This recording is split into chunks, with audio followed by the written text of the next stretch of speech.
Yeah. Jack boys too. Yeah. Come up out that watch. Yeah. Come up out that bracelet. Yeah. Don't buck, nigga. Don't be catch up all on the wall.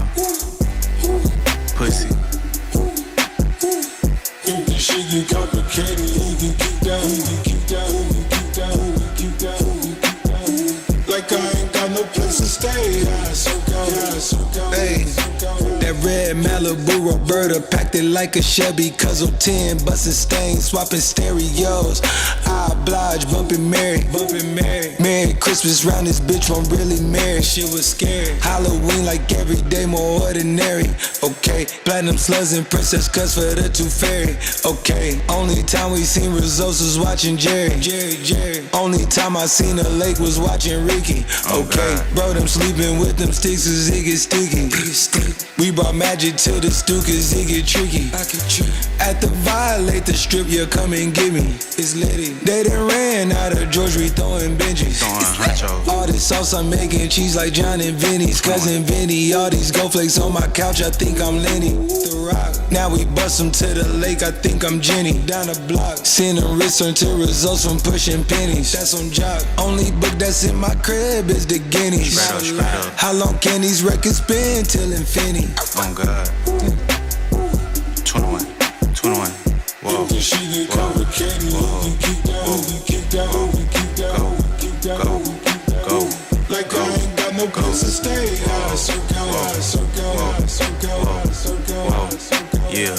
Yeah. Go.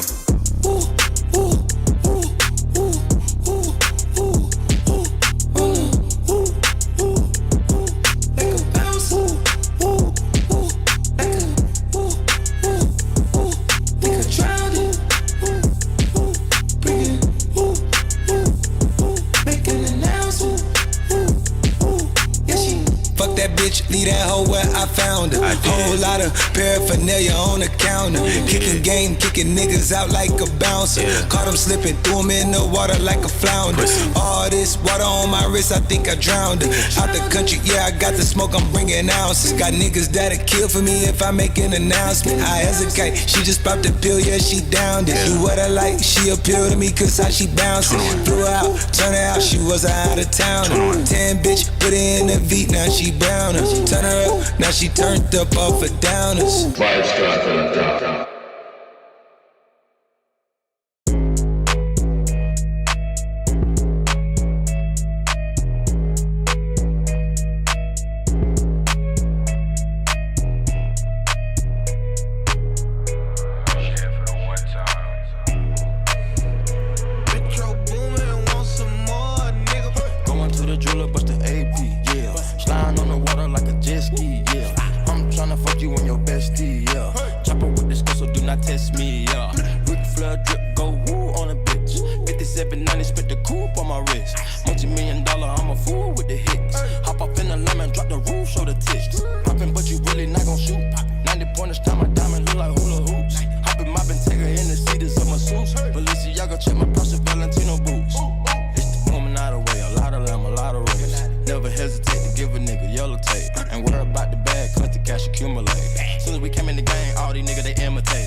My code 500, I don't put no miles on it. I was running wild, homie, with 500,000 on me. Going to the jeweler, bust the AP, yeah. Sliding on the water like a jet ski, yeah. I'm tryna fuck you and your bestie, yeah. Chopper with this girl, so do not test me, yeah. Ric Flair drip, go woo on a bitch. 5790, spit the coupe on my wrist. Multi-million-dollar, I'm a fool with the hits. Hop up in the lemon, drop the roof, show the tits. Put my finger, got the game with me. Bought my purple ticket, got some rain on it. Nigga, we used to kick it, how you hang on me? Hop in the Bentley coupe and blow the brains out of it. We not the same, my nigga, we funding off division. Hey, with your brain, yeah, we bought you like it's an auction, ain't it? Get the chopper, 100 round total, like it's a car collision. I made it shit mandatory, the means I had to get it. My shooter be begging, please, you ready to whack a nigga? I gave a nigga a dummy, I had to cap a nigga. I'm giving your whole away like she a rapper, nigga. Get added, then we gon' pray with the plastic scriptures. Going to the jeweler, bust the AP, yeah. Sliding on the water like a jet ski, yeah. I'm tryna fuck you and your bestie, yeah. Chopper with this girl, so do not test me, yeah. Ric Flair drip, go woo on a bitch. 5790, spit the coupe on my wrist. Multi-million dollar, I'm a fool with the hits. Hop up in the lemon, drop the roof, show the tits. Going to the jeweler, bust the AP, yeah. Sliding on the water like a jet ski, yeah. I'm tryna fuck you and your bestie, yeah. Jumping with this girl, so do not test me, yeah. Rick flood drip, go woo on a bitch. 57, 90, split the coupe on my wrist. Multi-million dollar, I'm a fool with the hits. Hop up in the lemon, drop the roof, show the tits.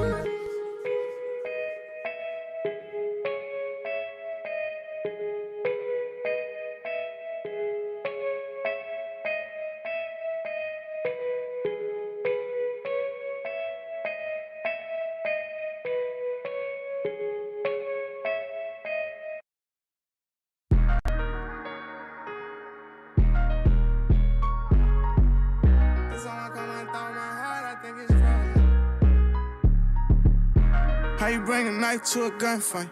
They gon' always do it twice when it's done right. I remember. Yo, what's up, ladies and gentlemen? It's your boy Scott Leonard, back at it again, bringing you guys another live stream.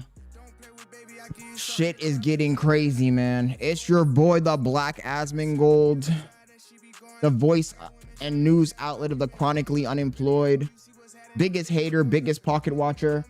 Guys, Jesus Christ, bro. Tonight's gonna be a crazy night, chat. Tonight is gonna be a crazy night. Yo, thank you for joining the street, James. Thank you for joining the street, Gray. Thank you for joining the street, Jerry. Thank you for joining the street, Natalia. Yo, Slick, thank you for joining the street. Kanai, thank you for joining the street. Juan P, thank you for joining the street. Yo, big RIP to Charlie Kirk, bro. Shit, we were just talking about this, man. We were literally just talking about this yesterday. Was it not yesterday we talked about this? Shit is getting crazy, dude. Oh my God, bro. I was not even prepared for this today. You know, I had a few things written down. We'll still get through the stuff we had written down for today, but I wasn't expecting to have to talk about Charlie fucking Kirk, bro. No way. And you know that one of my nicknames was the Black Charlie Kirk. Fuck, bro. That shit hits different, bro. I don't feel a lot of this shit. I can't even hold. No way. Anyways, guys, we're gonna get into it tonight. I want to see what HasanAbi's response is going to be. That's what I'm curious to see. I want to see what this fucking, you know what kind of sucker he is. We were literally talking about censorship. For the last 2 days, we've been talking about censorship. This is extreme censorship. It just proves my point 100% that this new generation, even though I think the person who shot was an older person, he says Hasan responded like a dick. We're gonna see what Hasan said, Kanai, but I'm already prepared for the worst. You know, I was thinking about watching the Hasan reaction off stream, but I was like, you know what? Let me react to Hasan live. Let me react to Hasan live. Let's see what Hasan has to say. That fucking terrorist son of a bitch. Let's see what he has to say. Because, yes, baby, I do. I remember. Because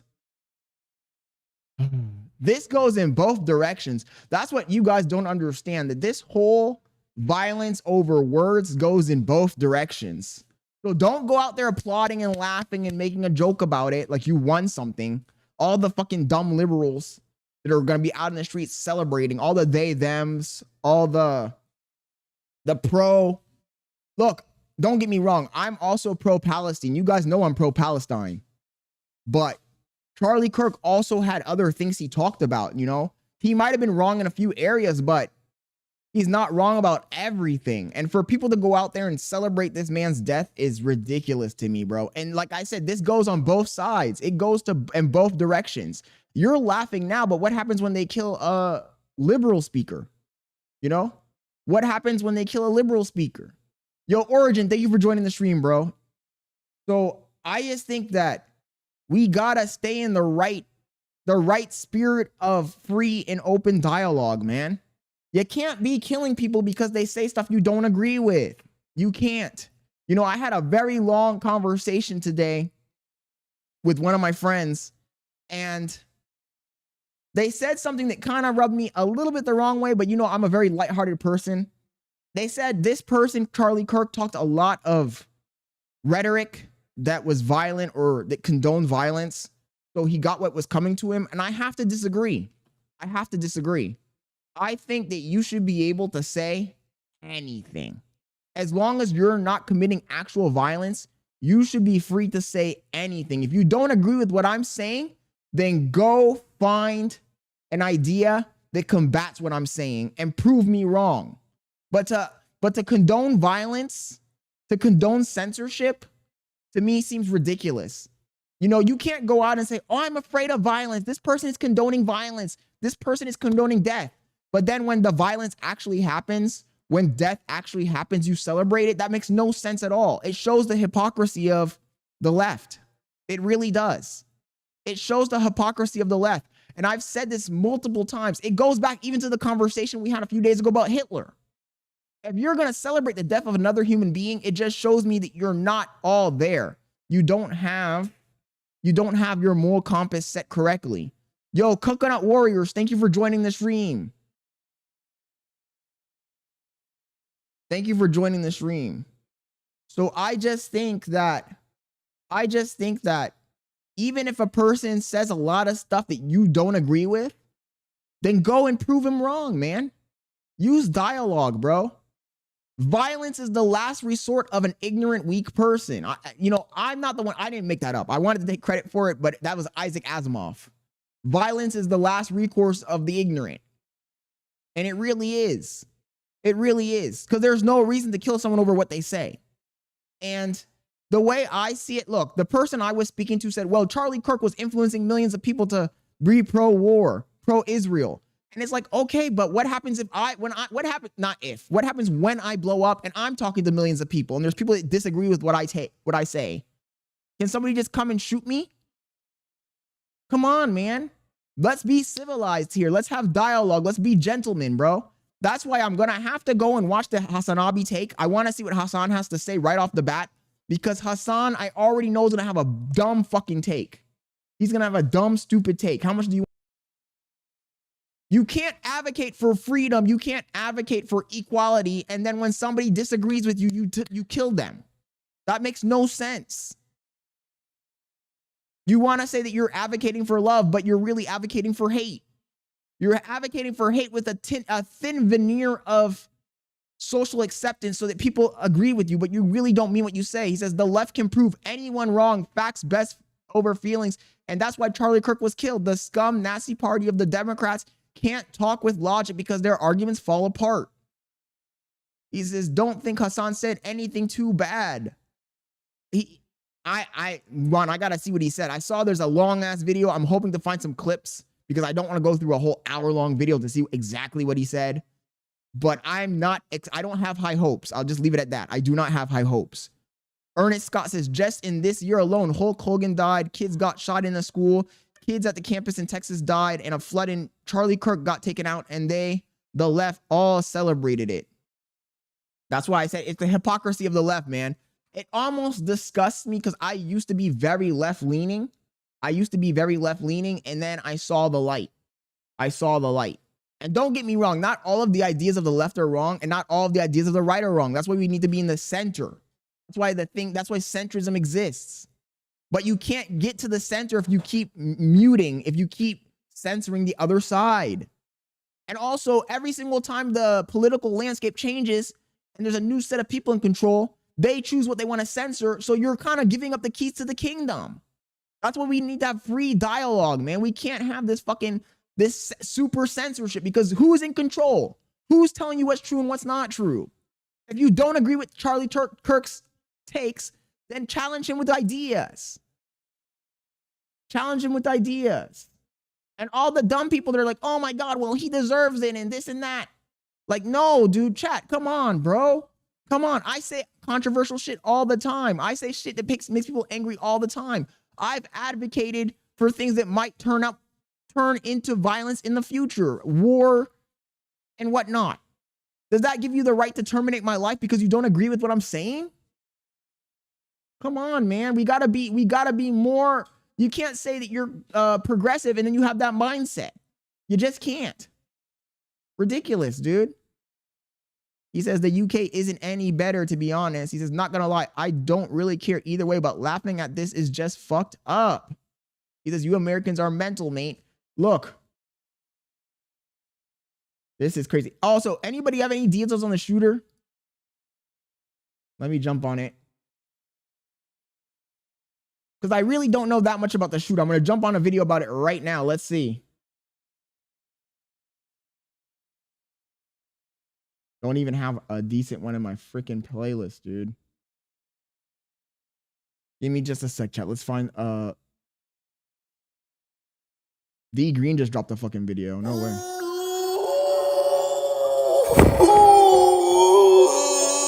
I don't think he's gonna have any facts. Let's see what he says. Charlie Kirk is a prominent American conservative activist. Now, this video is not about politics. Okay. I am not one of those channels, but it is getting spooky for all these politicians. Now, I don't know much about this guy, Charlie Kirk. All I know is that he says he's white, mate. Blacks really do these types of murders. I heard that he was an older man, though. How old is he? Was a strong Trump supporter. Fox News decides Donald Trump is president of the United States. We've got our republic back, folks. Let's go. There it is. Now, I will say one thing. The rhetoric has gotten out of control to a certain degree as well.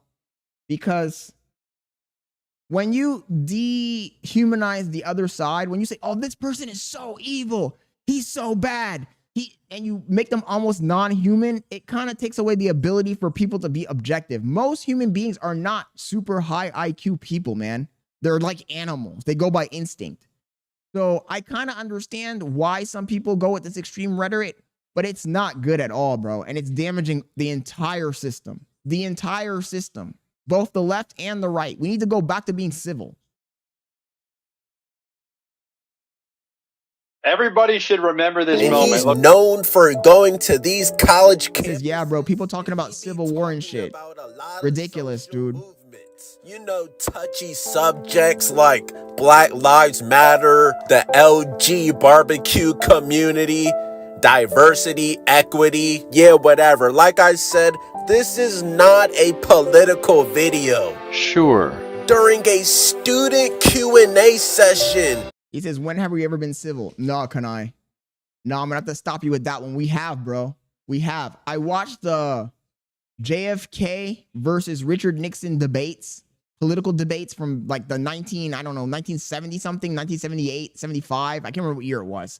And they were extremely civil, bro. Everybody sounds extremely reasonable and rational.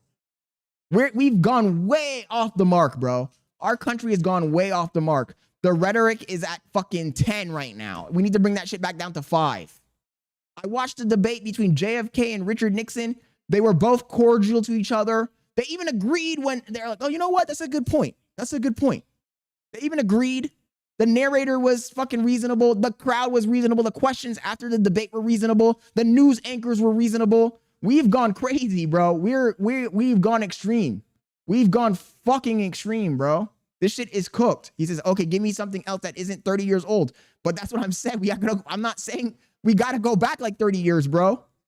That's the problem. We have to go back like 30 years. The shit got fucked up in the 80s, bro. After the 80s until now, little by little, this shit has been falling apart. Cut by cut, paper cut by paper cut. The rhetoric has gotten more and more extreme with every single year on both sides of the fence.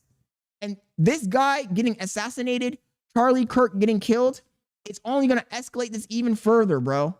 It's only going to escalate it even further. And the craziest thing about it, and what I never understood is why did the left, have you not noticed it? The left, they're supposed to be the party that is against violence.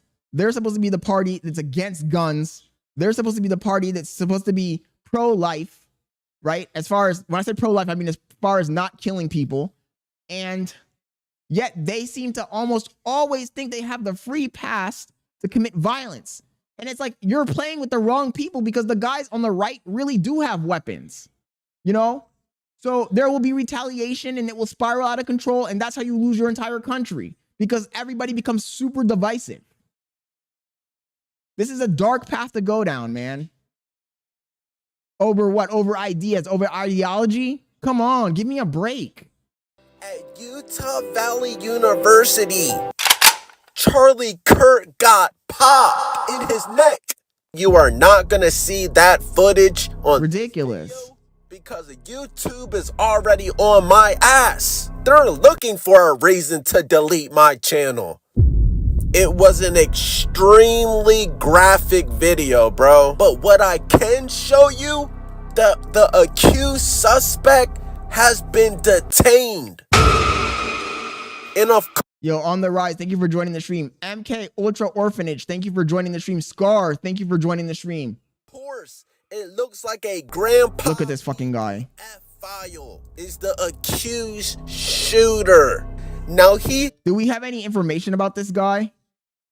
Hit Charlie Kirk from about 200 yards away, bro. 200 yards away? What the fuck? Did he have a sniper rifle?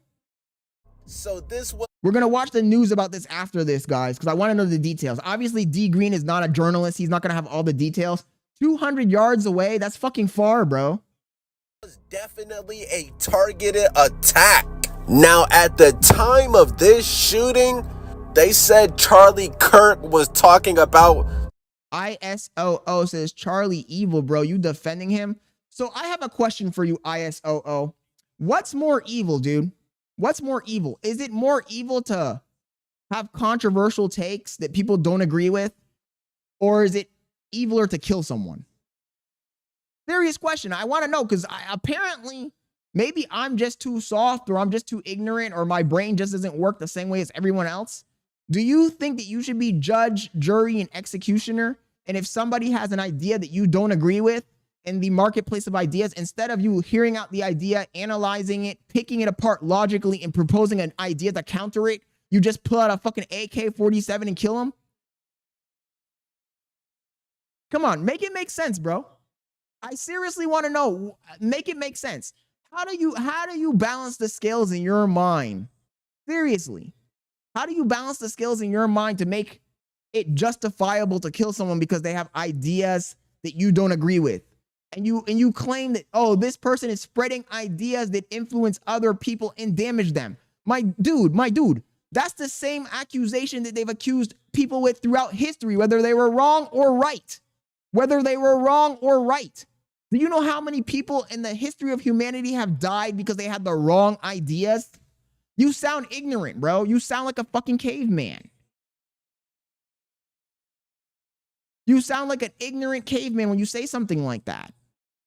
Killing people because they have the wrong ideas, killing people because they have controversial ideas, killing people because they have an idea that goes against your belief system is ignorant. It's ignorant and it proves the point why we need more people to talk and say what they think. It really does. And I'm not saying that Charlie Kirk was a perfect person. There was a lot of things that Charlie Kirk advocated for and believed in that I don't agree with, that I didn't agree with.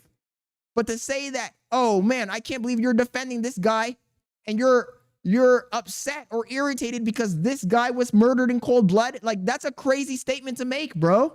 It makes no sense at all. He says, lol, he really deleted his messages. It disappeared. He says, it's sad whether you like him or not. That's an attempt to stop freedom of speech. It's not even an attempt, Scar. It's a direct action, bro. It's extreme censorship. Did I not talk about this a day ago, bro? I literally talked about this 2 days ago. I literally made a whole ass video about this 2 days ago. I said that the censorship starts with them trying to control what you say. It moves to them trying to incarcerate you or remove your rights for saying the wrong stuff. And it ends in violence. I just didn't expect us to go to the violent step in 2 days. This is the agenda of every single political takeover. They want to control how you think so badly. They're so afraid of controversial ideas or ideas that challenge their narrative that instead of them going and being smart, using rationale to try and defeat the ideas in the marketplace of ideas, fight propaganda with propaganda if that's what you think. Instead of them doing that, they resort to violence. It's a weak mindset, man. Again, I'll repeat it again. Violence is the last resort of the ignorant man, of the person with no ideas. If you think that this person is so wrong, then bring out the truth, bring out the right ideas, and the right ideas will inevitably win. But don't sit here and advocate for fucking violence, man. It's ridiculous, dude. Something about the LGBTQ community. He says, what about them kids in Palestine who are dying because these so-called beliefs? Then bring new beliefs to the table, Izo. Bring new beliefs to the table. What about Palestine? Bring new ideas to the table, man. If you don't like what's happening in Palestine, then bring up your ideas, gather the people that agree with you, get politicians elected that agree with you, that push legislation that agrees with your ideology. But to go out and kill someone is ridiculous, bro. To go out and kill another person because the ideas that they're spreading is ridiculous, dude. You might as well become a terrorist at that point, because that basically is what you're doing. It's basically terrorism. It's not it is literally terrorism.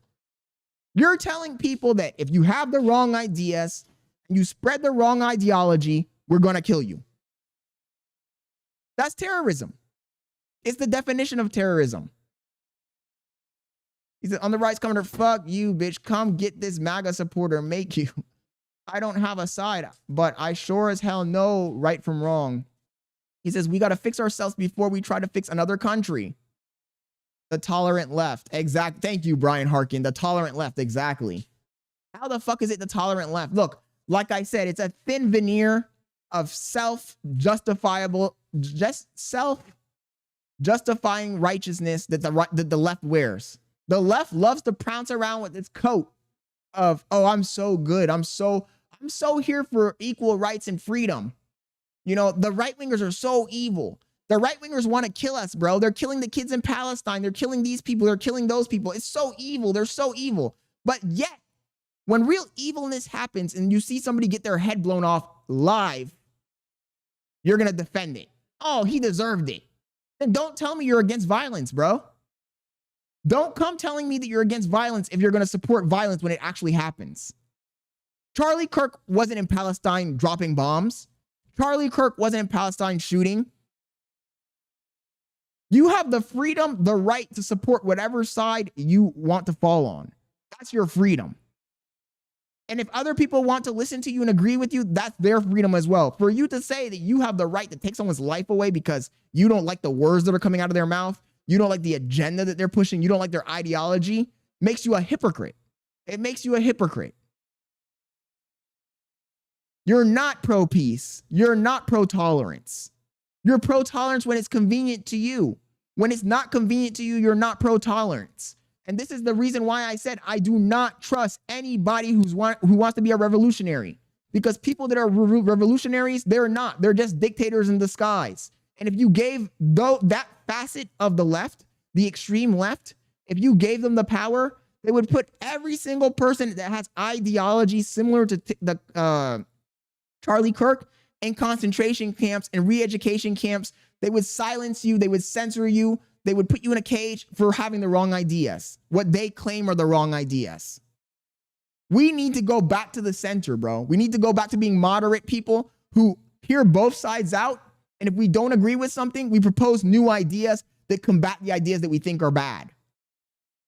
Otherwise, we might as well just give up on having a country. Everybody should just grab a gun and have anarchy. We'll have anarchy. Is that what you want?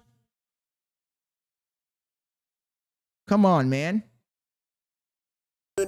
But as of right now, we don't know the specific reason that the accused shooter did this shooting, bro. But it's domestic terrorism, basically, and nobody sees it. Bro, this happened on a school campus. Now, regardless of his political views, bro, there's people talking crazy online. Kirto 420, he says, I was an extreme liberal, but life kicked me in reality. In fact, the thing is that most human beings start off liberal. And as you get older and you start experiencing more of life, you become more conservative. That's just the nature of being a human. The nature of life is that you start off very liberal, very ideologically naive. And little by little, reality hits you in the butt. The more money you acquire, the more responsibilities you get, the more conservative you become. That's just human nature. I used to be liberal too. And don't get me wrong, the left political party, the Democrats, they do have decent fucking takes sometimes. Both sides have good takes. The problem is that the extremes of each party they're going too far. They're doing too much. The extreme left is unbearable. The extreme right is unbearable. We need to get to the center, or at least close to the center.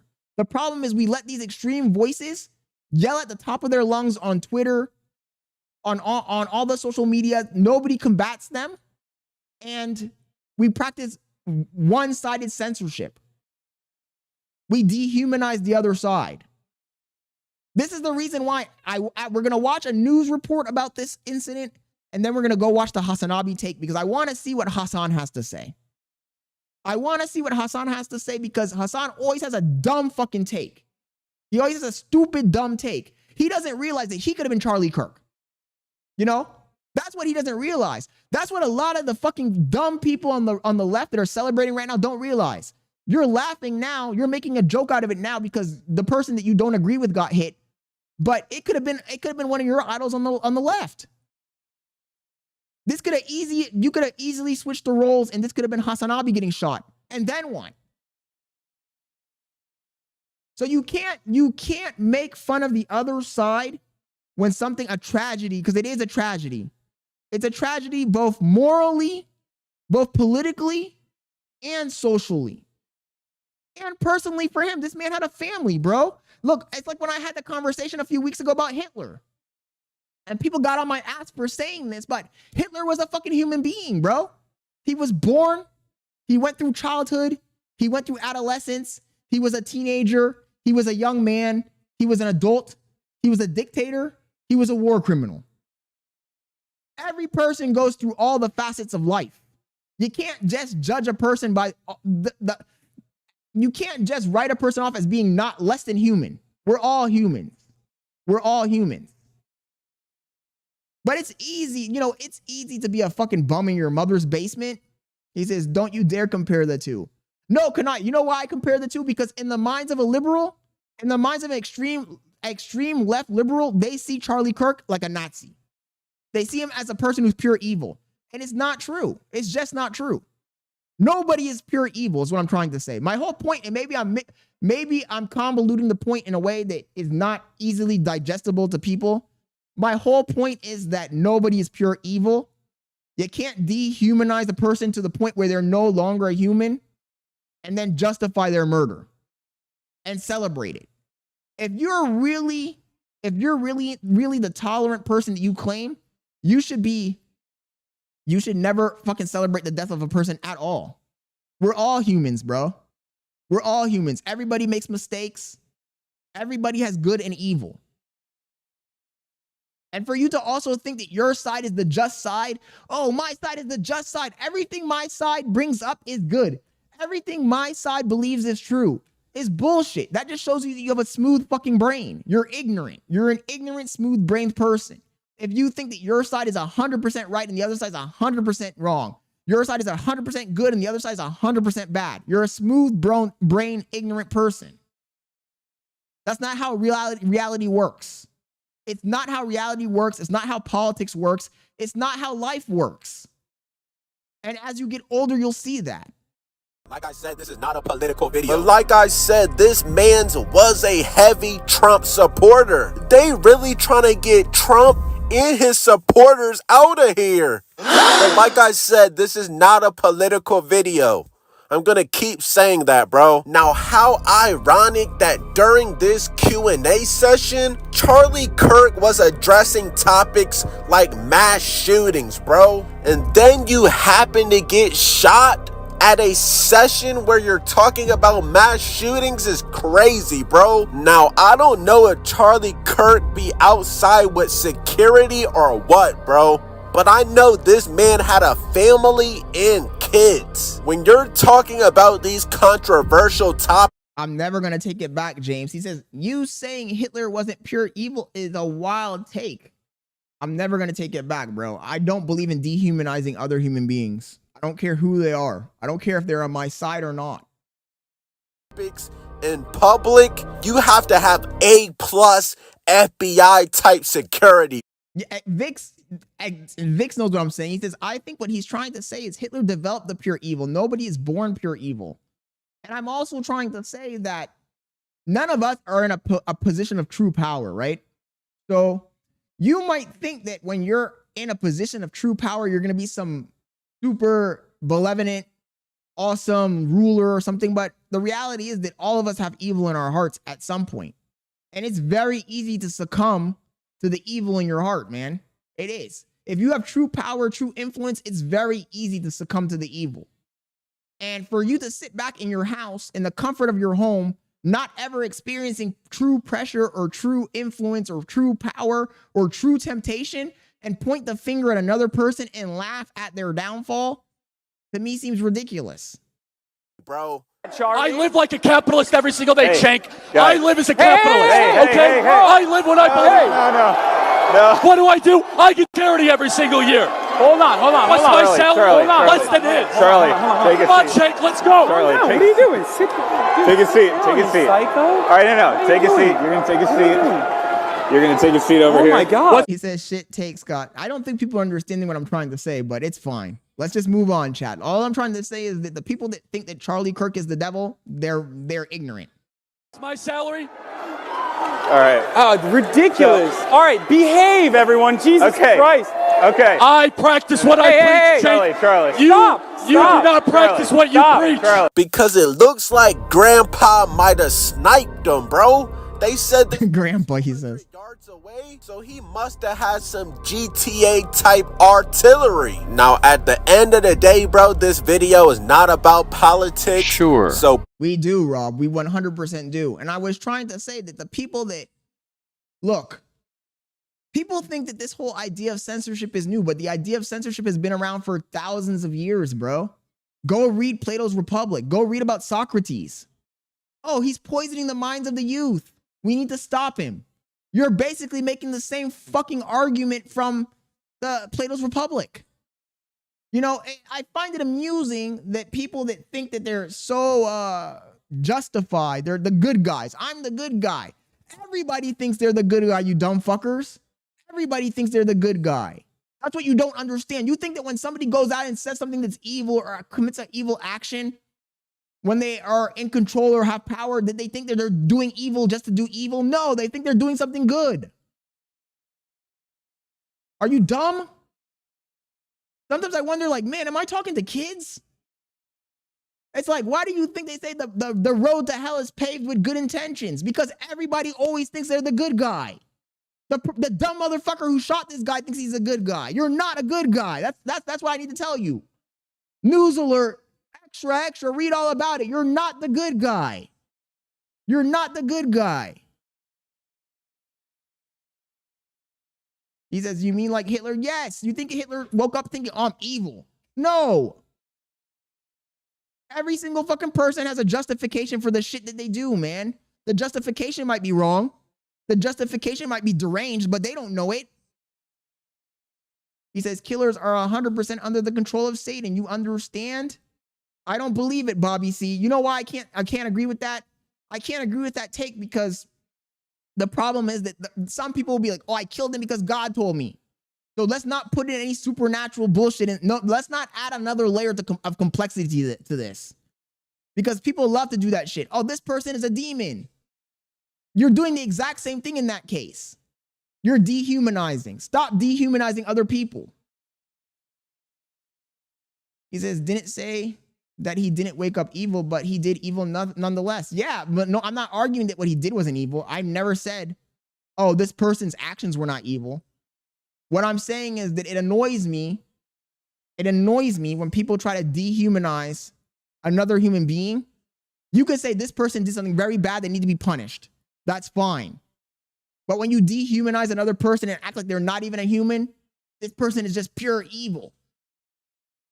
It goes back to the same reasons why we have situations like this to begin with. You think the guy who shot Charlie Kirk was thinking, oh, this is a good guy, but I just don't agree with him politically. No, he wasn't thinking that at all. He was thinking this guy's a demon. I have to kill him. Come on. He says, just blamed. Rob says, just blame the, you know what, them boys at this point. He says, interesting how you idiots are already pointing fingers. You don't even know the facts. And you have been verbally spreading hate for years. You are disgusting. He says, I'm sorry, but if you mad a name off of killing innocent people, yes, I'm going to dehumanize them. But Kanai, don't you see that you're falling into the same trap? How can you, oh my God, bro. It's like a fucking catch-22 conundrum paradox. You can't get mad at a person for dehumanizing a group of people by dehumanizing them. It's like you can't fight violent rhetoric with violence. This is what we're seeing. People, look, I had a few liberal friends talking to me today. Talking with me today, and they were like, well, Charlie Kirk's rhetoric was violent. And I'm like, okay, so do you plan on beating violence with violence? You're planning on beating violent rhetoric with violence? That doesn't make absolutely any sense at all. Does that make sense? He says, Scott's going to crash out soon. Does that make sense? Billy said Musa. Does that make sense? You're going to fight violent. Watch the video on live? Oh my God. You're going to see a bunch of blood. Don't watch the video. He says, wait, who said that? What? Love you too, baby. Don't watch the video. Oh, I'm not watching no videos. I don't want to watch that. I don't want to see that shit. First of all, that's TOS, and second of all, I don't even want to see the original video. The fuck? He says a trap because I don't want to hear a person out who did terrible things. Stop that bullshit. He said, Lauren says, no, it wasn't. He says, BS for you and from you, stupid. I don't know what that means. Charlie was talking against the trans shit going on in schools, and they smoked him. And you know the crazy thing is, those people, even though I think that I would not be surprised if the reason he got killed in this situation was probably the Israel shit. The Israel-Palestine shit. I wouldn't be surprised. However, he did talk a lot about the transsexual LGBT stuff. And those people are celebrating right now. A lot of them are celebrating. And it's like, you can't say that you are afraid for your life and you're scared because you think that people are going to have violence actions against you. And you want to cry and say, oh my God, I'm so afraid. I'm so afraid. There's so much violence happening against me. But yet, when the person that you claim advocates for violence against you gets shot and killed live, you celebrate. So then it just shows me your hypocrisy, because what were you talking about earlier? You said you were afraid of violence. You said you were afraid of getting murdered, but yet you go out and murder. You celebrate death. You celebrate death and you think that it's justified because it happened to your enemy. That's crazy. That's an insane fucking take. Just because you didn't agree with somebody politically doesn't mean you can go out and kill them. Just because the person has ideas that you fear doesn't mean you can go out and kill them. Just because you think that they're spreading propaganda and influencing the youth doesn't mean you should censor them, doesn't mean you should kill them. We literally talked about this 2 days ago. Come on. By the way, if you're watching the stream right now, you're not subscribed, you better hit that fucking subscribe button. Don't leave me here. Prayers to Charlie Kirk, bro. At the end of the day, this man had a family. You still haven't answered the question. I'm trying to. Marv says, yeah, go tell that to Hitler. But Marbs, I'm not saying that. Can we stop bringing this back to the Hitler point? But let me just explain this one last time. I'm not saying that Hitler should have gone free. I'm not saying that Hitler should have been pardoned. I'm not saying any of that shit. All I'm saying is that the concept of pure evil to me seems stupid and redundant. That's all I'm saying. And then I'm also saying that this person in his mind probably had some sort of justification, just like every single person on this planet, when they do something heinous, they have a justification. I'm not saying that it was right. I'm not saying that the person's actions are right. I'm not condoning the person's actions. And if you guys are going to take it that way, then you're just another smooth brain. Rob says, that's your opinion. Noted. Why? It's a complicated answer. Black people are only 13% of the population, yet they commit 55% of the murders. Why? Because black people tend to be in lower economic statuses because of Okay, no, this is CRT. fine. This is great. Basically. So you think that poverty equals crime? And the other thing is, you know what the truth is about Charlie Kirk? The truth about Charlie Kirk is that when he was debating, especially with college students, he was very reasonable. No, you can't say that Charlie Kirk was some extreme fucking... Yes, he had a few points, just like everybody, myself included. I probably have a few extreme right-wing takes. I probably have a few extreme left-wing takes. That's why they called me the Black Asmongold. But you can't tell me that when he was talking to college students on campus, he wasn't reasonable, polite, cordial. Come on, man. What are we doing in this country, bro? I think that it's highly correlated. Yo, Braun, thank you for joining the stream. Laura Goen, thank you for joining the stream. Curito, thank you for joining the stream. What an insult to the... Rob says, you call yourself that. No, I get called that. I get called that. Working poor of So this... why do Black you think Asmongold is crazy. Well, first of all, so how... Let me ask you... Like 2 weeks ago, somebody called me the Black Charlie Kirk. I clipped it. I can go find the clip. Ask you a question as No, my answer. answer. Go on. What percentage of blacks have a father around when they're raised? Oh, I'm not sure. 20%. So that's why you 80% of think it blacks is. do not have a stable father Said around. parents absolutely gave up on parenting because of kids are twisted. To end up in prison, end up as a murderer or a criminal. And why It's do not a you think that's racism a problem? It's not a... Bron says, I thought you were low tier God. I've been called that one too, bro. I've been called the Black Asmongold. I've been called the low tier God clone. I've been called the fucking Black Charlie Kirk, and I've been called Cuff 'em. But the Cuff 'em, I'm not taking that one. I denounced that one. I'm not Cuff 'em. white supremacy problem. It's a fact that black... Oh, in the Fousey 2.0. ...women, and they don't stay around with the women And that they have why? impregnated. Okay. No, this is sad, bro. Look, bro, this was moments before he was shot, bro. This is sad. Just celebrating with thousands of college students. Now, regardless of...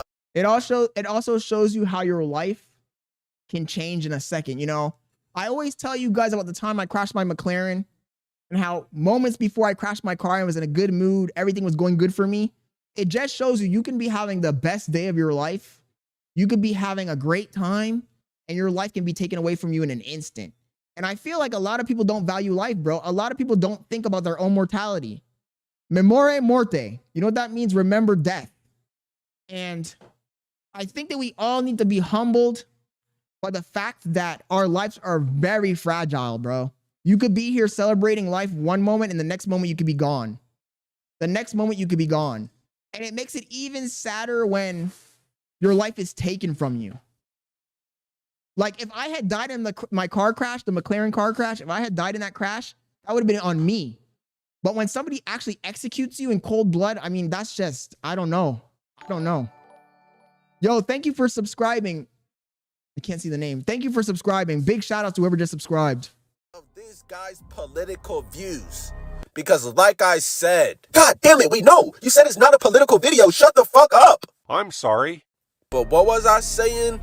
Oh yeah, regardless of somebody's political views, this is not GTA IRL. You cannot let your intrusive thoughts win. The other thing, back to Marbs' point, Marbs says, I don't want to mention it, but it could lead to a civil war. Charlie Kirk's an icon to the right at this point, and the left just solidified that.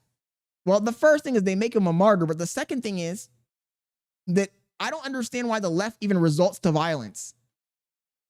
Why does the left even resort to violence? Because the truth is the right has the capacity to commit much more violence if they wanted to. So it's a bad move politically. Slick says, you still want me on the pod? Yo, Slick, you got a camera? Do you have a camera? If he has a camera, I'll let him on. I mean, I'm going to be on for hours anyway. I'm not going to fight with him. Why would I fight with him? If you have a camera, then I'll say, yeah. Just let me know, and I'll let you join the Discord call if you have a camera. I only want cameras because I don't want to have the screen blackened. This is completely unacceptable. And whoever did this, it's not 100% confirmed that it's this old man. But whoever did this, bro, you're gonna have to get life or the death penalty, bro. There's no other way around it, bro. I think whoever did it. They should be charged with first-degree murder, state terrorism. They should be charged with a bunch of stuff, bro. Was a good shooter, a sharp shooter. It was one shot right directly to the heart, and we need to find out who did this. I think there should be a research completely done that took place hours, maybe a day before anything. A hate crime, yes. Be there and pull that trigger and do it. And I don't think it was George Zim. He was poor, broke. He maybe was on medication, a little bit loony boon. Maybe a perfect person to pick and say that did it, but I don't think he did it at all. Nowadays, people is way too comfortable with doing stuff like this, bro. We need to stop the violence. It is never the answer, bro. Niggas really be thinking life is a video game, bro. Niggas. Is that true? Back in the lobby after you. Salty Pyro. Guys. Please, guys, please. You guys are missing the whole point. The people that are spamming, the left is the party of murder. You're missing the point I'm trying to make here, guys. You're doing the exact opposite. You're doing the exact opposite. You're doing the exact opposite. You do this. Now, at the time of this recording, nothing has been announced, but obviously Charlie... He says, this is obviously a pro-right chat. He got popped in his neck. Crazy. As of now, it is not looking good, bro. It is not looking good. Bro, y'all gotta protect yourselves at these public events. And I also don't understand why, and let's jump over to the actual news report. I actually don't understand why when you start talking facts, people automatically claim that you're a right-winger. When I start talking facts, everybody starts accusing me of being a right-winger. Oh, Scott's a right-wing Scott. Scott this, Scott, like, what are you talking about? I am as centrist as it comes. As centrist as it comes. Their eyewitness described, they do say they did hear just one shot. One shot. Speaking to a crowd, hundreds, thousands there. He says he has a camera. Okay. So I'm going to drop the link. I'm going to send you the link. I'll text you the link, Slick, because I can't drop that link in the if I drop the link to the Discord in the fucking chat, we're going to get so many fucking, it's going to be demon time. So I will send you the link directly. You do have Discord, don't you? I will send you the link directly.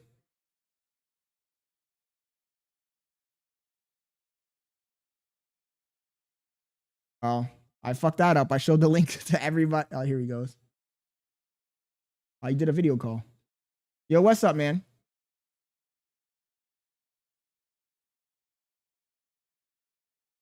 We can't hear you, dude.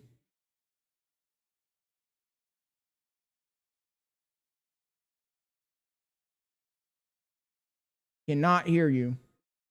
Still can't hear me? Yeah, now I can hear you.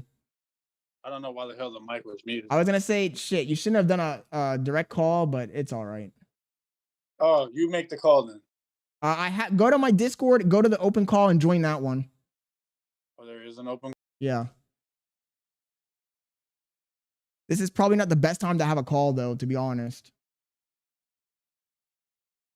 Yeah, I would say I would rather him call when we're ending towards the end of the stream, not the beginning, because it's like prime time right now for me to cover this.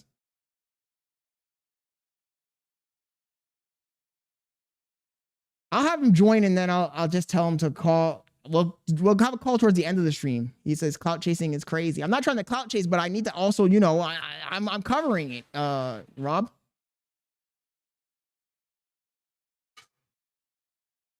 He's not joining. But the call is open. He says, let's just go back to this in the meantime.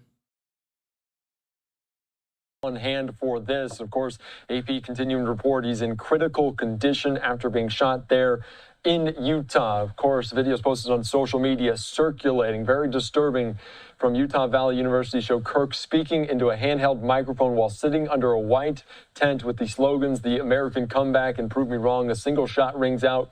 Kirk can be reaching up with his right hand as blood potentially gushes from the side of his neck. Very disturbing, very dynamic scene. We're hearing from different people there on hand for this. Hundreds, thousands of people. We're going to hear from Speaker Mike Johnson here in just a short bit of time. But again, we've heard Charlie Kirk there so many times in different conservative circles. And this from the president saying we must all pray for Charlie Kirk, who has been shot. A great guy from top to bottom.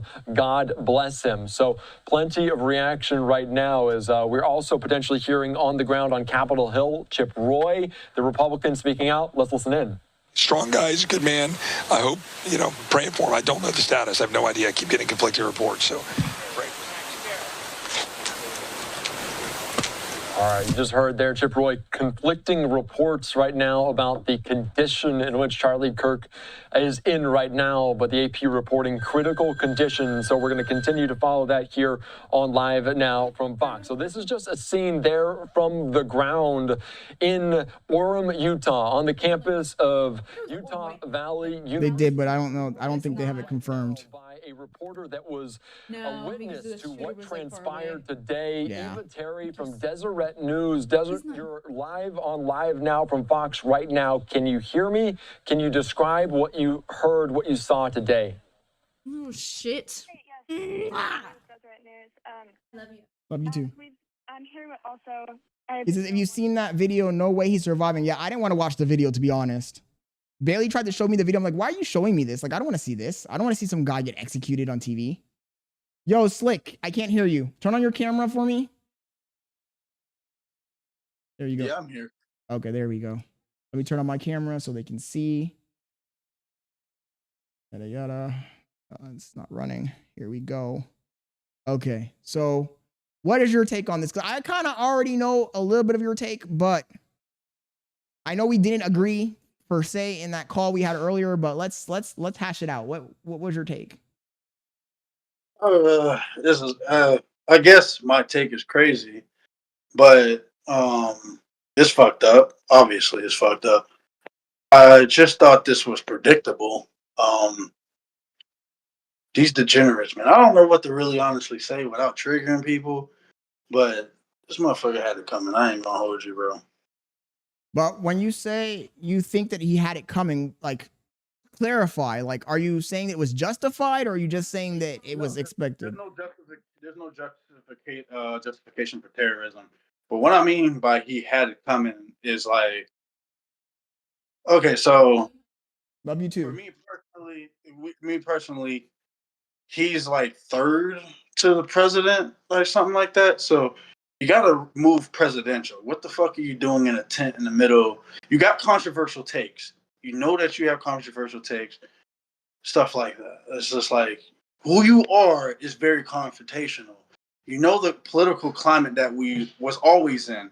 People are acting like this is something new. We've been doing assassinations in this country forever, and every country does assassinations of people that they don't like. You should have been protecting yourself the best way you can.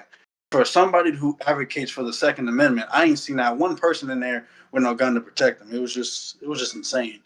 But the reason I said he had it coming is because he kind of flipped the script on his own supporters. Not only that he pissed off liberals, he pissed off his own supporters when he sided with the Jeffrey Epstein bullshit, and he continued to defend Israel and their genocide. But don't you think that, I mean, he's a human though, man. Like, everybody has takes from both sides. Like, not all of your takes are going to be correct. Like, I have horrible takes all the time.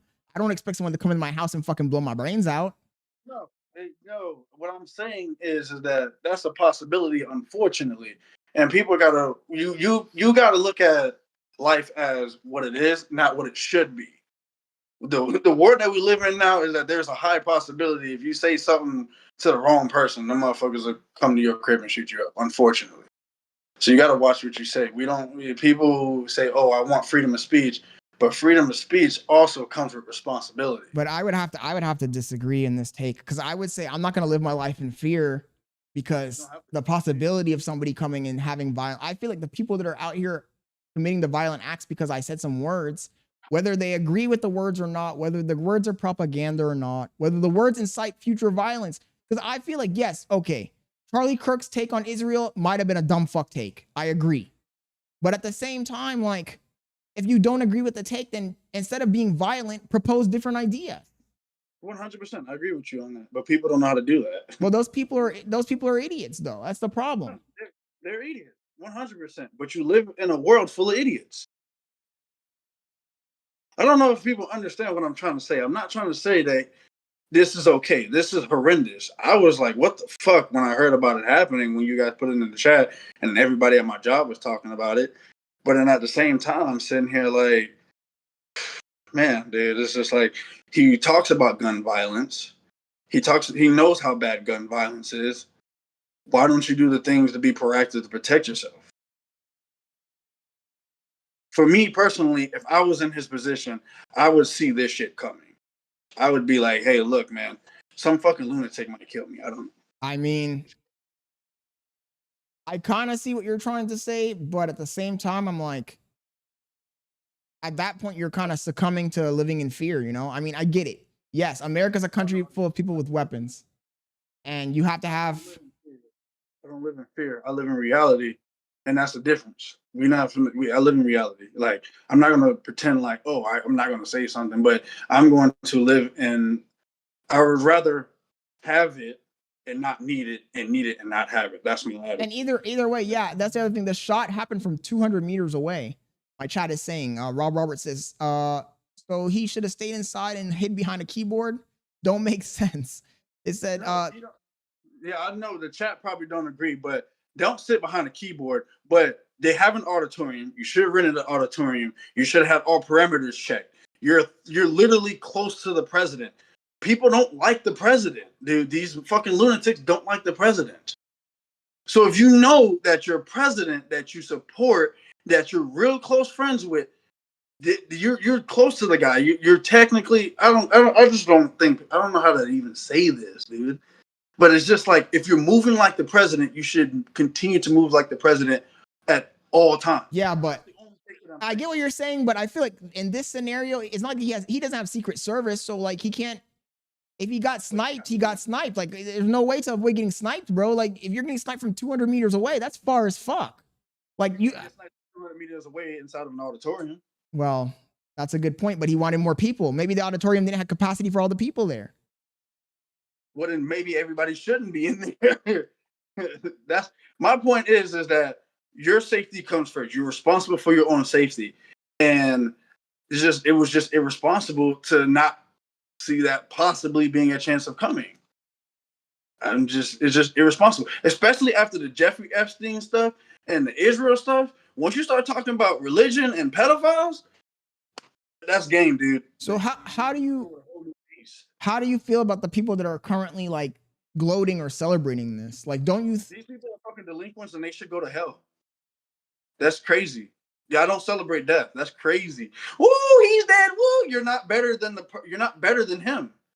Right? I don't understand. Like, I keep telling this. I tried to tell my chat this. I used a bad analogy. I tried to go to the fucking logical extreme. So I used Hitler as an example, which I probably should have picked somebody a little bit less controversial, less polarizing. But I wanted to prove a point. My point was that you can't dehumanize a person when they make bad decisions. Like, you can criminalize them, you can punish them for their actions, but you can't say, oh, this person is pure evil. And I guarantee you, the person who shot Charlie Kirk, in their mind, the justification is, this person is a demon, I need to kill him. 100%. 100%. They're demons. And when you start thinking like that, they're no better than, I feel like, than the IDF.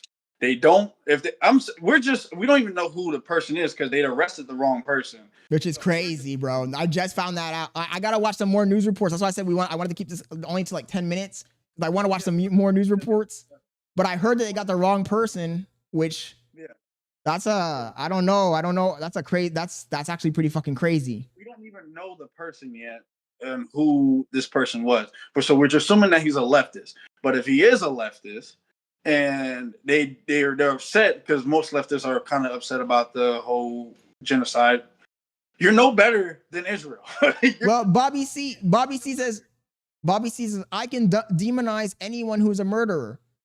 So you're thinking that it's just, look, I don't even believe in like state executions, like capital punishment, because I feel like you can't solve murder with murder.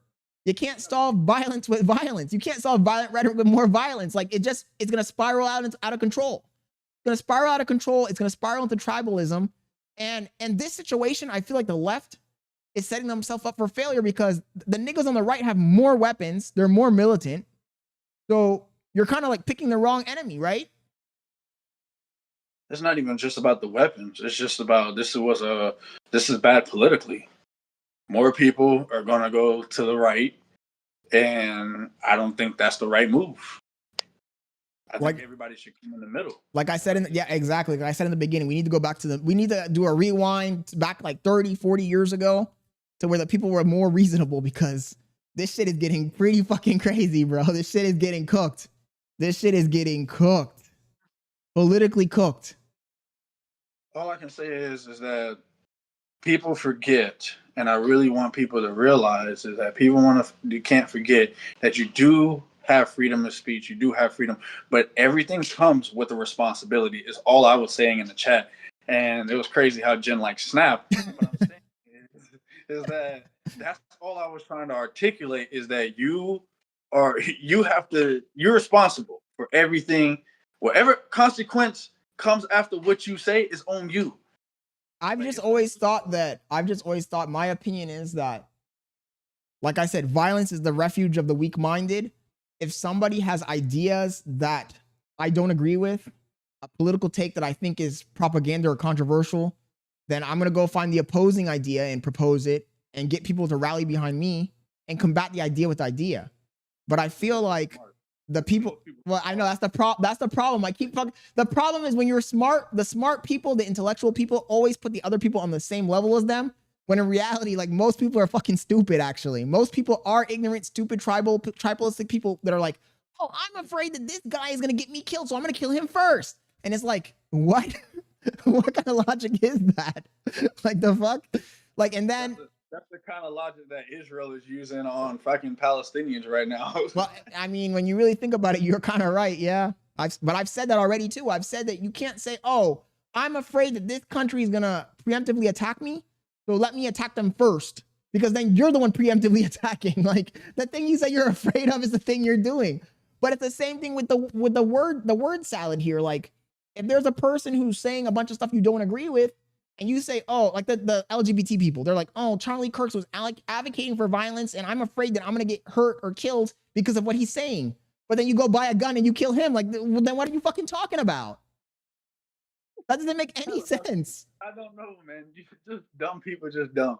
Well, I love, what's his name, Kanai? He said he really hates the IDF. Yeah, I hate genocide, rape against people. Yeah. But the truth is, like, you can't even really hate the IDF soldiers. I hate what they stand for, because the soldiers, they're just soldiers, bro. Like they're just giving orders, and most of them are like, most people are, like I said, most people are stupid. So throughout history, most soldiers, they're not over here thinking about they're not here thinking about the fucking moral implications of their actions. Most of them are brainwashed, and they think, oh, the person above me told me to do this, so I'm just going to do it, because if I don't do it, I'm going to get in trouble. So you can't even really hate the soldiers. You have to hate the people that are actually making the fucking decisions. And hate is kind of I would say hate is kind of a strong word. Those people just need to be punished. I believe in punishment for their actions. I don't believe in having like actual hate in your heart for the people, because at the end of the day, none of us know what we would do if we had power.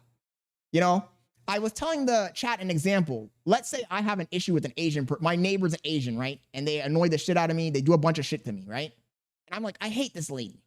She's so annoying. She's doing all this stuff. I really dislike her. I have no power, so my hate has no reach. But let's say that the next day they make me president of the United States. Now my hate has the ability to expand.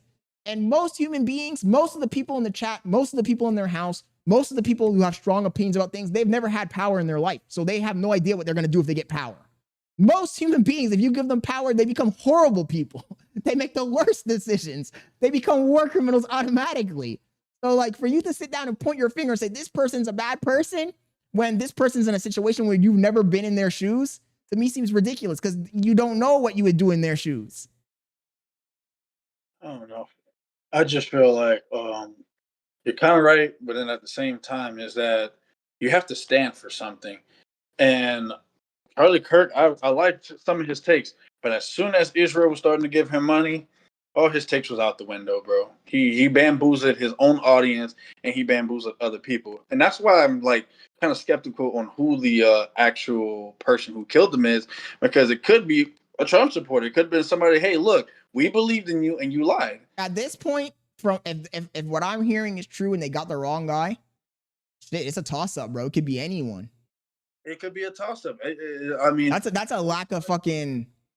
That's a failure of law enforcement, you know, because I'm sure there was law enforcement present there. There had to have been. Not really. When he does these things, I watch it. They don't really have too much law enforcement, so that's not really failing on law enforcement. It's failure on him. Damn. All I know is it's unfortunate. It's unfortunate, and there's probably gonna be some sort of retaliation, and this shit can spiral out of control easily. And I want to watch. I'm surprised you've never watched HasanAbi, bro. I'm gonna watch the news report, and then I'm gonna watch HasanAbi's take. I want to see what HasanAbi has to say. Yeah, after the call, I'm gonna probably watch, and I'm gonna say something to Rob. Robert said they got somebody else in custody. I'm gonna look that up right now while I'm here. Because my thing is that HasanAbi's gonna have an inflammatory take, right? But he doesn't realize that he could have been Charlie Kirk today. It doesn't matter what side of the political aisle you're in. That's why you shouldn't advocate for violence against words, because you don't know who's gonna be in power in 5 years. You don't know what the political climate's gonna be in 10 years. In 10 years, yeah, in 10 years, who knows? In 10 years, the stuff I'm saying right now, the shit I've been saying about LGBT and all this stuff and politics, that shit in 10 years might get me executed. You never know. That's why you should never advocate for violence, man. I might get you deported. And that's the other crazy thing. They be deporting people to places they're not even from. Did you see this? The guy from El Salvador? They want to deport this nigga to Africa. I'm like, I didn't know that was even possible. I thought they always deport you from the country you're from. What the fuck? Man, this administration does whatever the fuck they want. They're like, yo. Bro, I got Trump fatigue, bro. I'm upset, but there's some people that don't know how to deal with emotions, because I'm upset, but I'm not upset to the point where I'm going to go out and rally and go crazy. These kids are dumb, dude. These kids are stupid. Bro, like, these kids. You're not doing what I want you to do, and fucking just kill somebody. These kids, I don't know if you saw my video. I dropped a video 2 days ago about this same fucking topic that happened today. I said extreme censorship. I said that right now, the climate on the internet is a climate of censorship, and that a lot of these young kids, I made a video about censorship, and I thought that the young kids were going to be on my side and be like, oh yeah, Scott, that's a base take. They were against me. They were like, yeah, we need censorship, more censorship. Toxic ideas shouldn't be spread. And I'm like, what? What kind of stupid, dumb, smooth brain take is that? Because look, when you give away the power of censorship to corporations, to the government, to religion, you give them the keys, you don't know what they're going to do with the fucking in the future. You don't know. When you give the power of censorship to the government or to some ideology, right? They get to decide what's true and what's not true now. They get to decide what gets spread and what doesn't get spread. Like, that's the dumbest take I've heard in my life. But these kids on TikTok, that's what they want. They're like, oh, we don't want anyone that's bullying. Yeah, that's because they've been fed by the people who've been censoring since probably like the 60s. After World War II, bro, it was game. And I told them that the censorship always works the same way. It starts out with them censoring your words and just like, you know, muting you, getting you out of the town center, making you not talk. The second step is them taking away your rights. Oh, you're saying the wrong stuff, so we don't want you to, you can't do commerce, or we're going to take you out of the marketplace. The third step is silencing you permanently. Either they incarcerate you or they kill you. And literally 2 days later, we have this situation where just because somebody has a political ideology that you don't agree with, now you're going to execute the person. On the rise, thank you for the gifted sub. I appreciate it, bro. Well, you're right about that, but the thing my argument here is that's been the American way forever. Everybody been look at all the people that's been assassinated. I guess you're right, but I feel like the people that got assassinated in the past, it was mostly like CIA operatives and like the actual government assassinating them. And I think it's even more dangerous when it's random citizens. Like, it's one thing to have the government plotting and having a conspiracy. But they probably hired this fool. That's what I was thinking too. That's what I would honestly, when I saw the old man originally, I was thinking like, I don't want to say it because it's like a conspiracy. I don't have the information, but I was like, this thing seems kind of fishy. Like, it seems kind of fishy. But the person who shot him obviously got an aim.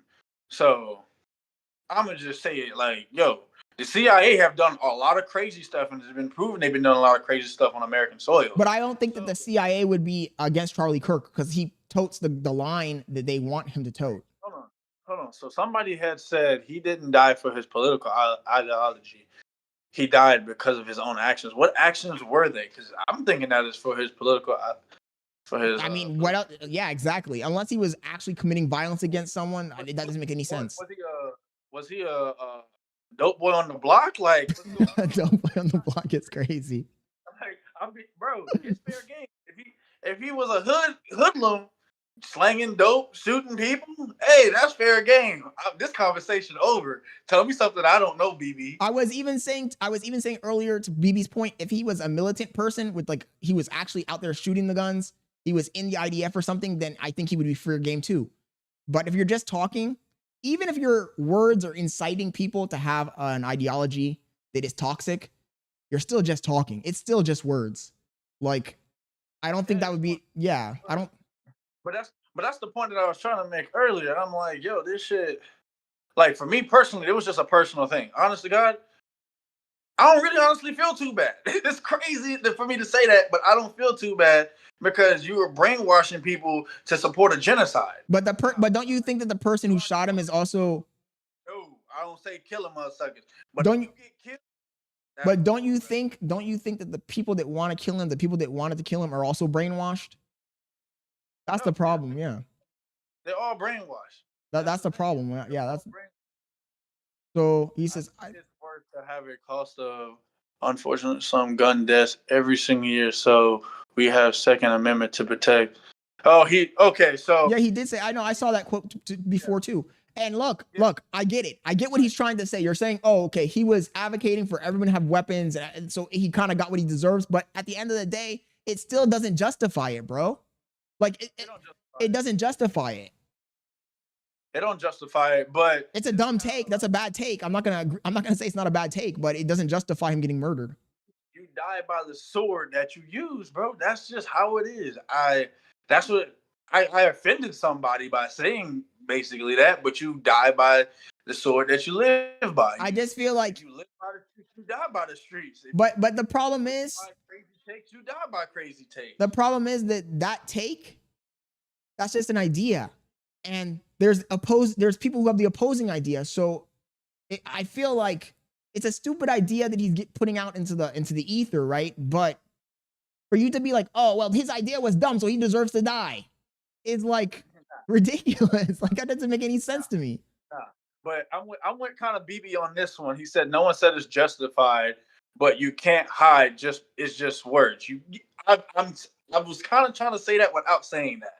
But I don't know. I don't know how I feel about that. Because like that's why I keep saying that words, you have freedom of speech, but there's responsibilities and consequences for your speech. I can't go into a movie theater and yell fire or bomb. Like you yeah, but I feel like it's not the same though. It's because there's lots of ideologies, man. Who's to say what ideology is the correct ideology and what ideology is the incorrect ideology? And like, yes, like I said, it's just, I'm a person who talks every day, and I have a lot of dumb fucking takes. I have a lot of dumb fucking takes, bro. And for me to fucking point the finger. Your takes don't infringe on people's body autonomy rights. They do. I said I have all kinds of takes that do that. Yes, they do. I have all kinds of takes that people don't agree with, dude. The only difference between me and Charlie Kirk is that Charlie Kirk had more influence and I had less influence. But there's plenty of shit that I say that fucking somebody else could be like, oh, that actually could affect my life negatively. And like, if I had more people following me, then it just doesn't give somebody the right to be like, oh, well, Scott said that if you're part of the LGBT community, you should be locked up in a mental asylum. And so now he's locked up in a mental asylum himself, so he deserves it. Yeah, Yeah, that's literally the mental ill. So we agree on that. But my point. But listen to my point. My point is that if I say this person belongs in a mental asylum, right, and then the next day the cops bust in my house, grab me, and put me in a mental asylum, you can't point the finger at me and be like, "Ah, see, he got what he deserved." That's basically what they're doing with the murder thing. That's the same exact. It's the same exact scenario. It is. But somebody said next segment. Too many. Next segment. I get it. All right. I want to see HasanAbi's take. That's what I want to see. Yeah, I'm gonna let you get to that, man. I just wanted to give that take here. Some people don't agree with you. Some people on my side, some people on your side. I don't know. The truth is, I will agree that I am kind of abrasive. I am kind of like, I don't know, man. My opinions shouldn't really matter, but I guess they do. They hurt feelings. The truth, Sorry, Jen. I hurt your feelings. The truth is that life is just not black and white, bro. That's the whole point. And I keep trying to fucking hammer this into the head of my viewers. Life is not black and white. Life is a mess, bro. Everything. I told them that life is like somebody giving you a pile of fucking pig shit and saying, "Oh, there's your dinner. There's some ground beef in there. Find it." And you have to dig through the shit and pick out what's fucking meat and what's not, because life is not easy. It's not fucking clear as water. It's fucking murky. Like, it's murky. Like, nobody knows what's true and what's not true. I agree. Me and BB could be friends. Are you BB Netanyahu? He says words are not just black and white. All words are not equal. I say the same thing. He says you like calling life a simulation. It probably is, can I? It probably is. And it's probably a simulation that's gone failed, bro. It's a simulation. I just don't think that I want to be taken out with getting fucking assassinated in the fucking simulation, if that's what it is, man. Like, that was fucking just uncalled for. Unacceptable, smooth brain activities.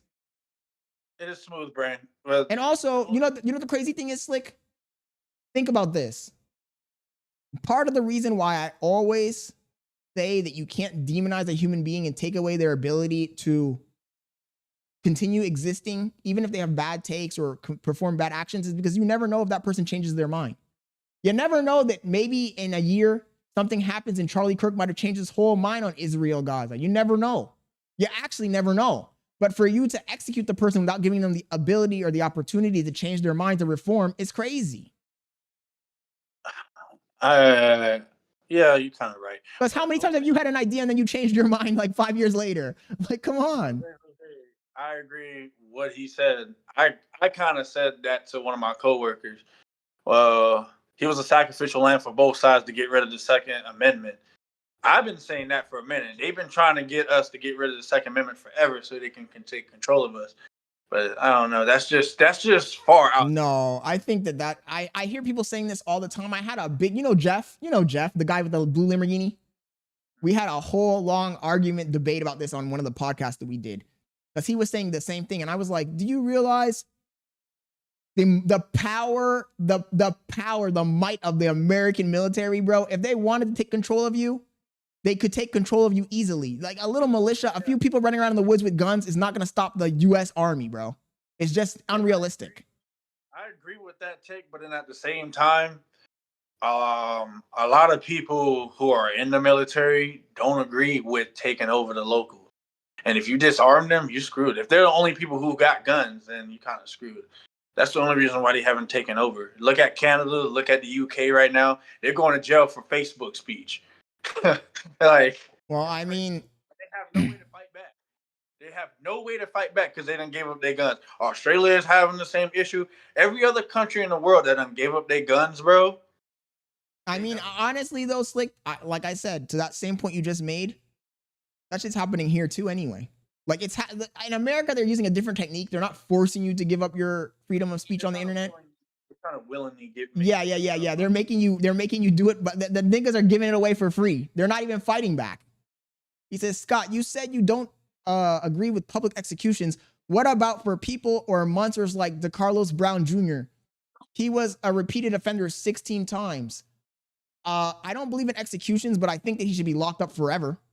And I would say that being locked up forever is worse than being executed, because you have to live every single day in a fucking cage like an animal with no freedom.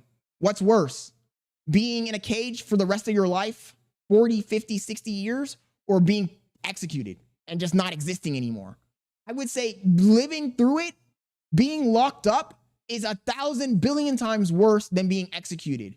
And I think that when they're locked up, I feel like America has a bad system, but at the same time, the system is a little bit too nice. If you're doing a life sentence, they should treat you like shit. Because you're not going to go back out into the public. It's not like we need to reform you. If there's no room for you to be rehabilitated, if you're not going to be back in the public, then they should treat you like fucking shit. He says, yeah, being in a cage with food and books and TV. Green Day every day. I just said, I'm clearing and flying the point right now. That's what I'm saying. They should be treated like animals. If you have a life sentence, you should be given the bare minimum amount of food, and there should be no entertainment for you at all. You should be confined. It should be basically torture. He's trolling you. He has to be trolling me. I want to clarify something. He said no one in Canada is going to jail for Facebook speech. Obviously, are you Canadian? I don't know, but it's happening. And most importantly, if somebody breaks in your house in Canada, in certain provinces, you can't even shoot them. If you shoot them, you're gonna get charged.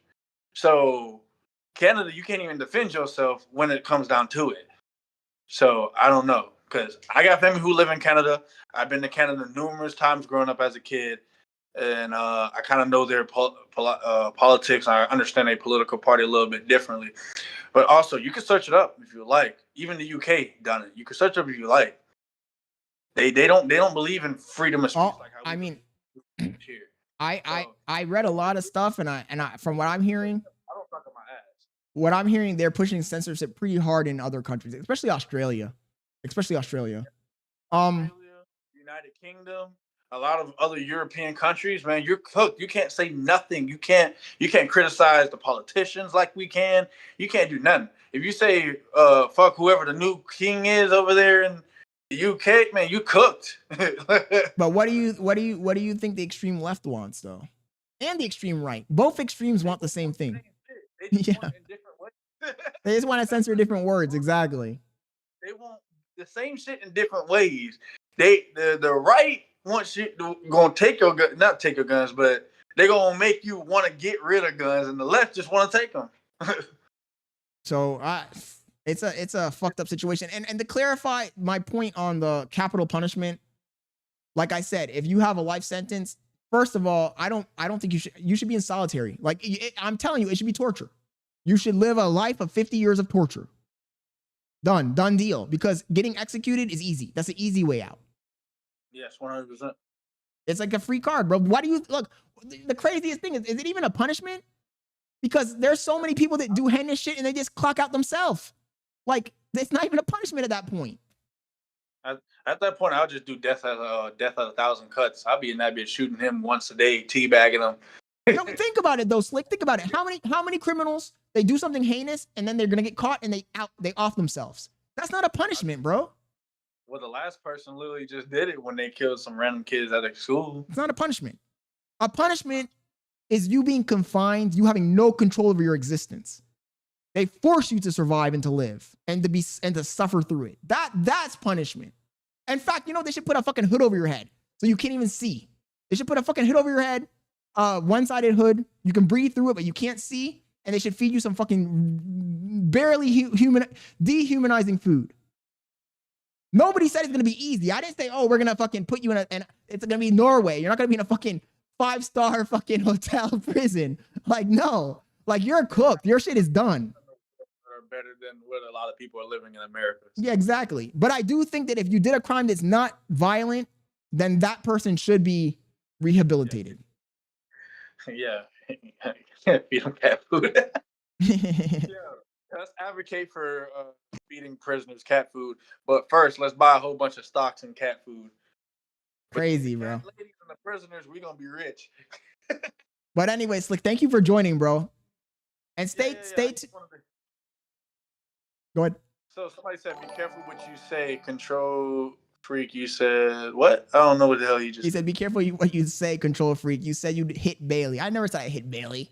The fuck? Oh, he called you a control freak. Oh. They be calling me a control freak nonstop. Oh, my God. I ain't no goddamn control freak. Nah, I just wanted to clarify that. So for the people that are crazy like Jen and want to do personal attacks or whatever, nah. Bro, you don't know Jen yet, bro. Like, you gotta hang out with us and then you'll see. Was she trolling? I don't know if she's trolling, but every time I hang out with her, I always have arguments, and we just laugh it off, bro. Like, I don't take it that serious, because She want to argue. I said, man, I'm not gonna argue because I'm a woman. I really wanted to say yes. I wanted to say yes so bad, but I thought she was being serious. So I was like, I'm gonna do this. Yo, Olivia Smith 10, thank you for joining over there on Kick. But yeah, man, I'm gonna go watch this news report, and then I'm gonna watch the HasanAbi take and see what this fucker says. I wanna see what he fucking says. I wanna see this take. So I'll catch you later, man. I gotta cook, and I got this damn dog here. That Okay, man. Well, see, now I gotta get him off the bed. Oh, let's lighten up the mood before I go. Come on, Mason. lighten up the mood. The mood's about to get dark again, bro. I'm about to watch a bunch of fucking news shit. Here's a webcam of a dog for those who are depressed. Dang.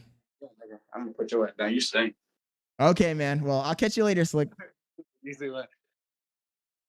Yo, what's up, chat? Let's get into this news report. That was a good conversation, though, honestly.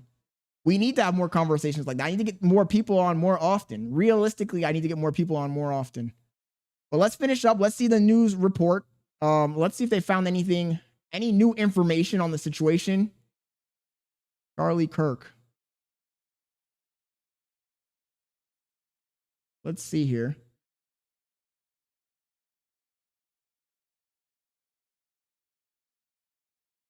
This is crazy, dude. Today is rough. What a rough situation, man. Fuck me. What a mess. Oh, Asmongold came out. Campus safe for those kids. Yeah. So thank you.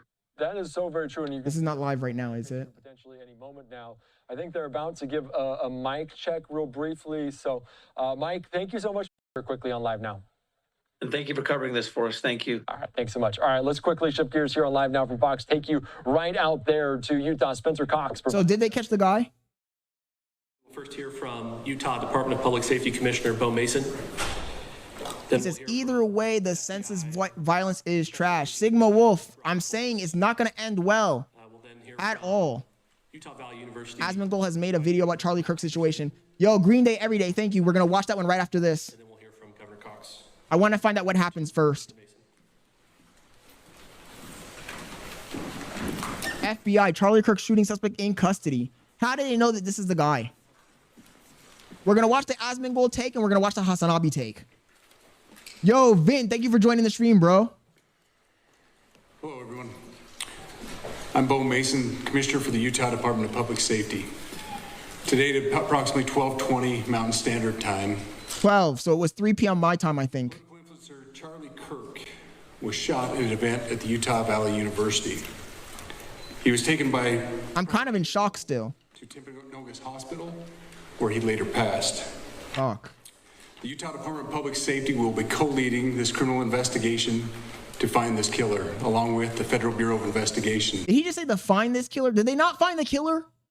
Why are the news reports so conflicting? Did they find the killer or did they not find the killer? We're working in unison with the County Sheriff's Office, the local police department, and the University Police Department, all of which have been very cooperative and fully engaged in this process. Oh, I wasn't gonna watch that video, Vin. I saw it on Reddit. I saw the very beginning of it and I closed it. I'm not seeing that shit. I'm not watching that shit. But he was released from custody after we identified that he did not match the shooting suspect and was not an accurate... They didn't find the killer? However, he has been booked into the county jail by Utah Valley University Police Department for obstruction of justice. We do still have an active investigation for the person of interest. This incident occurred with a large crowd around. There was one shot fired and one victim. While the suspect is at large. Rob Roberts says CNN is reporting that the individual in custody who shot and killed Charlie Kirk is about 25 years old. You guys better hope that this guy's a fucking conservative, bro. Because if he's a liberal, it's gonna be, oh my God, it's gonna be such a fucking mess. We believe this was a targeted attack towards one individual. Biden got away with it? That's crazy. Yeah, Vin, I think it was a sniper. They said 200 meters away. As we heal, we encourage everyone who is struggling with news of the incident to call 988, our state mental health crisis line. In addition to that, our partners with the FBI will also be discussing other ways we can communicate through the public for tips and other information. Thank you. Oh my God, Jeeper. See, guys like Jeeper, and I think Pat Peacock might be on the same thing, says someone used their Second Amendment. That's not using your Second Amendment, buddy. If that's your take, if that's your opinion that somebody used their Second Amendment, then you have serious problems, bro. You're part of the problem. The same thing with Jeeper, part of the problem, bro. You're advocating for violence. You can't say that you're a liberal who's against violence and advocate for violence. You can't talk out of both sides of your mouth. Good afternoon. On behalf of the FBI, we extend our sincerest condolences to the family and friends of Charlie Kirk. Our thoughts are also with the people who witnessed this traumatic event. We know that what you experienced was very difficult. Our thoughts are with you as well. As soon as we heard about the shooting, special agents and personnel from the Salt Lake field office responded immediately. We have full resources devoted to this investigation, including tactical, operational, investigative, and intelligence. To be clear, the FBI will fully support and co-lead this investigation alongside with our partners. We are working on setting up. He says Mormon feds. I mean, it was Utah, wasn't it? We'll get that information out to everyone. I know there's a lot of questions. This is very much an active case, and this investigation is in its early stages. We are following all the leads and all the evidence. If anyone has any information, please report it to the FBI or local law enforcement. Thank you. So they did apprehend someone. My thing is, and I hate this, I hope that if he is a liberal, I hope that the liberal media doesn't hide his motivations, because they love to do that shit. I want to know what were the motivations behind this senseless violence. On behalf of President Tumenez, who we've been communicating with, and she's on her way back right now, I say that on behalf of Utah Valley University, we are shocked and saddened by the tragic passing of Charlie Kirk. We express our sincere condolences to the Kirk family. We grieve with our students, faculty, and staff who bore witness. That's a crazy fucking statement. He says Ben Shapiro, Tucker, Glenn Beck, all should be in hiding now. That's a crazy fucking statement. Sigma says, you ever thought what kind of world we would live in if they wouldn't have silenced Nikola Tesla? I don't understand. That's a tangent. Any attempt to infringe on those rights has no place here. We do not. It shouldn't matter what political party you belong to. Any loss of life is tragic. Thank you, Fernando Swartz. That's what I'm trying to say, bro. These people, these extreme left-wingers that are celebrating this shit right now are out of their minds. They're out of their minds. I don't understand what justification they have. Oh, he said the words I don't agree with. Guys like Jeeper 1969 are either trolling or I don't know what. He says the liberals, dude, we are a loving and kind community. Yeah, right. Exactly. Green Day every day hit it on the nail. At least, look, at least I respect the conservatives a little bit more in the area of violence, because at least the conservatives, when they're going to be violent, they tell you. You know it. You can look at them. You can see how they're behaving. You can say, oh, these are violent people. Let me stay away from them. But liberals will come out with a rose. They'll hand you a flower, and right behind the flower, they'll have the gun. Like, come on, bro. Peace and love. Yeah, right. Peace and love, my ass. The hypocrisy is what gets me. I condone any form of violence at UVU and seek to make our campus a safe place for all. Ladies and gentlemen, thank you for joining us on this dark and tragic occasion. I want to thank. Okay, this is like the press conference. I want to know what actually happened. So he said CNN, Duder said CNN already had some updates about the. Let's just go to CNN's actual channel. We are hearing from President Trump. Did Trump come out and say something yet? To understand the Utah governor notes death penalty still legal and stern warning for Kirk's death. Eyewitness accounts, Charlie Kirk shooting at Utah event. They don't have. I hate how this is set up. I want to see the most recent video.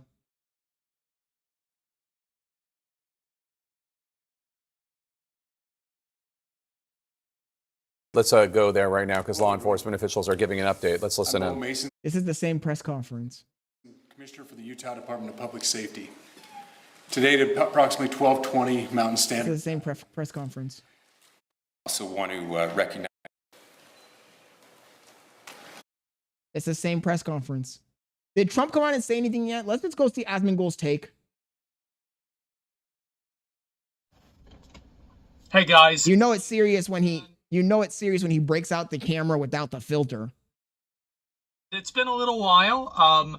Just before I get into the main topic of the video, I want to explain why there haven't been any videos. My dad has been in the hospital for the better part of a week now. Very serious situation. It has required my full attention. Okay, so I heard that his dad had passed away. That was a lie. Because of that, I've been on calls, I've been dealing with other people, talking to members of the family, and doing everything that I need to be there for my dad and for my family during this situation. And because of that, I haven't been live and I haven't made a lot of videos. And I apologize for that. Hopefully, I'll be back as soon as possible. That being said, we had something insane happen today, and I was able to break away a little bit earlier, and I wanted to make a video about it and talk about the obvious and inevitable nature of the assassination of Charlie Kirk. This happened a few hours ago, and it was probably one of the most gruesome and graphic, and this is coming from somebody who grew up on LiveLeak, videos I've ever seen. The first time I saw a video, I thought it was AI generated. The guy gets shot in the neck, and blood is spurting out. I didn't even know it could do that. And they hit him in the fucking jugular, bro, which is fucking crazy.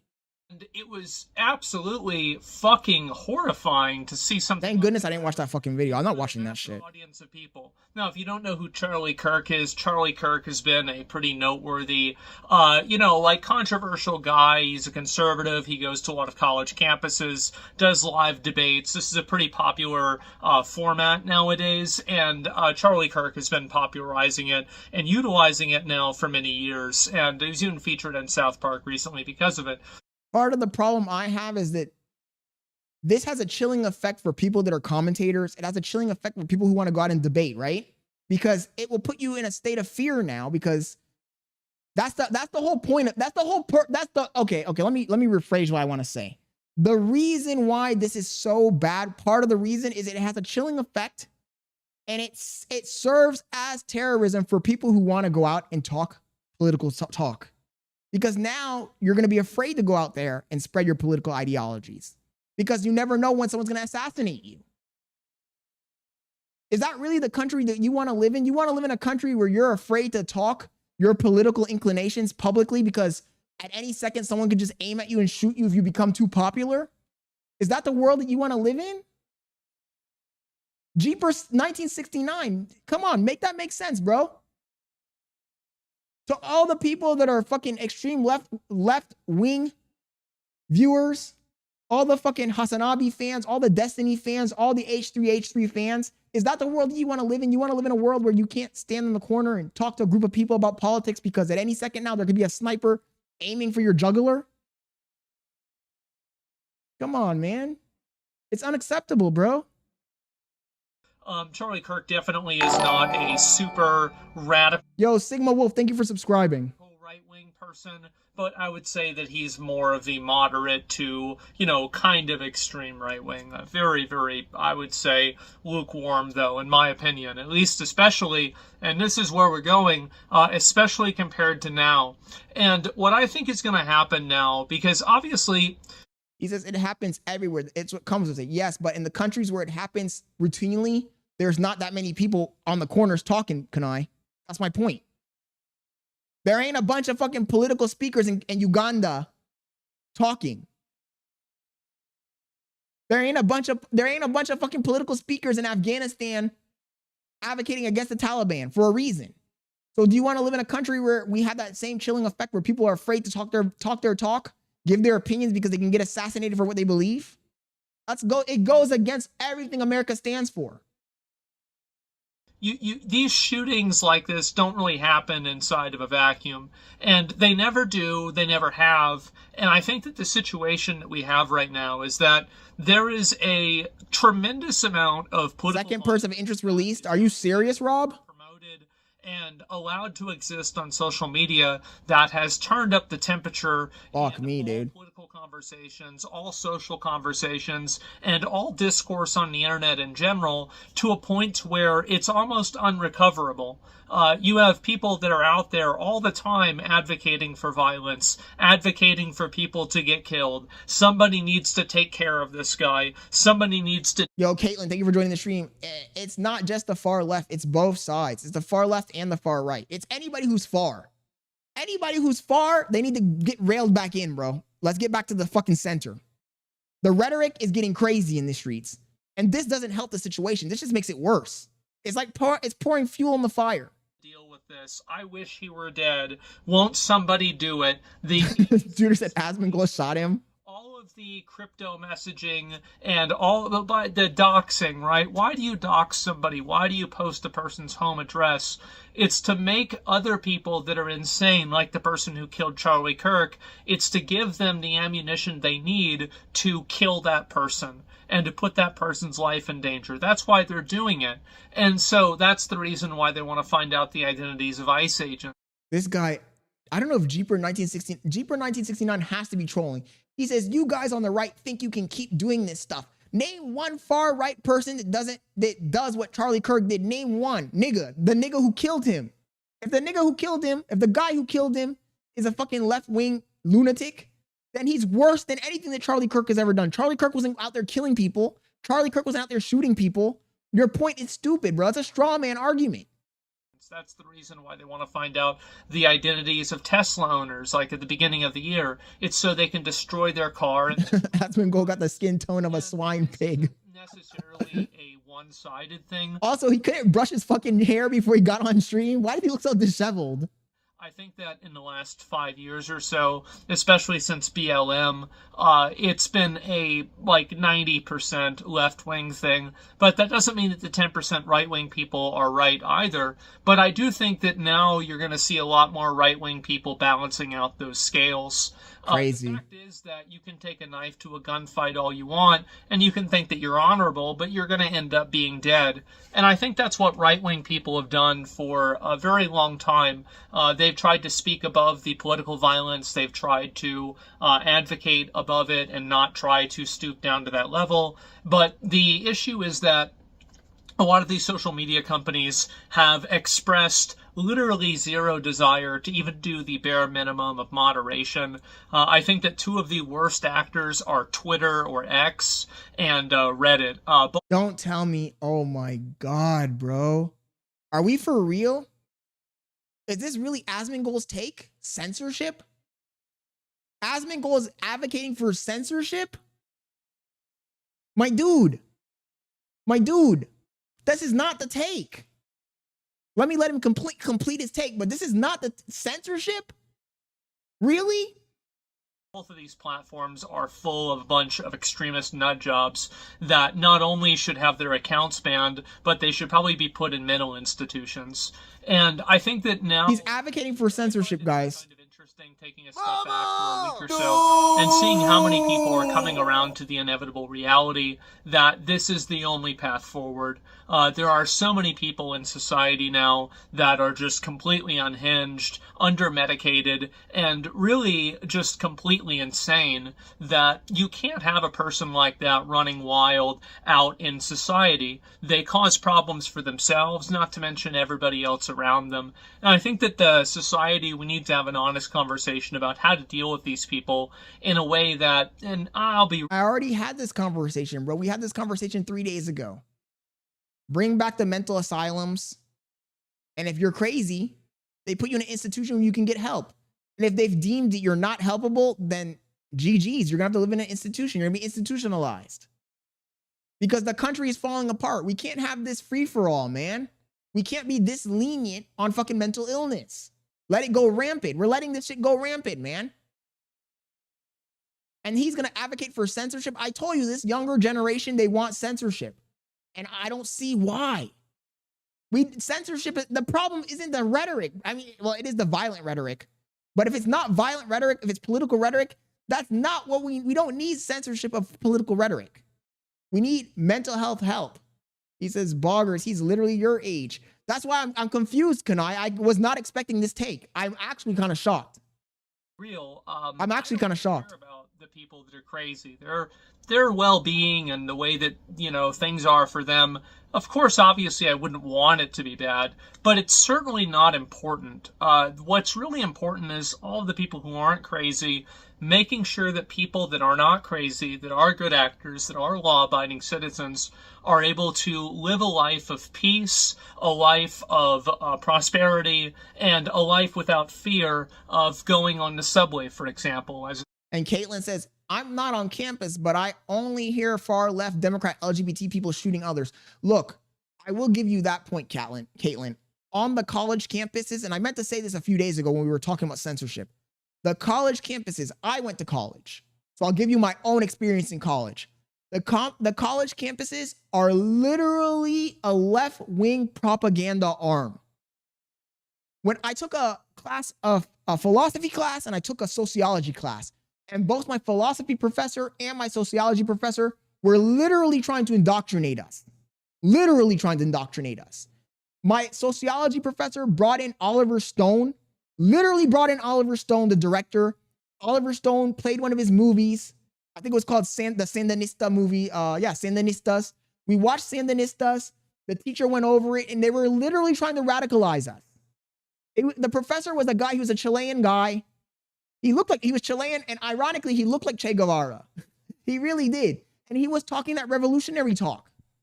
And like, I get it. College campuses have always been a place for a left-wing talking and revolutionary speaking and whatnot. But God damn it, bro. You can't be so one-sided politically. And in reality, they're literally brainwashing the youth. They're brainwashing the youth. I almost got brainwashed. I told you guys, I used to be a liberal. I used to be an extreme liberal. I used to be a HasanAbi head liberal, watching the Young Turks every single day. There's a reason why. It's because of the fucking college system. All of my professors were liberals. All of my professors were constantly trying to indoctrinate us. Oh, you guys, tonight's assignment in sociology is we're going to watch this documentary. Genders don't exist. Race is a social construct. The recent event as well. And I think that every single person in the world deserves pushing all this bullshit like that.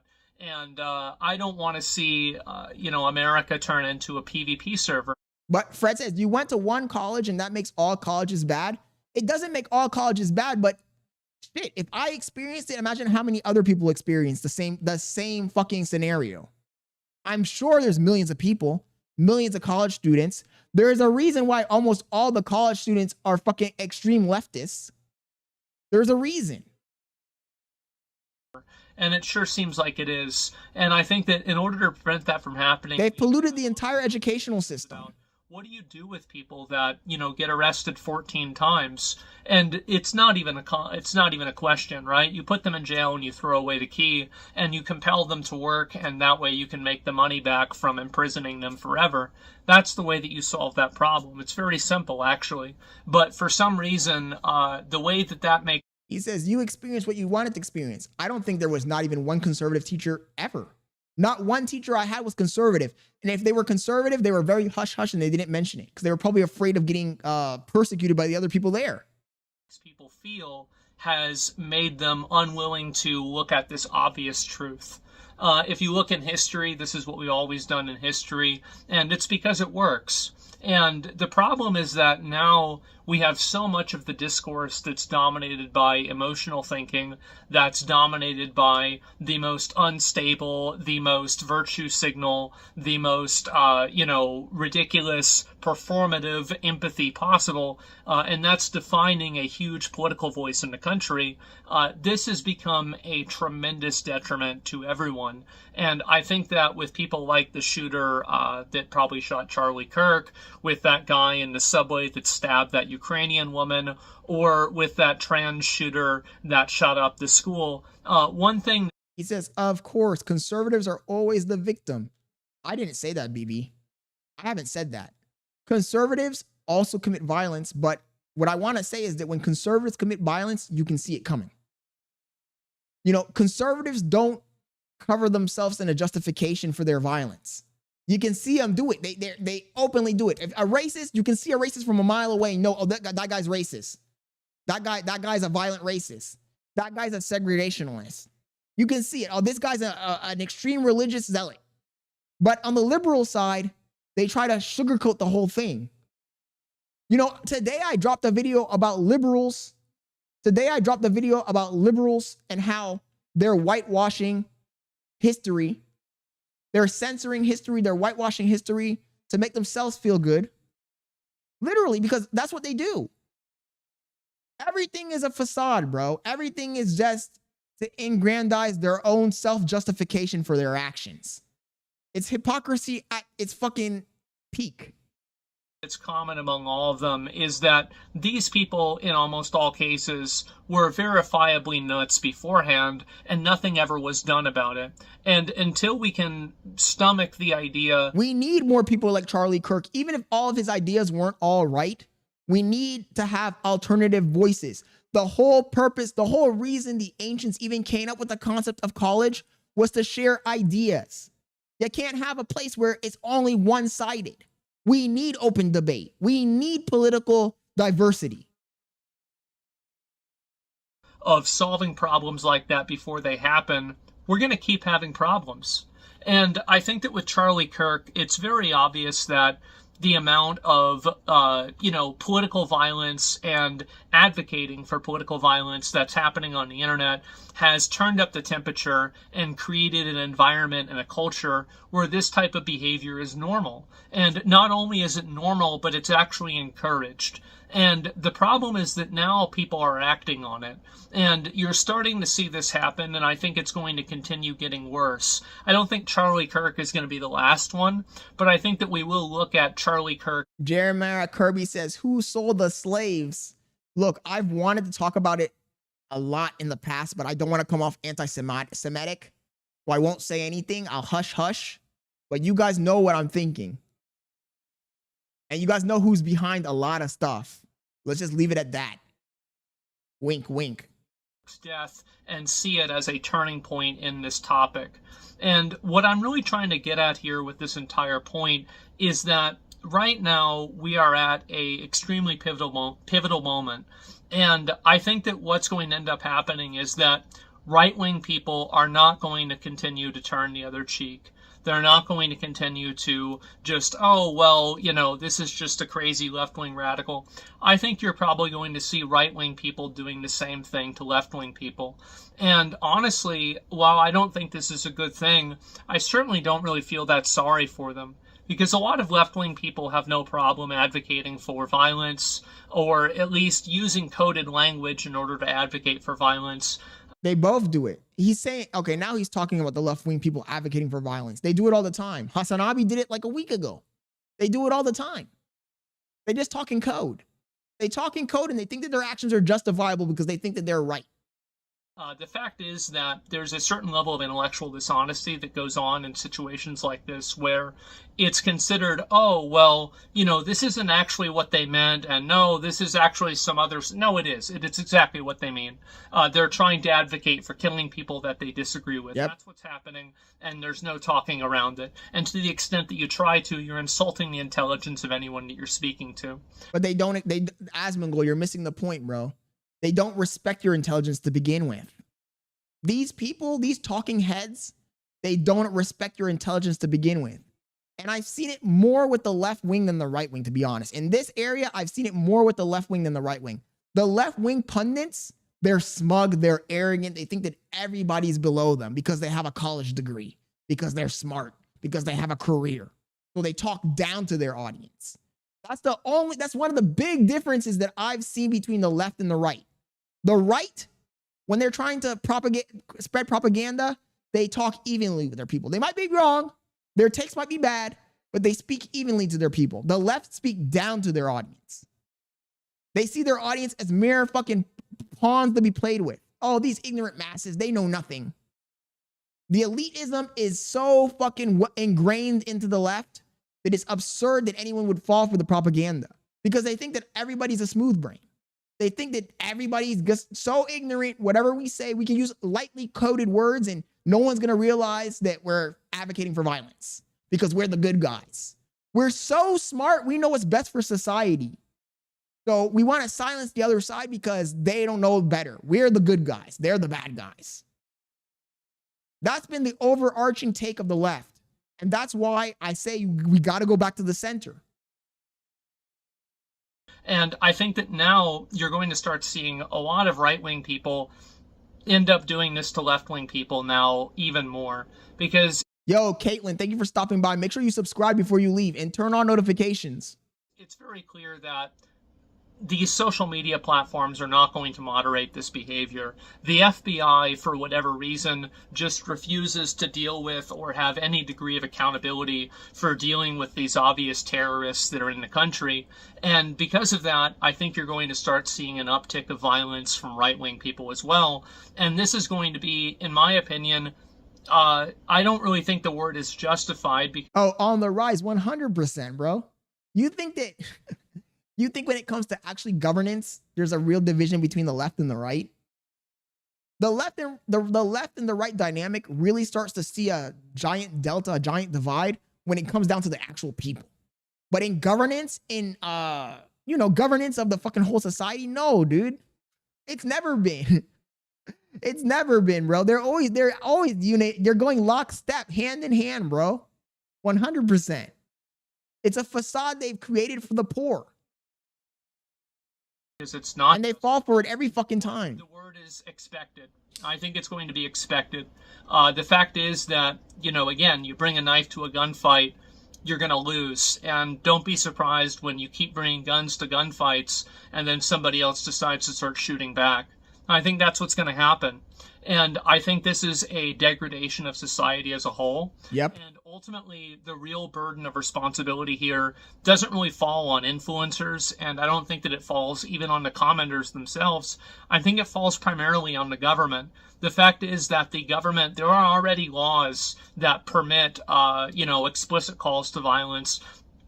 There's already laws that permit the types of stalking and doxing that people engage in online. And one of the big things that is a misconception is that people like me want new laws. We want any form of extra censorship at all. I certainly don't want that, and I don't know anybody else that does either. I am a little bit confused because he sounded a lot like he was advocating for censorship, but now he's saying he wasn't advocating for censorship. But what we do want is we want the existing laws to be applied and to be enforced in an accurate and a fair way, which is clearly not what's happening. And really the government not doing that and giving this asymmetrical, in my opinion, advantage to left-wing people to fully and with complete freedom practice genuine terrorism on a daily basis and then, congratulate each other about how moral and how good they are for doing it. Okay, so he's essentially saying the exact same thing I said a moment ago, but he just used like a lot more words.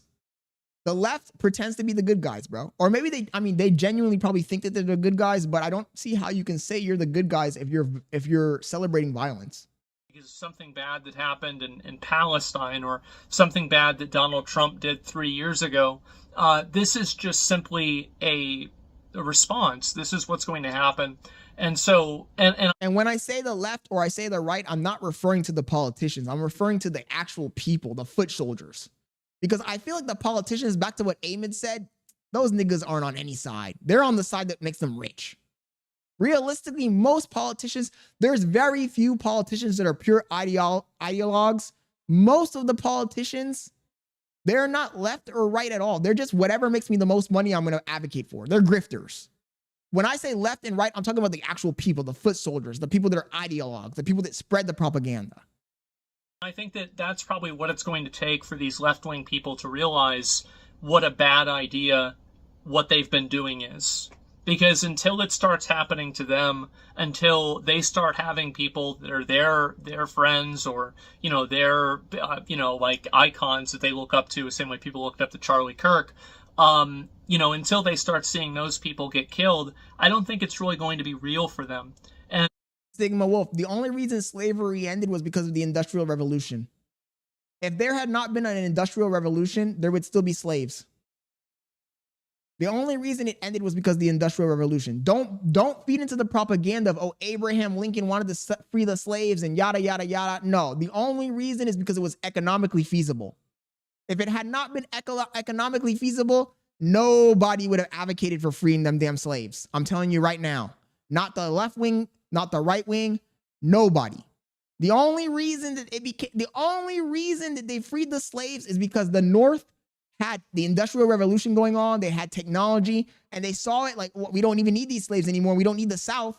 We have more power. We have more commerce. We have more money. We have more influence than them. So let's end it when we can.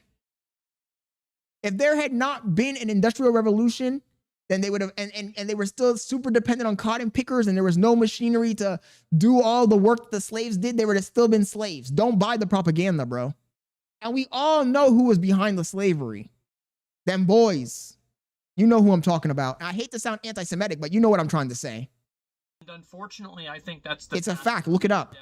Because of the government and social media companies and every other seemingly governmental apparatus that has just completely hand-waved this problem and ignored it entirely. So the death of Charlie Kirk and the assassination of him should not come as a surprise to anyone. This should be something that everybody could have expected. All you had to do is read Twitter for an hour and you could have told me this would have happened. Reading Twitter for an hour your brain would fall out of your head. But I'm surprised. You know what? He's making a good point here, though. He's making a good point. I'm surprised we haven't had more political assassinations. People get shot up in America every single day because of the lenient gun laws. I'm surprised this hasn't happened more. It's actually a miracle that it hasn't happened more. Of course. Same with Reddit. And until that core problem is addressed, you will continue to see a rapid decline in any type of social discourse. And I'm actually kind of afraid to see what's going to happen next, because I think it's just going to continue getting worse. It's going to get worse now. I don't see the reason for it to stop. And so anyway, I wanted to make this video. Yo, Amen, thank you, bro. Obviously a topic that, you know, Yo, Green Day every day. Thank you for stopping by, bro. I'm glad to see you in here, man. It's always a pleasure. Talking about this a lot for the past few years now, and I was laughed at a lot, and people are telling me it wasn't that big of a deal, and oh, they were joking. Sigma says, can't we all just get along? The problem, Sigma, and I hate to say it, it's gonna make me sound exactly like what I said the liberals are, but the problem is that there are just a lot of stupid people, bro. There's just a lot of people that have low comprehension. There's a lot of low IQ people, and I just don't think we can get along. Unfortunately, you know, the crazy thing is that human beings are divided in themselves. Like, all of us have internal conflicts. If you have internal conflicts, how are you expected to get along with other people? You know, if you don't have restraint, if you don't have enough rationale, enough IQ to think, oh, these consequences negatively affect other people, so let me try my best to not affect other people negatively because I don't want people to treat me the same way. Let me treat people like how I want to be treated. Until we get people that have the IQ level to comprehend that and to have empathy for other people, we can't get along. We're not going to get along. We'll never get along. Unfortunately, that's just the truth. I hate to say it. Some people might not want to hear it, but that's the truth. Well, I saw the video. That wasn't a joke. And the reality is that those jokes and everything create a culture and an environment where the actual actions are more permissible. And you also have people that are the ones telling me, quote, jokes that are talking around just, you know, directly, you know, saying that this is a bad thing and it shouldn't be tolerated for any reason. You have, I don't want to go through a bunch of different names, but anybody, this is the way I look at it, I'm just going to make a categorical judgment here, is that any content creator or anybody like this who has been advocating for violence against a person in an extrajudicial way. I'm not talking about trying people who they disagree with for treason. This is advocating for the judicial process to be used against people they disagree with. I think that's fine. But whenever you have people that are saying things like, go get him, take this guy out, that kind of, it's just bullshit talk, bro. Hasan does this all the time. Like 8647, or anybody who's advocating for any form of he says, can't beat him, join him. Kyle Rittenhouse was a guest speaker at CPAC. Vigilante justice on people who they disagree with politically. You have to realize that all of those people, I think, have made themselves acceptable targets. And I think that there's a lot and millions of people out there nowadays that see that. And I think that that should be extremely worrying for them. It should be terrifying. But the reality is that they have created that environment themselves through their own actions, through their behavior, and through their own words. You reap what you sow. And I think that things are about to get a whole lot worse. So anyway, guys, I wanted to make this video and talk about it. And that's about all I've got to say. Look. So I hope to be back soon. I'll record. What I want to say on this topic is I don't believe in censorship, but I do believe in accountability. And I've been trying to push this on you guys for the last few days. I don't believe in censorship, but I do believe in accountability. Part of the reason we've spiraled out of control is the internet, is the ability for people to be anonymous and say whatever fucking crazy thing they want to say. And I feel like there should be rules. There should be regulations. There should be what you say, your presence on the internet should be tied to your identity. It should. Stand on business, man. If you're going to go on the internet and say crazy stuff, you better stand on business. You better stand on business. Let's see what Hasan had to say. I want to see what Hasan has to say because Hasan, he always has the dumbest takes. So let's see what he has to say. Trump announced his death. Charlie Kirk shot and killed HasanAbi. Let's see. See, this is what you need to do in your life too, chat. You guys need to take in the opinions of both sides. He says no one would take accountability if the internet didn't hold them accountable. I think that there should be some, the problem, Kanai, is that the people who came up with the internet, DARPA and the scientists that were using it were too hippy dippy. They were too, what is the word? They believe too much in a utopia. Human beings, they need to be held accountable, bro. This shit should be fucking your name, your ID, your information when you log into the internet should be logged in. We know who you are. And then you can say whatever you want. No one's going to persecute you for saying whatever you want, but say the wrong shit and there should be consequences, you know? But when you have people just being anonymous, they're going to do the most, bro. And that's the problem we have, that people are doing the most. I've experienced it firsthand on Reddit, on Twitter. If people feel there's no consequence to their action, they're going to do whatever. The great and even legendary Charlie Kirk is dead. No one understood or had the heart of the youth in the United States of America better than Charlie. He was loved and admired by all, especially me, and now he's no longer with us. That's as close to an official confirmation as you're going to get. He's dead. Disavow quickly and vehemently for your own safety? Yeah, no dude. What the do you mean? Of course, I don't think you guys understand. I was supposed to debate him in a public setting like a month from now. What the fuck is happening? Mike Lee, I am tracking the situation at Utah Valley University closely. Please join me in praying for Charlie Kirk and the students gathered there. How is this? How is it shots fired at Charlie Kirk event at Utah Valley University? Shots have been fired at Charlie Kirk event at Utah Valley University. Footage from the scene showed event goers screaming as shots rang out on Wednesday. People at the event took to social media to share details of the moment someone opened fire at the conservatives event. Kirk published a post on X just minutes before reports of the shooting emerged. What the fuck is going on? So far, he's been pretty reasonable. Fuck, dude. There's a lot of people there. Fuck me. Deseret is reporting he was shot. Okay, Deseret News now reporting Charlie Kirk shot at Utah event. Charlie Kirk, this is a breaking news story, will be updated. Charlie Kirk was shot at an event at Utah Valley University in Orem, Utah on Wednesday. Bystanders report seeing Kirk shot. Jesus Christ, dude. Oh my God. Bystanders report seeing Kirk shot near his neck during a Q&A with students. What the fuck is crazy work, dude? Brother? Oh!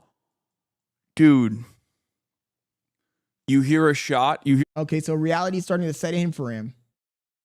He's doing better than what I thought, chat. I wasn't expecting HasanAbi to take this stance. I was expecting him to say something stupid. So let's see. It looks like reality's setting in for him because he seems pretty shocked.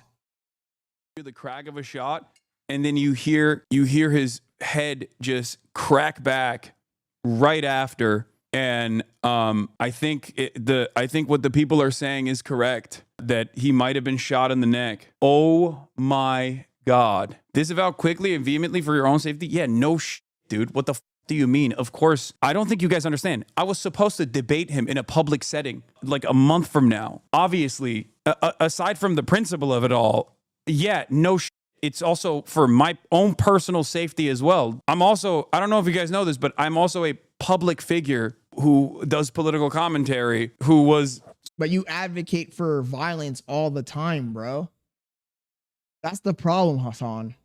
That's the problem. Look, I've said it a million times. I have nothing against Hasan either, bro. Sometimes Hasan, look, occasionally he has good points. Sometimes he does.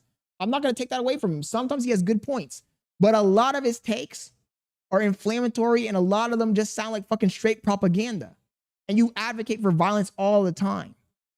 So now reality hits you. Now you're seeing the consequences of your fucking rhetoric, and you're thinking to yourself, fuck me. Look at his face. Look at his face. He's thinking, fuck me. Did it never dawn on you that the stuff that you say it causes people to be radicalized?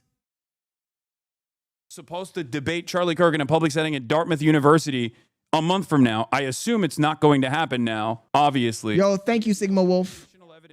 Or no news beyond the fact that the police have already said that it was a single shot that was fired at UVU. Police said he gets shot in the neck, and the campus police statement on it was a single shot fired against event speaker, and the shooter has been, the suspect has been apprehended. So there is a close-up, there is a closer footage of Charlie Kirk getting shot in the neck here as well, where you can, oh, he's dead. Oh my God, he's definitely dead. Oh my God, I can't believe I just saw that. Oh my God. Oh my God. Yeah, I don't even want to go on Twitter, bro. Oh my God. Oh yeah. No, that footage. That you do not want to see that. You do not want to see that. You do not want to see that. That footage, the close-up footage shows very clearly immediately blood pouring out of his jugular. He gets shot in the neck, blood pouring out of his jugular, like an unimaginable amount of blood pouring out of his jugular. That's disgusting. Very little chance that he survived that. I don't know. I don't know if he. I'm not. Does that make me a bitch? Does it make me a bitch? Maybe that makes me a bitch ass nigga. I just can't deal with seeing shit like that, bro. I don't even want to go on Twitter. You know, tonight I was planning on going on Twitter and doing Twitter comms and all that stuff. I had some stuff written down here in my notepad. I said, I wanted to talk about when I was a teenager getting into skateboarding as a teen. I wanted to talk about Russia versus Poland. I wanted to talk about the atomization of society because of the internet. I wanted to talk about my first date with this girl that I dropped off at a police station. I wanted to talk about several different things. I wanted to do Twitter comms. I wanted to do a bunch of stuff.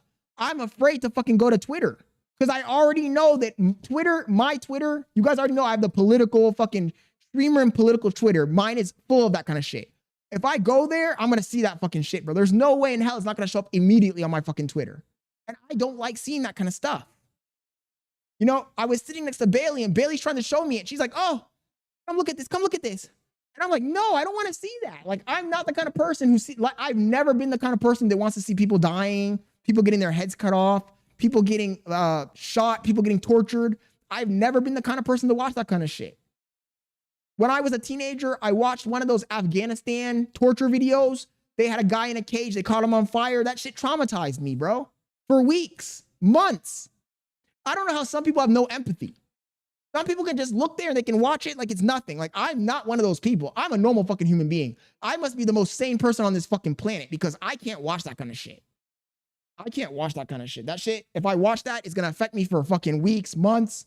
And worse, if a random person that I saw get caught on fire, burnt alive from Afghanistan affected me, imagine me watching Charlie Kirk, a guy who I've watched for years.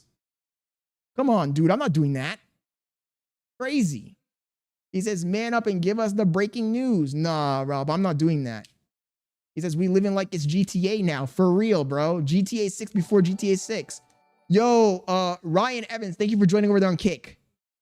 He says, and this is why we call you a... Nah, I'm not doing it, bro. He says, how can you claim his words radicalize people, but Kirk's don't? Kirk was just expressing political ideology. BB. I never said that Charlie Kirk's words don't radicalize people too. Charlie Kirk and Hasan are the same person, dude.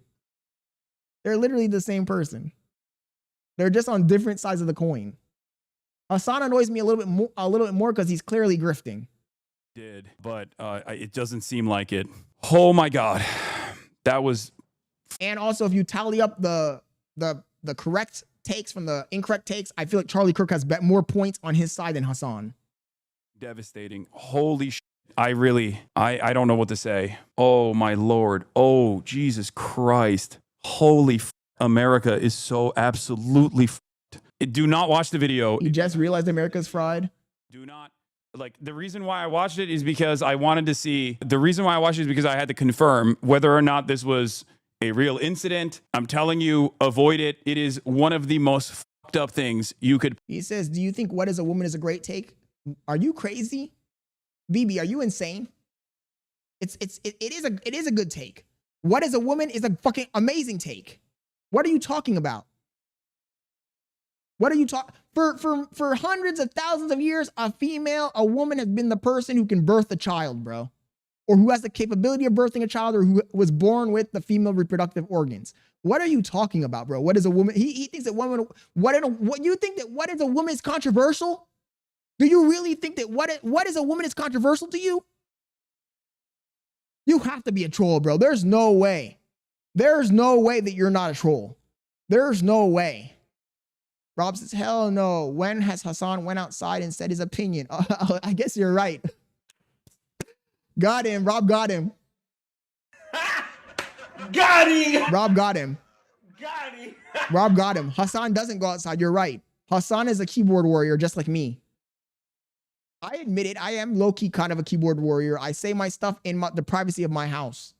So you're 100% right. Hasan isn't as fucking courageous or brave as Charlie Kirk, because Charlie Kirk at least goes out and stands on business.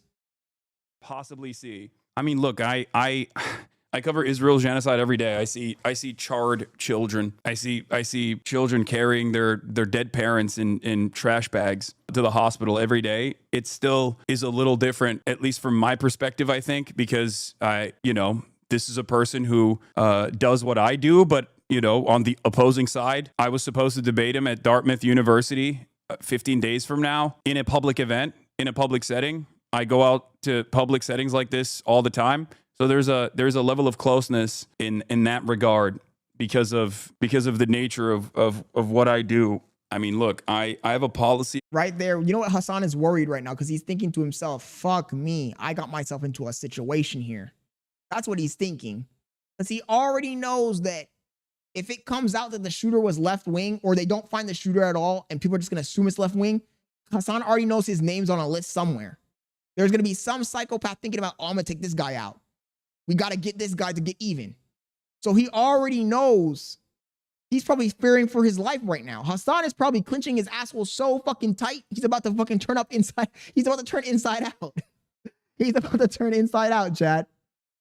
Because he's thinking to himself, fuck me. Fuck me. The right's going to want to retaliate. Who are they going to pick? Of not living in fear. And, but we'll see. I might have to reconfigure certain things. This is insane. I never thought I would see something like this. Was it a rifle? Was it a handgun? But I guess if there's one country where something like this could happen, it's this one.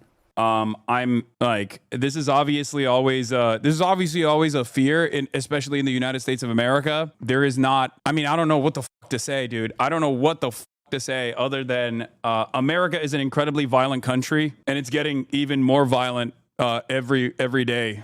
It's one. You're literally a militant left-wing socialist communist, dude, who advocates for the support of Hamas, Hezbollah, and the Houthis. And now you want to say that you're scared and America's a violent country? Now you want to say that, Hasan? Really? Now is the time? You couldn't say that a week ago? 2 weeks ago when you were advocating for H3's wife to be taken out because she's an ex-IDF soldier. She's an enemy combatant, as you would have said. You didn't think about it when you said that, bro? You thought that the words were just words? And now you're afraid? Now you're clenching? Now your heart is racing, Hasan? Now you're sweating bullets? Come on, dude. Have some fucking accountability, bro. This is the moment for you to come clean and take accountability for your fucking actions, for your fucking rhetoric. And be like, you know what? At times, I've gone extreme. At times, I've been hyperbolic. at times I've said things that might be taken incorrectly, misinterpreted, used as a reasonable excuse for violence. And I want to say I disavow these actions and that nobody should have violence. Nobody should be trying to take anyone out because of their rhetoric. This is the moment for you to say that shit, Hasan. It's the moment for you to take accountability, bro. Because right now he's tight. You can see it in his face that he's tight. This is one of the most insane things I've seen. The scourge of gun violence and political violence must end. The shooting of Charlie Kirk is the latest incident of this chaos, and it must stop. We cannot go down this road. There's no place for it in America. We wish for his recovery. Why was Luigi's shooting celebrated, but this is tragic? Couple different reasons. I think there are a lot of people who have some semblance of like parasocial connection to Charlie Kirk, which is as weird as it sounds. Rob says Sneeko just made a great take on this. Can you send me the link, Rob? I don't want to open my Twitter, bro. I already know my Twitter is going to be fucked. I don't want to open my Twitter. Is it on Sneeko's Twitter? I'll just go to Twitter and I'll type in Sneeko. I don't want to go start scrolling, because if I start scrolling, it's going to be GG's for me. It's going to be GG's for the stream too, because it's fucking against TOS to show something like that. It's a public event. It is at a school, and Charlie Kirk is not seen as someone who is like responsible for the social murder of tens of thousands of Americans. You know what I mean? So those are probably some of the reasons why. And for the record, there are a shit ton of people celebrating this as well. I'm not, for obvious reasons. I think people here have the capacity to understand why. It's just like, I'm gonna keep repeating this over and over again, but like, this is the ultimate fear for a political commentator. This is it. This is the thing that you don't want happening. This is the thing that you never want happening. This is what a lot of people fantasize happening to me all the time and say they will do to me all the fucking time. Obviously, especially because it's Charlie Kirk, someone who I know personally. I'm not, fond of his worldview, obviously, but someone who I have debated in public settings on numerous occasions since 2015, and also someone who I was slated to debate at Dartmouth University 2 weeks from now. Do you understand? Trump announced his death. The great and even legendary Charlie Kirk is dead. No one understood or... He says yaps, and says nothing. That's Hasan's take. I know, right? He's talking in circles, Rob. And you know the other thing is, I hate to say it, but I'm going to say it anyway. Help me! Hasan's take is a take of zero empathy. Do you see how he keeps framing it as this could have been me? It's the biggest fear of a political commentator. Not even once has he said, my heart goes out to Charlie Kirk's family. Think about that. Now, I might be wrong. It might be too early to say that he hasn't said it. But so far in this video, Hasan has not said, not even once, my heart goes out to Charlie Kirk and his family. This whole perspective that Hasan has right now is a victim. I might be in danger. This might affect me. He's worried for himself. A selfish human. That's what we're watching here. He says he don't give a fuck about him. He's just thinking about himself. He says the elites are calling these shots. There is no left or right. It's the spineless elites. David, I would agree with you 100%. I just said that a moment ago too. At the top, those people are all in the same boat. All of them are in the same boat. All of them are chilling with Epstein. All of them are in the same boat. And then they spread this left-right propaganda to the poors. And the poors eat it up like it's fucking... I don't know. They eat it up. They just eat it up. I don't even know what to say. They eat it up like a fucking Happy Meal. Had the heart of the youth in the United States of America better than Charlie. He was loved and admired by all, especially me. And now he's no longer with us. Melania, and my sympathies go out to his beautiful wife, Erica, and family. Charlie, we love you. That's it. Trump had to be the one to announce this. That's as close to an official confirmation as you're going to get. He's dead. I want to show you there was a moment of silence on the House floor in Washington for Charlie Kirk just moments ago. Bipartisan calls to calm this down, to bring the rhetoric down in this country. Again, there was a moment. Country is spiraling out of fucking control. Dude, by the way, right-wingers saying, oh, we got to tone down the rhetoric once again. Dude, please, Hasan. Fuck, man. Please stop the cap, dude. Stop the fucking cap. Literally 3 weeks ago, you had a gun and you were flashing it around on screen, threatening people. Shut the fuck up, dude. God damn it. He's so fucking fake. Stop the cap. Stop the fucking cap, bro. God damn. Talking about all the right wing. You're just as violent, bro. You have just as fucking crazy takes as the fucking extreme right. You're an extremist. Shut the fuck up. Stop pretending like now, oh, I'm so good. Oh, I'm Hasan. I'm so high. I'm above the fray. I've never said anything that might incite violence. My takes are so correct. All of these ignorant people, they don't understand the intricacies of politics. They don't understand that if we were just a socialist communist country, none of these problems would exist. Israel's committing a genocide. That's all that matters. Shut the fuck up. Is an insane statement here, okay? It's like people who perhaps are most responsible for setting up an environment where violence and instability is the norm for everyday Americans. People who have set up an environment where there is just no solution to unlimited gun violence every single day, where parents send their children to school and there's no guarantee of their safety, and some experience exactly what the... On the rise, you're 100% right. Nobody's taking accountability if you haven't noticed. Not once has Hasan said, you know what, guys, I might have misspoke in the past. I want to take back what I've said. Not even once. He hasn't said no condolences to the family, none of that shit. It's all political spin, bro. It's all political spin from both sides. I'm tired of it, bro. Are you not tired of it, guys? Are you not tired of getting used? Come on, man. We can do better as a country, bro. We really can. There's no reason to be at this fucking level, bro. America, the most powerful country in the history of the human race. The most powerful entity, the most wealthy, powerful, successful, advanced nation in the history of the human species. And we can't get along? We're fighting over the color of our skin. We're fighting over our fucking genders. We're fighting over all this bullshit. We can't get along? Really? In the 21st century, in the big 2025? It just shows you that humans never change, bro. Humans never fucking change. Republicans, the fear and anger that the Republicans... Tribalism. It'll be the end of us. Regular people experience that, unfortunately, all too frequently. Yo, Josh, thank you for joining the stream. Down the rhetoric of violence, Elon Musk, the owner of this website, took no time, like didn't even wait for the confirmation of Charlie Kirk's death, to immediately go, the left is the party of murder. 2 months ago, a psychopathic right-winger, a far-right evangelical Christian, had a hit list of numerous Democrat politicians. He went into the homes of Democrat politicians in the state of Minnesota, and he shot and killed 2, and he tried to kill more. And these guys immediately said, oh, he was a leftist. He was actually Tim Walz's guy. He was Tim Walz's top guy. Made no sense. Tim Walz was literally a part of the assassination hit list. And people still... He says, what is a woman is a fight about gender. No, that's somebody's trying to spread... That's the left trying to spread propaganda to make you think that women don't exist. And the people pushing back against it. That's completely different, BB. That's a completely different scenario. Ran along with that narrative.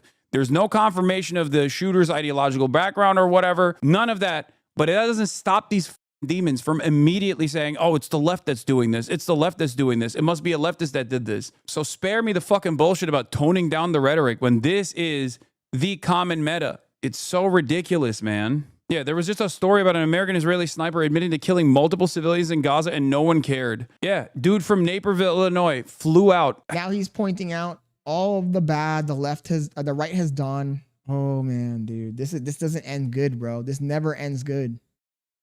This is not going to unify the country at all. It's just going to divide the country even more.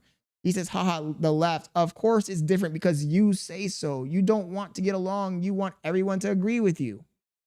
No, BB, look, you can believe whatever you want about what a woman is or what a woman isn't, but don't go teaching it to kids.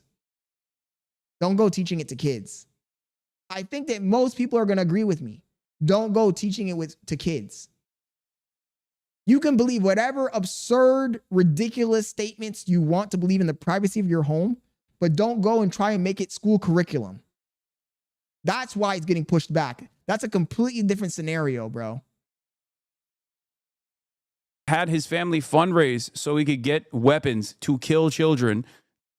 He says, Fearbuck just released Trump's new video on this. Got facts. I've seen enough of Hasan. Let's see what Sneeko has to say, and then we'll watch the Fairbuck. I'm afraid to open this shit, bro. I am afraid to open this shit. Let me go to Sneeko. Let's see what Sneeko had to say.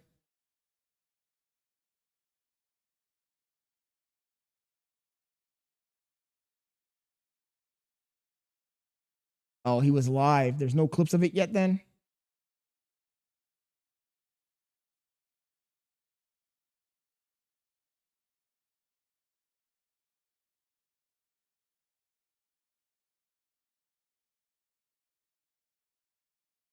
Okay.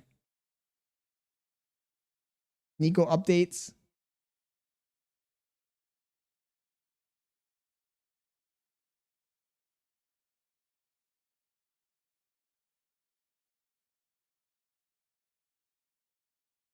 Is it this one?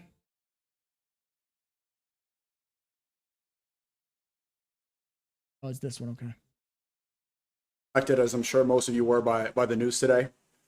I want to break down the response that everybody had, what I really think happened, what this means, where we're going to go. And we're going into darkness, bro. I can tell you right now. There's no good solution to this. We're going into darkness, bro.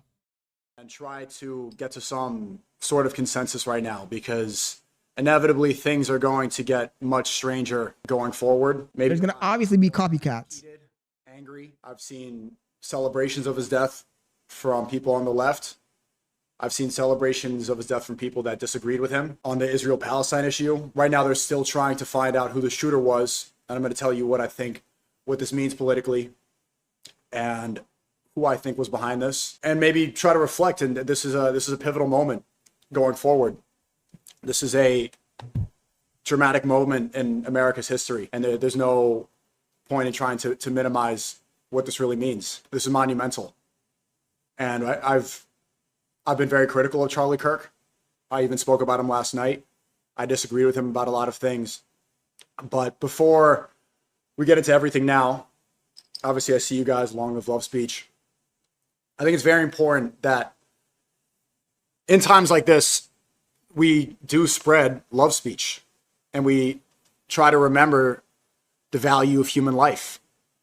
Charlie Kirk was a family man. He was 31 years old, extremely young. He had 31, bro. Fuck. And for him to be brutally assassinated like that, live for the world to see, a public execution, is something that I wouldn't wish upon anybody. Celebrating death is always wrong, and making light of this, making jokes about this is disgusting. So just everyone, if you could say rest in peace in the chat, may God rest his soul. I hope that you all said a prayer for him today. My point exactly. Like acting like this is some sort of joke and oh, it was worth it and gloating over it. You're a disgusting human being, bro.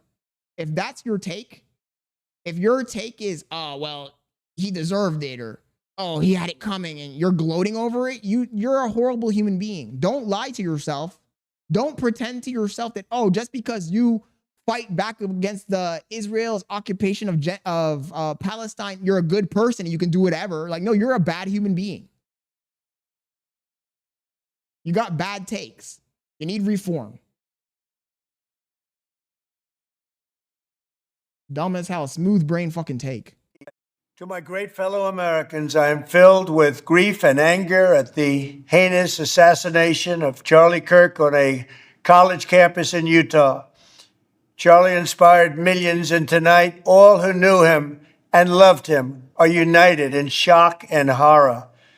Charlie was a patriot who devoted his life to the cause of open debate and the country that he loved so much, the United States of America. He fought for liberty, democracy, justice, and the American people. He's a martyr for truth and freedom, and there's never been anyone who was so respected by youth. Extremely disgusting, Gus. And by the way, Gus Renato, thank you for joining the stream. The thing is that I feel like some people that have smooth brain takes, they don't understand how you're supposed to go about getting your information from the internet. There are plenty of people that I watch that I don't agree with 100%.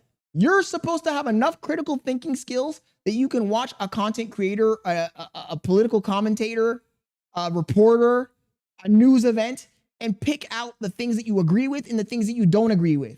You think that I agree with everything Charlie Kirk did? No, I don't. There's a lot of things that I disagree with Charlie Kirk about. There's a lot of things that I disagree with Ben Shapiro about. There's a lot of things that I disagree about with Glenn Greenwald, fucking Candace Owens, Andrew Tate.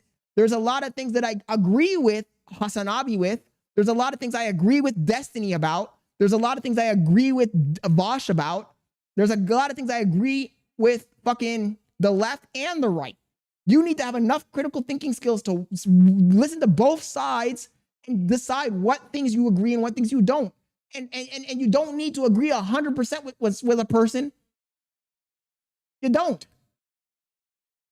You gotta have enough analytical skill to determine what you believe. But the problem is that so many people are just sheep. They want to find the golden ticket. They want to find the one answer, the one-stop shop. And they want to latch onto that person and say, this person can commit no wrong. I believe everything this person says. And the moment the person makes a mistake and says something they don't agree with, they turn on them. You're a sheep. Mama! Wake up. You're a fucking sheep. You have no independent thoughts in your head. Every single thought that you regurgitate from your mouth is a rehash of somebody else's take. You have no original thought. You're just a blind sheep. This guy, BB, he says, did you celebrate Kai Rittenhouse? What are you talking? That's a straw man argument, bro. Use your analytical thinking skills, critical thinking skills. If you're a left winger and you follow other left wingers blindly, you're an idiot. If you're a right winger and you follow other right wingers blindly, you're an idiot. You shouldn't be following anyone blindly. Follow yourself. Use your own judgment. Stop being fucking idiots. Frank Tamer says, you guys are truly living in a joke of a country. Why is this suddenly so shocking and all over the news? You are the #1 country in the world with the total school shootings every year. Yo, Frank, what country are you from? I'm actually surprised it hasn't happened more often, bro. I'm actually surprised that we haven't had a fucking boatload of political commentators getting killed. It's actually kind of a miracle, bro. It's kind of like the people who usually commit shootings haven't thought it through enough to really start taking political action, because I would have thought that we would have more murders and more executions of political commentators. It's kind of surprising that we haven't had that many. Charlie was also a man of deep, deep faith, and we take comfort in the knowledge that he is now at peace with God in heaven. Our prayers are with his wife, Erica, the 2 young, beloved children, and his entire family, who he loved more than anything in the world. We ask God to watch over them in this terrible hour of heartache and pain. This is a dark moment for America. Charlie Kirk traveled the nation, joyfully engaging with everyone interested in good. He says, I didn't hear you speak out on the Dem lawmakers that were killed in their house by a MAGA gunman. Bro, I wasn't even streaming when that happened, BB. Come on, dude. And the Kyle Rittenhouse situation, I would say that Kyle Rittenhouse probably shouldn't have been out there in the streets with those guns. But for you to attack him, at that point, he was defending himself. But he shouldn't have had the gun in the beginning at all. I think that everybody involved should have gone to jail. That's my take. My take is that I think that everybody involved should have gone to jail. Kyle Rittenhouse should have gone to jail, and the people who assaulted him, and the people that were around that were involved. Done. Problem solved. Faith debate. His mission was to bring young people into the political process. Yo, Young Al, thank you for joining the stream. Anybody ever to share his love of country and to spread the simple words of common sense. On campuses nationwide, he championed his ideas with courage, logic, humor, and grace. It's a long past time. He says MAGA celebrated Rittenhouse. And when I saw people celebrating Rittenhouse, I condemned it. When I saw people celebrating Rittenhouse, I condemned it. When I saw people celebrating the death of Osama bin Laden, I condemned it. I'm condemning any celebration of death. I'm not here on this planet to celebrate death. If you're on this planet to celebrate death and destruction and chaos and retribution and vengeance, you're a bad person. You have bad takes. I don't want to say you're a bad person. You're misguided. You're a misguided person. You're ignorant. For all Americans and the media to confront the fact that violence and murder are the tragic consequence of demonizing those with whom you disagree day after day, year after year, in the most hateful and despicable way possible. For years, those on the radical left have compared wonderful Americans like Charlie to Nazis and the world's worst mass murderers and criminals. This kind of rhetoric is directly responsible for the terrorism that we're seeing in our country today, and it must stop right now. My administration will find each and every one of those who contributed to this atrocity and to other political violence, including the organizations that fund it and support it, as well as those who go after our judges, law enforcement officials, and everyone else who brings order to our country. From the attack on my life in Butler, Pennsylvania last year, which killed a husband and father, to the BB says no one on the left will bring this shooter to speak on their behalf, and he won't be giving coffee company endorsements. I promise you, if this scenario was slightly different, they would. They 100% would. This is an assassination, so you're building a straw man argument, bro. You're literally straw manning in our chat. I'm letting you talk because for the engagement. I'm basically engagement farming you at this point because you're just talking out of your ass. He says, go to the left-wing channels where you belong. I'm just letting him fucking yap because it's engagement farming at this point. But his points are ridiculous. It's a straw man argument. He says, there's something wrong with it if people is celebrating acts of killing. They're sick, young Al. They're sick. That's the problem with them. They're mentally unsound. The attacks on ICE agents to the vicious murder of a healthcare executive in the... I've always said, Sigma says, bring back Schoolhouse Rock, Reading Rainbow, and the real facts children need to learn. I've always said, look, school education should stick strictly to the facts, bro. Science, math, social studies, get rid of it. Get rid of it. We don't need propaganda. Get rid of it. Stick to the facts. If school education just stuck to the facts, we would have a top-notch country. College, we need more people that are doing real, like my career, engineers, STEM, so our country can advance. All of this fucking sociology and all the social studies, all the fucking arts, liberal arts, it's a waste of time. Half of it is propaganda. Bring back the real education, bro. We should strip this shit down to its bare bones where you're learning stuff that you actually need to know to survive in the world. Streets of New York, to the shooting of House Majority Leader Steve Scalise and... Yo, Gus Renato, thank you, bro. Feel free to subscribe and turn on notifications. If you guys are watching the stream and you're enjoying the coverage, even though it's unfortunate, I hate that. I hate that tonight out of all nights. It's kind of unfortunate that tonight out of all nights, our channel is getting so many viewers, but it's such a bad fucking reason. It's unfortunate, but true. Fuck. I really didn't want it to go down like this, man. I didn't want to gain notoriety off the back of a tragedy, you know? It's unfortunate. It's a little bit ironic. It's unfortunate. But alas, that's the world we live in, man. I'm just glad that you guys are here to hear a reasonable voice, right? A balanced head. So if you are enjoying the stream tonight, please make sure you subscribe and turn on notifications. He says, chaos fuels the world, Scott. Unfortunately, it's sad on the rise. This is why I said we live in a simulation, because last night was I not ranting about, oh, the views have been down. Oh, streamathon. Oh, I got to get the right audience. This and that. But now something horrible happens. We are getting that Asmongold, Tectone, HasanAbi audience right now, but it's unfortunate the reason why, right? It's unfortunate the reason why. Fuck. Like, I don't want to blow my stream up. I don't want to blow up as a streamer because of a tragedy, bro, but I guess that's how the world works, right?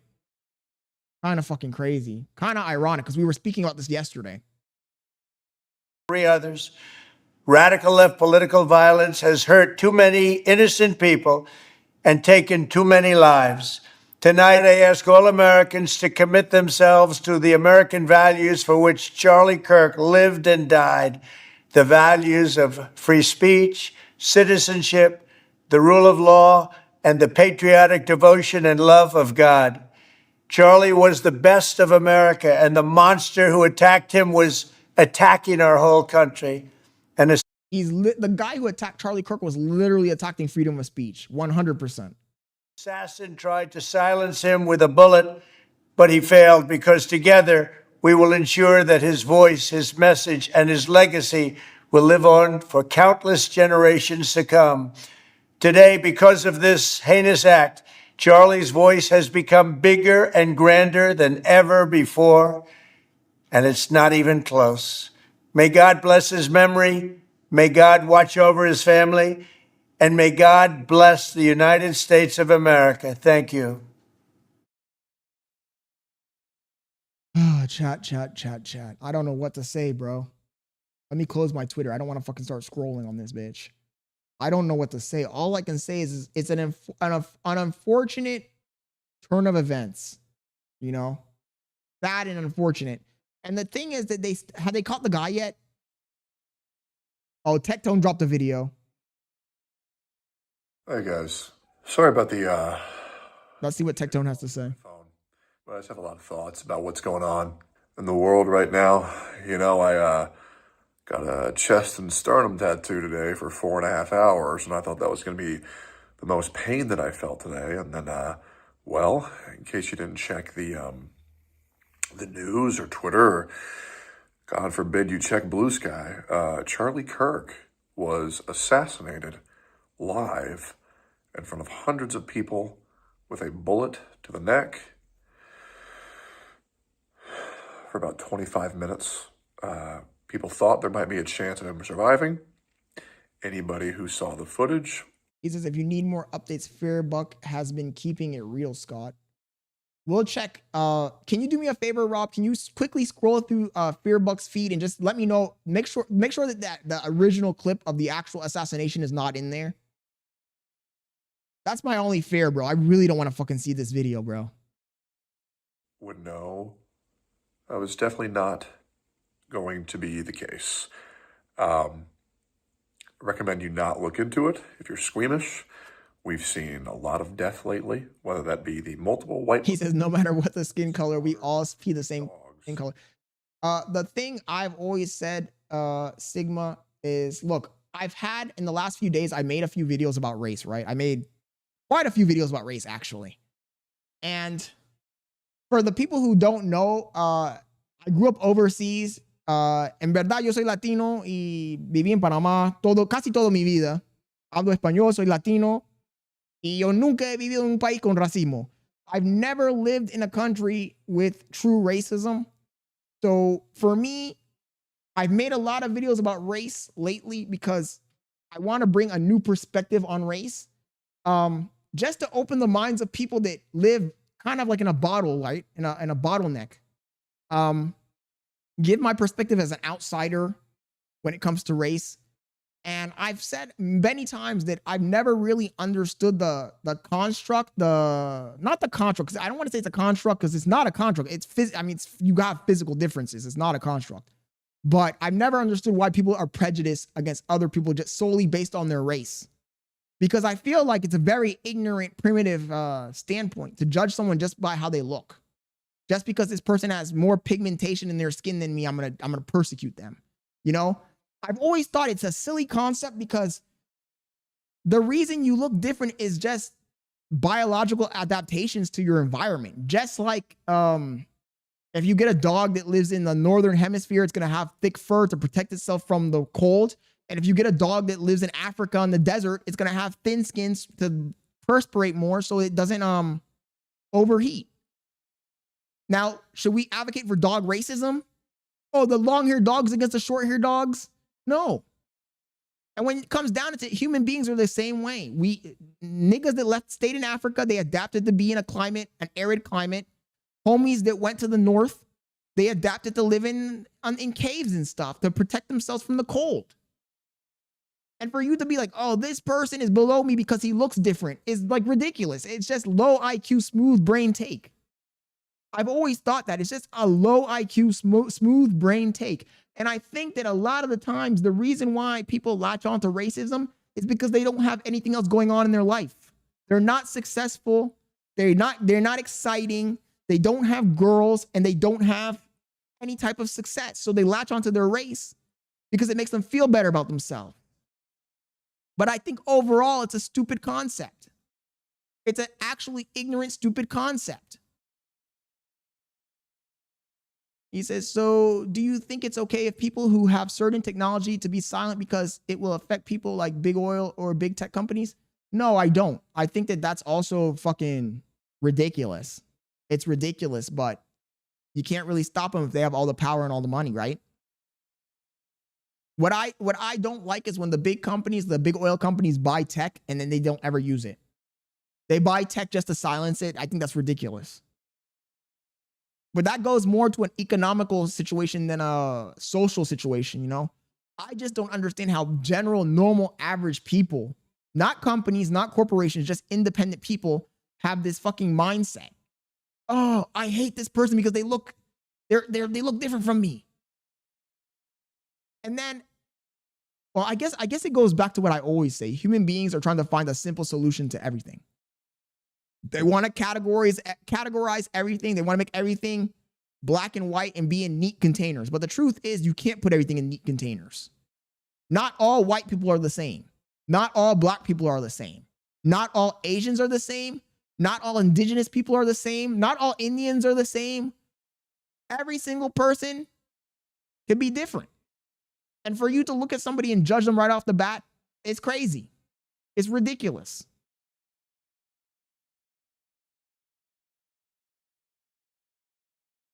But unfortunately, that's the way human beings operate. Very tribal, very ignorant. Most human beings don't sit around and analyze their situation. They just go with what they were taught by their parents. And especially when they're not successful. You know, I feel like the wealthier you become, the more successful you become, the more your mind opens up to concepts and the more you don't care about race or religion or politics. But when you're a poor person in the muck, that's when you really start to latch on to those things because it makes you feel important. Your religion makes you feel important or your race makes you feel important. A white guy who's broke, who lives in a trailer, he's going to latch on to his race because he's going to, I'm white. At least I'm white. At least I'm not an N-word. And it's because of his ignorance. And it's also because a lot of these people live in fear and they never socialize with people of other races. It goes back to what I was talking about a few days ago when I was saying that people were calling me whitewashed. Oh, Scott's whitewashed. Scott's whitewashed. No, you're in fear. You live in fear.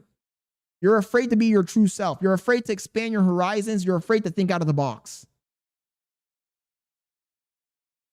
On public transit or in parks, you have Charlie Kirk, who was assassinated with a bullet to the throat. What's happening in the world right now is deeply unsettling. It has really slowly started to change me how awful the world is right now. Our culture is toxic. That's what the problem is. If you've been on Blue Sky, yes, in fact, Charlie's death is being celebrated by far too many people for me to be comfortable. Okay. Who the fuck is using Blue Sky? Who? Okay, I'm going to advocate for violence this one time. You got to round up all the fools that are using Blue Sky. Pack them up. Pack them up, bro. Who the fuck is using Blue Sky, dude? Jesus Christ. You got to be an extreme communist socialist to be using Blue Sky. With this fact. He says, what is Blue Sky? Blue Sky is, it was an attempt to circumvent Twitter. You remember when Twitter got bought by Elon Musk, Rob, the liberals, the super liberals, not even normal, not normal liberals, the super liberals came up with this fucking platform that was supposed to be an alternative to X. Blue Sky. Oh, you won't catch me dead or alive on Blue Sky, bro. Josh, I wanted to talk about that today. I literally wrote that down today. The atomization of society because of the internet. You want to know why? I'll tell you why. I'll explain it to you guys really quick. The reason why the internet divided us instead of uniting us is because the internet makes every person in your social circle disposable. In the olden days before the internet, you had the people you knew and you could rely on them for things. Oh, I need some sugar. Let me go to my neighbor. Oh, I need help with my math problem. Let me go to my local friend from school who knows it. Oh, I need this. I need that. You had to rely on other people, and those people needed to be consistent. Those people needed to keep their word, and you needed to make sure you didn't burn those bridges at any cost.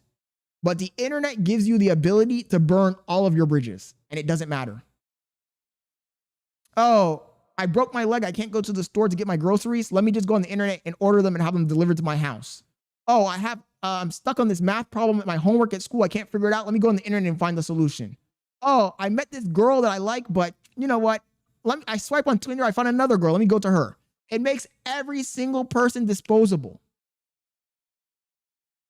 You no longer need to rely on people, and you no longer need to keep your word. You no longer need to be reliable because there's a replacement person. The replacement person is literally one message away.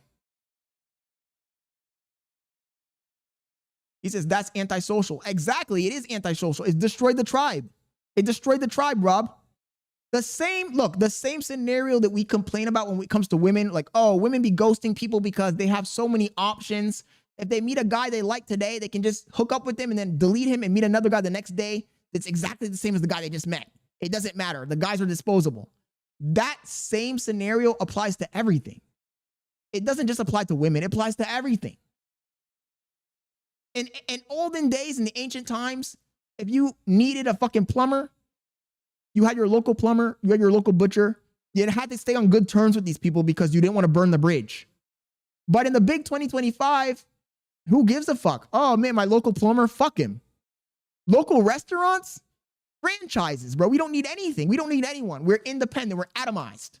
Every human being is alone. In the West, every human being is alone. You're on your own. You can't rely on anyone. You can't rely on friendships because those people don't value you because you're disposable. You can't rely on relationships. You can't rely on anything. They made every single person disposable. Everyone is expendable. Everybody is, because think about it. We're not all that special, guys. I hate to break it to you. Mama!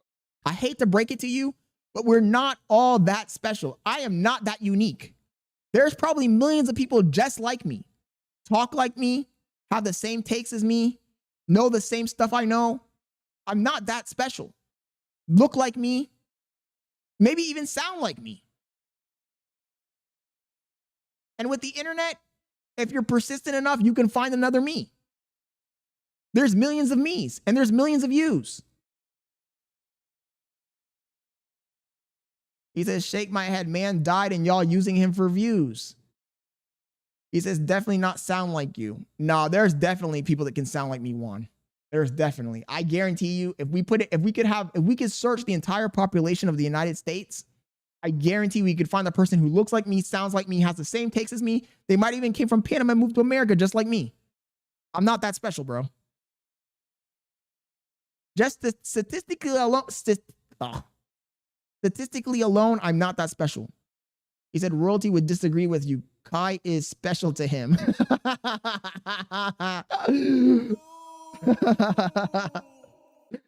Yo, bro, why you gotta do him dirty like that, Rob? Oh my God, dude. Oh my God. You know, I sometimes do get a little bit frustrated with him because he do be defending them a little bit too much. A little bit too much. Like he's in the room with them. Now, maybe it's something, maybe I don't know. Maybe I don't know. Honestly, we don't know. We really don't know. For all we know, maybe royalty does know them. We don't know. I don't know this guy. He's from New York. You never know. He says, Scott, stop it. There's only one Saint Kai. You never know because he be advocating for them so much. I have no idea. Bailey says, you ain't getting any new girls. The fuck you talking about? Ay. Jesus Christ. But he do be defending them a little bit too much. I'm not going to lie. In case you don't know who Charlie is, he was a right-leaning political commentator. Some might even say he was a far-right. He says Scott pulls up and takes my girl. Supporting terrorism, so that means he's a fucking Nazi. Oh my God. Yeah. Charlie Kirk was one of the few political commentators who really kept it fair. And what I mean by that is he's a commentator who wouldn't be there to shove his opinions or his thoughts or his beliefs down your throats or anybody else's. He is someone who believed in a civil discussion. Sigma says, Scott, we need to chat. I have some engineering questions for you. Yo, Sigma, drop them in the chat, bro. I'll answer them while we're in here. He says, he says, whoa, what's the Indian curse? Scott, what's the Indian curse? So a few days ago, we were watching some video about India and Indian food. And I guess I had a viewer who was Indian and he got really offended at me on the rise. And he started saying a bunch of stuff in the chat. And like 3 seconds after he started saying all that stuff in the chat, it gave me diarrhea. And I had to run to the bathroom and I had shitting the whole night after that. That's the Indian curse. He says, average black males knocks up a white woman and onto the next. Mama! That's crazy. Nah, Bailey and I have a very strong relationship, to be honest. Yo, Rich Talks, thank you for joining the stream, bro. How you doing tonight, man? Tonight we've had a hell of a night, bro. Unfortunately, last night, you know, I went on a whole big rant about, oh, the stream is dying, guys. The channel's struggling, yada, yada, yada, this and that. And Royalty left me some voice messages and he was like, yo, Scott, this is just part of the growth period, da, da, da, da. And to James's point, look, I'm just doing what I would have normally done anyway, James. I'm really not, I hate that. I feel bad because you were kind of right. I do kind of feel like low key, we are kind of capitalizing a little bit on an unfortunate event. And it's kind of ironic that, damn, I don't even know what to say, bro. It's kind of unfortunate, you know? I wanted my streams to blow up, but not in this scenario.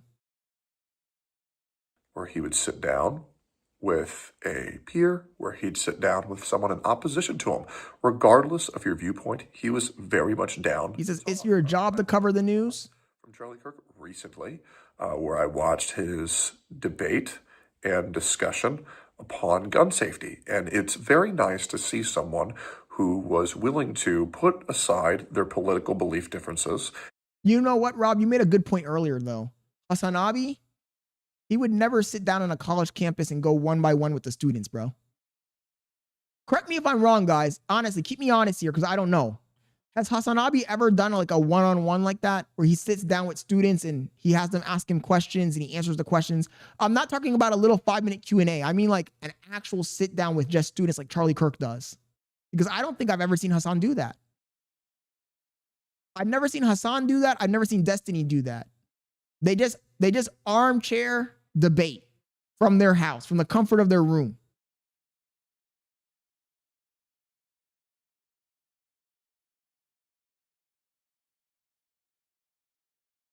He says, that's humanity's problem, constipation.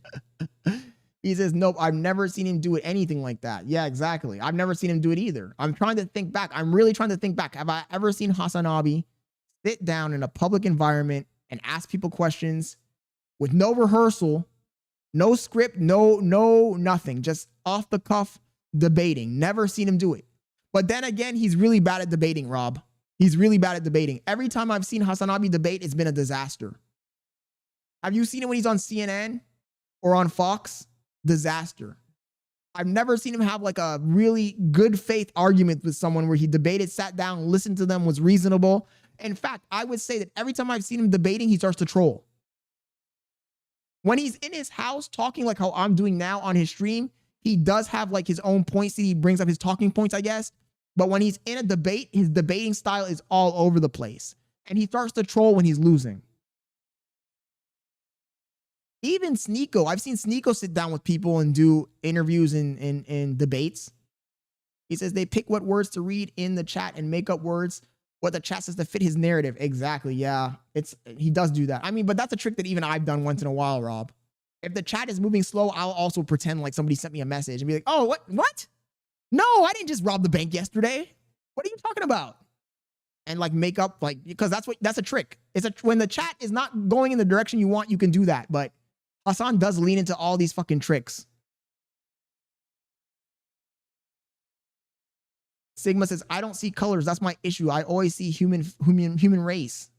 That's judging a book by its cover. Sometimes you have to read a few chapters. I agree with you, Sigma, but a lot of people don't think that way. I literally made a video about this a few days ago, man. Like 3 or 4 days ago, I made a video about this. I was saying that I get annoyed when people meet me, they see me, and they automatically judge, like they think they know what I'm about or who I am as a person just because of the way I look. And then they always get surprised when they hear me talk because they're like, oh, whoa, I didn't expect you to talk like that. I didn't expect you to have those that perspective. So they get surprised when they hear me talk. Okay, that looks too yellow. They get surprised when they hear me talk, and then they get even more surprised when they hear me talking in Spanish. It's like levels to it. The first time they meet me and they see me talking, they're like, oh shit, this is a black guy. Why is he talking like that? Why does he sound so eloquent? Why is he so well-spoken? Why is he so knowledgeable? Why is he so goddamn attractive? Mama! And then they hear me talking in Spanish. Y también habla español. ¿Cómo es posible que este habla español? Dios mío, es latino también. No puede ser. ¿Cómo es posible que este tipo habla español? And they're shocked. They're like, oh my God, how do you speak Spanish? Y fala portugués también. Carajo. Es brasileiro. No, no es brasileiro. Aprendió a falar portugués. Ay. Mama. They get shocked. They're like, God damn it, bro. This nigga's too eloquent, too well-spoken, too goddamn good-looking. And they want to say, yo, Scott's chopped. I'm not. With this beanie, I'm not chopped. This is the Duke Dennis effect, guys. I always say Duke Dennis, without the beanie or the hat he wears and his jewelry and his grills, he ain't shit. Because with the beanie, look how I look. I look completely different with a beanie, bro.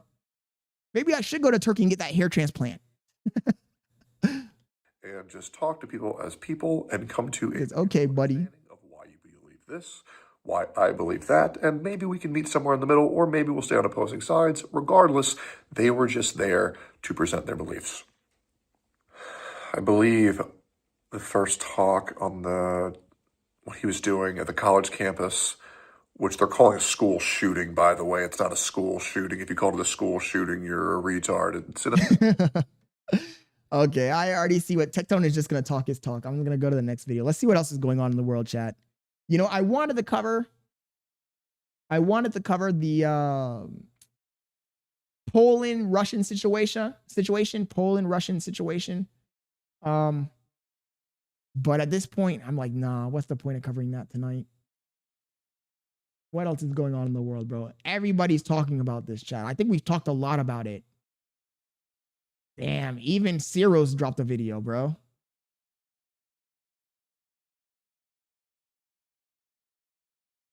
There is just too much going on. Even fucking Cenk Uygur came out. Charlie Kirk. This is Hasan's uncle, by the way. Kirk has been shot. He was in Utah giving a speech at a college. And unfortunately, I just found out that he's passed away.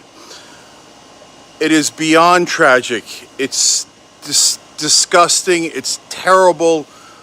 It's the worst thing that has happened in American media and politics in a long time. So this violence is not the answer. It is the very worst possible answer. 100%.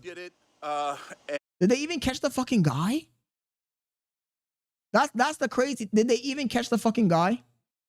I keep hearing reports of them arresting people and oh, this is not the guy. We got to keep looking. Fuck, bro. And if some of you might have seen an older guy getting dragged away by the police, it turns out they released him. He's not the guy. So they haven't caught the guy yet, but I can't believe he passed away. I can't believe it. So he's gone. And violence is surrender. It's saying that you Violence is the last refuge of the weak-minded, bro. When you have nothing else to give, no insight, no good takes, no defense, you're just not smart enough. You don't got the tools, you don't got the deck of cards needed to debate. You resort to violence every single time. Throughout human history, it's always been the same way. When they arrested Socrates and they made him drink the fucking mistletoe. When they made him drink the fucking mistletoe soup or whatever, you know, the poison, it was because they didn't have any good response to his debate. He says, react to Desimpunga. Oh my God, hero. Desimpunga ain't shit. React to Desimpunga. They ain't shit. He says, the sad part is instead of blaming the actual person, everyone is blaming the other side on the rise. That's why I said this doesn't end well, bro. It doesn't end well because nobody's going to take accountability. I don't hear anybody apologizing for the rhetoric we've been using for the past 10 years, 15 years. They're just buckling down. Each side is in their encampment, bro. They're in the trenches. And they're using the exact same rhetoric against each other. Oh, the left is full of murderous demons. Oh, the right is full of murderous demons. Like, this is the rhetoric that got us here. Can't win in the battlefield of ideas. What a terrible, terrible message to send. And that you have to be barbaric and you have to be violent and you have to be a savage and you have to just shut that person down physically because you can't defeat him with your ideas. What a cowardly form of surrender. What a disgusting thing to do. How deeply immoral. This is a terrible, terrible day.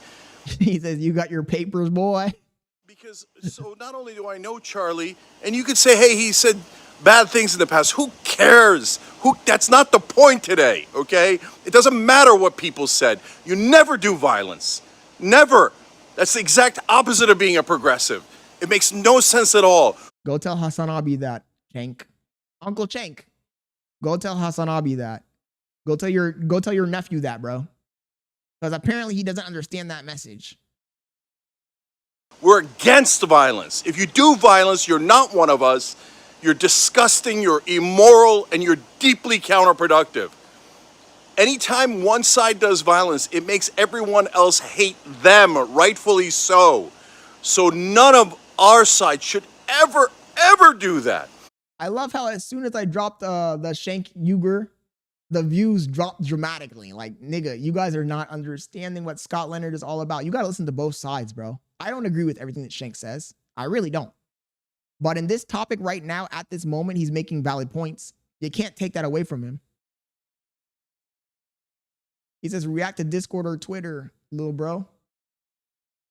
What's in Discord? I'm afraid to even open the Discord now because I feel like you guys are setting me up.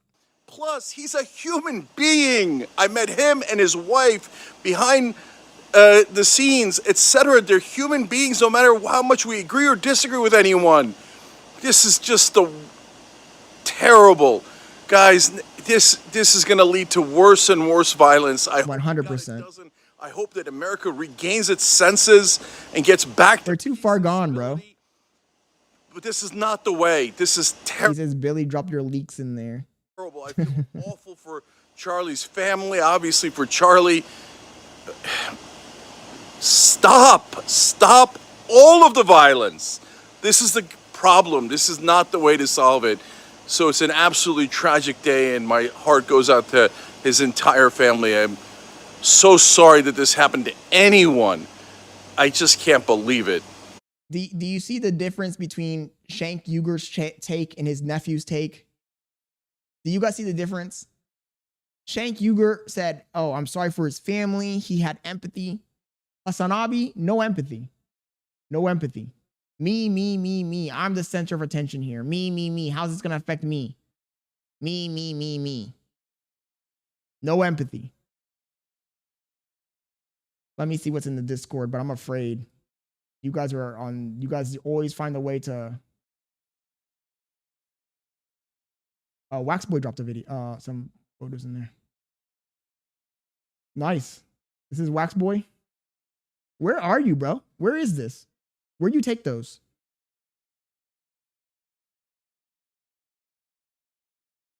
Tucker Carlson. This is, can I drop this video? Let's see what this is about.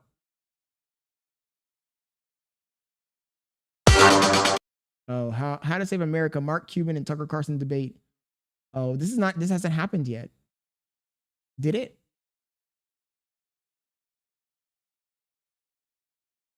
Oh, it was 2 days ago. Yeah, okay.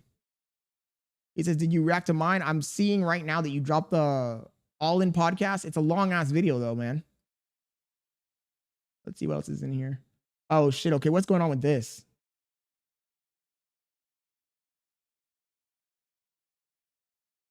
Philip DeFranco. I haven't seen Philip DeFranco in forever, dude. Let's see. Yo, great. Thank you for joining the stream, bro. How you doing, man? What's going on with this? Poland has triggered NATO's Article 4 after Russia attacked them, or at the very least... Is today the day of just bad news? You know, I did have this one written down. Can I? So they're actually gonna call for Article 4. Are you joking? I hope this is not serious because I heard that they're gonna put sanctions, more sanctions on Russia, extreme sanctions. But don't tell me we're gonna invoke Article 4.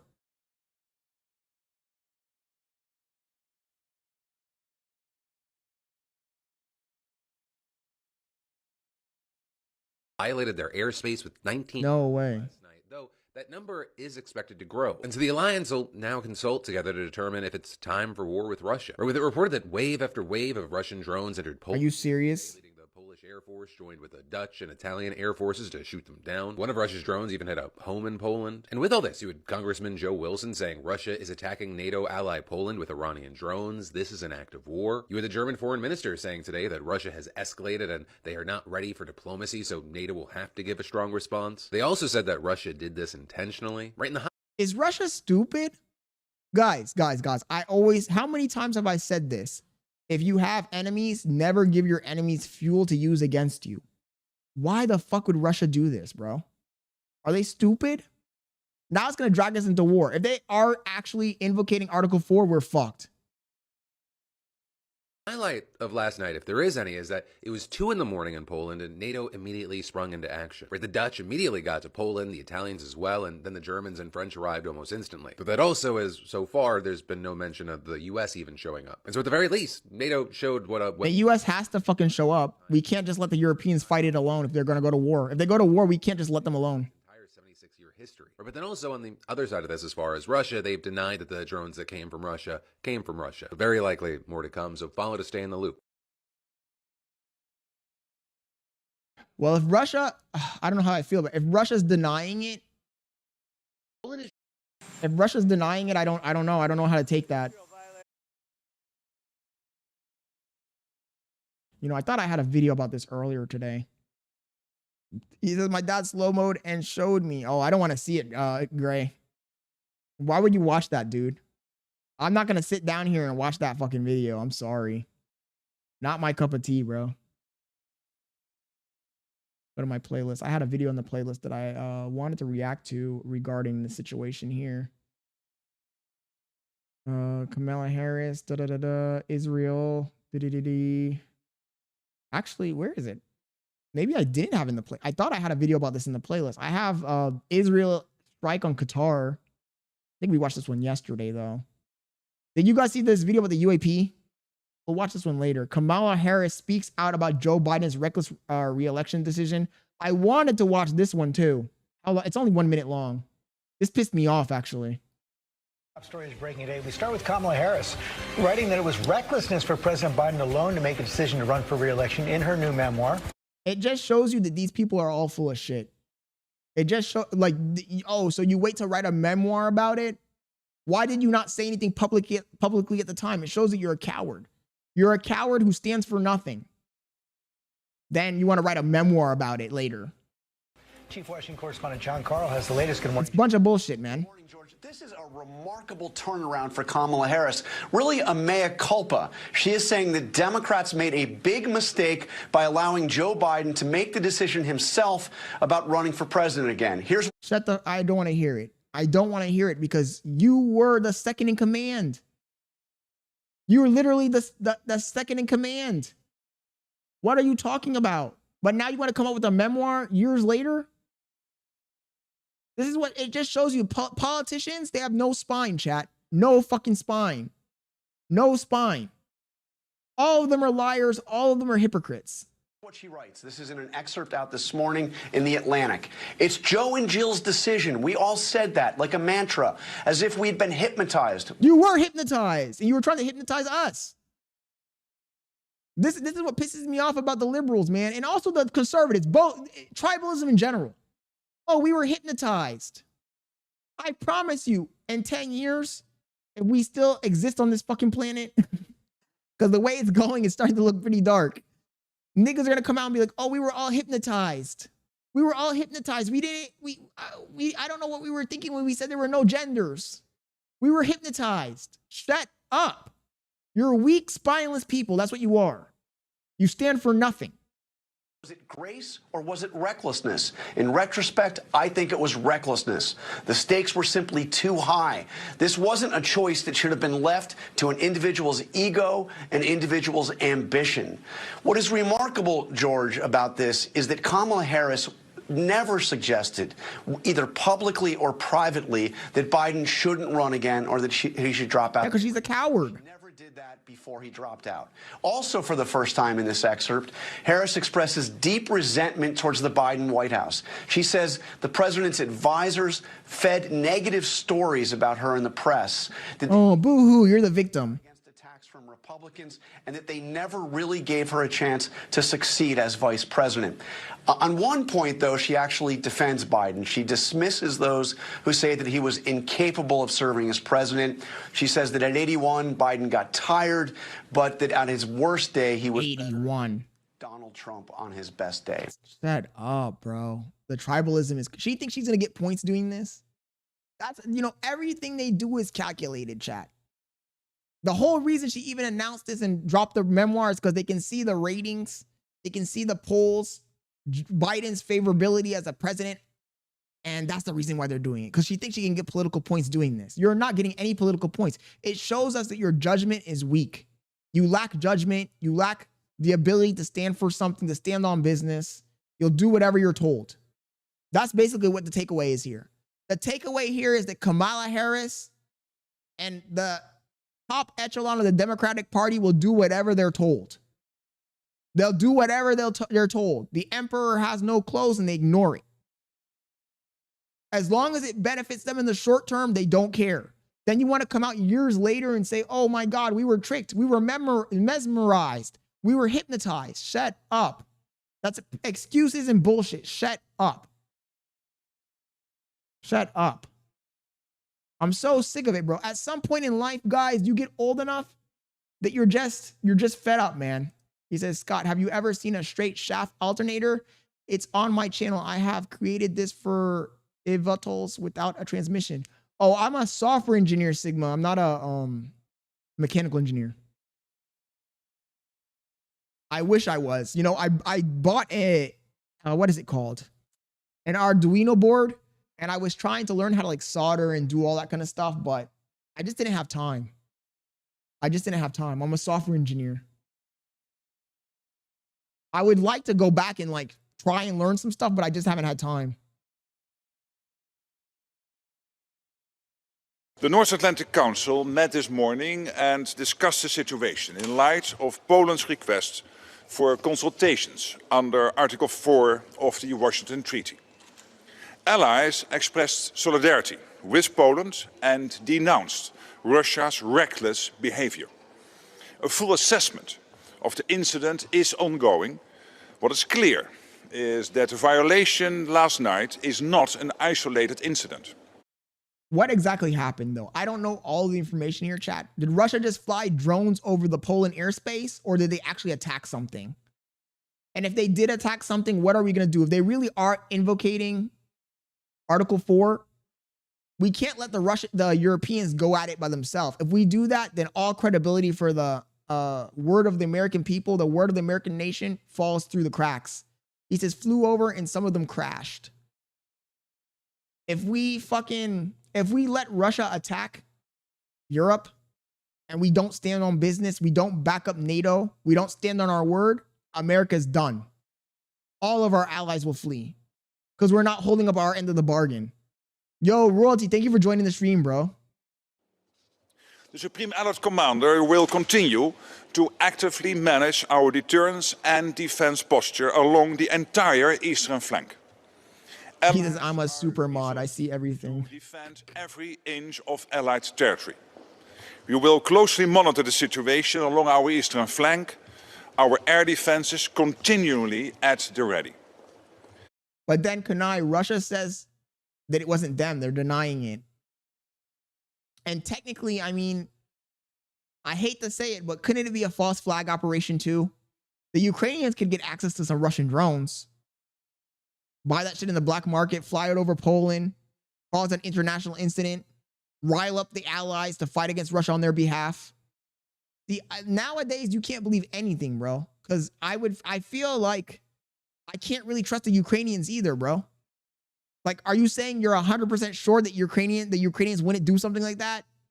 Zelensky wouldn't fucking call for a false flag operation? He says Russia is the only one who buys Iranian drones. Like, I would have to see hard evidence of it because there's a slim chance that they could have just done a false flag, man. I don't know. I don't trust those Ukrainians either. Royalty says, I was always here, Scott. You've been politics heavy today, so I'm shadowing. Oh, yeah. Today's been crazy, bro. It's just today was, I didn't even have this plan, bro. You want to know what I wanted to talk about today? Today, I was planning on talking about my childhood and how I went to a posh private school for a year in Panama, and it got me to skateboarding, and that I spent, like, basically my whole teenage year skateboarding. And that skateboarding was one of the hobbies that brought me happiness as a child, as a teenager, hanging out with my buddies and my friends. I had that shit written down. I was going to talk about that tonight, but too much shit happened tonight, bro. Too much shit happened tonight. So we just went full politics tonight. It's 10 p.m. too. I'm about to end stream in a sec. He says, any smart glasses that offer auto prescription, I have my patient number displayed on my channel as well. I saw Sigma. I saw another smart glasses company. I got to go look it up, bro. I thought I saved it somewhere. It makes smart glasses that you really can't tell they're smart glasses. Because the Ray-Bans, Facebook Meta glasses, everybody knows that they can just look at it and say, oh, this guy's wearing those fucking glasses with the camera. But I saw some other company that had some glasses that you couldn't tell. I'm like, okay, now that's demon time. Now that's demon time. Because you couldn't tell at all. It just looked like a normal pair of glasses. Except that these things, what are these called? I don't know what these are even called. The size of the glasses, I guess, were thick. They were kind of thick. But other than that, you couldn't tell that it had a camera. You couldn't tell at all. Looking at it, you couldn't tell. He says, next week, Meta Glasses release their new glasses. Okay, I want to see what the new glasses are going to look like. He says, politics is time consuming. It really is on the rise. Time goes by way too fast when you do politics, bro. Don't get me wrong. I said I want to do like 1 or 2 political segments, a stream, 1 segment, but not the whole stream because it consumes so much time. And yeah, tonight we did a lot. Tonight was a good stream though, unfortunately. He says, we call that degeneracy, not super mod. He says, next meta, political, yeah. He says, gang, we have military bases in Poland and we know everything that comes into the airspace and where it comes from. I mean, that's a good point, Kanai. You got me on that one. He says, W stream. Yeah, I had a conversation with Royalty. Now that Royalty's in the chat, even though he was here the whole time, I guess, but now that he's in the chat, we had like a little bit of a conversation and we were talking about how the views had gone down and all of this stuff. It's unfortunate that tonight we had over 1,000 views, guys. Literally. I hate to say it. And we got a lot of fucking subscribers too out of it, but it's unfortunate because it's not the scenario that I would like to gain that political audience under. But I can't control the universe, right? I can't control what happens in the world. All I can do is cover the stuff that's trending, and unfortunately, that's what's happening. It's trending. Did you guys see this video of the UAP? Look at this, guys.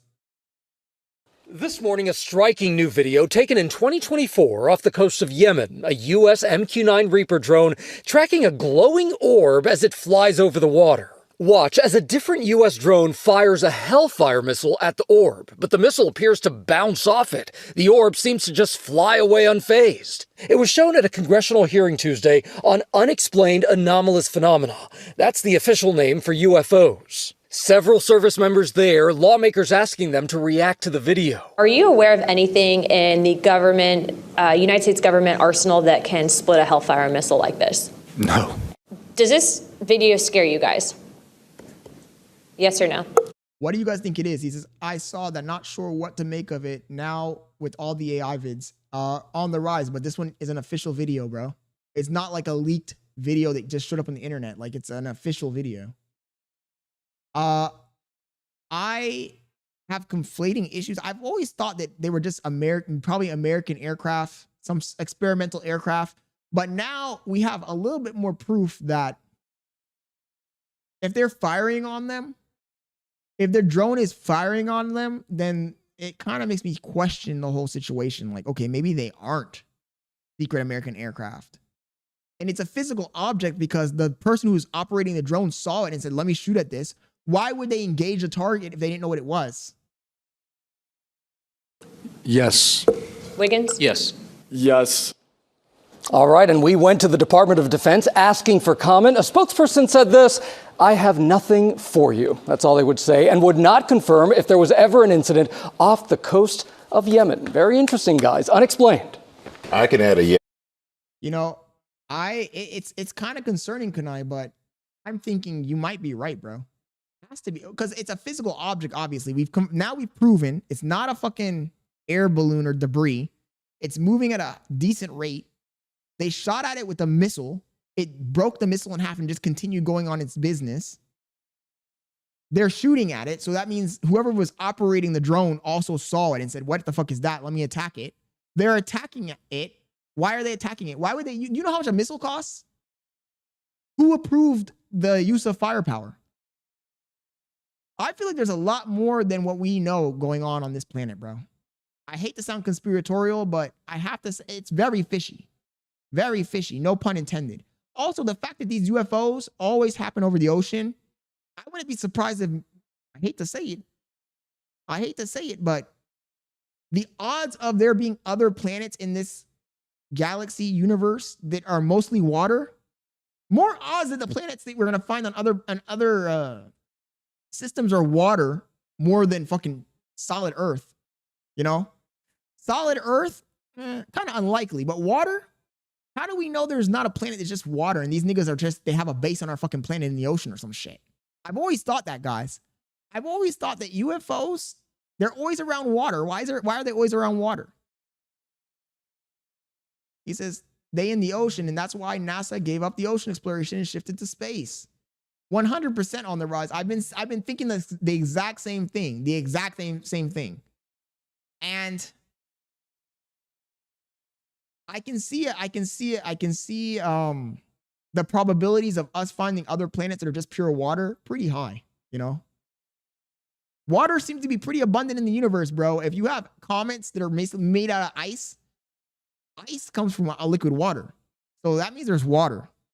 There's water floating around. I wouldn't be surprised because humans are aliens to this planet. You know, Josh, I've kind of thought about, you know, the problem is there's just so many unknowns, bro. Does that not bother you guys? Does that not bother you guys about life? There's so many fucking unknowns, dude. There's so many unknowns. Because the truth is we really don't know. You might be right. Who knows? Maybe we are. You ever heard the concept panspermia?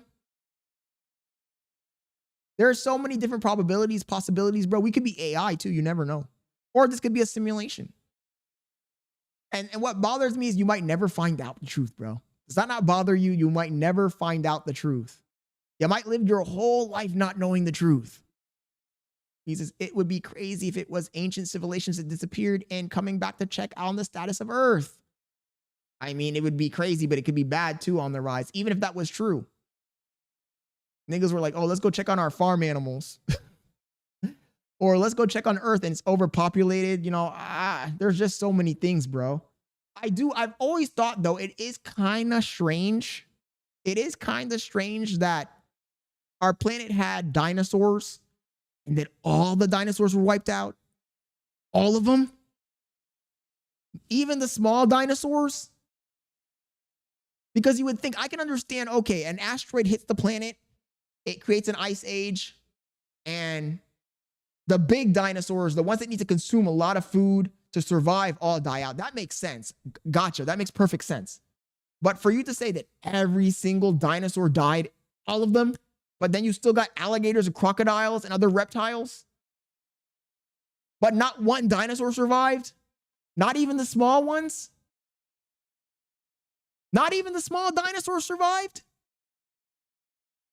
But you got avian birds, they survived. You got cold-blooded animals, they survived.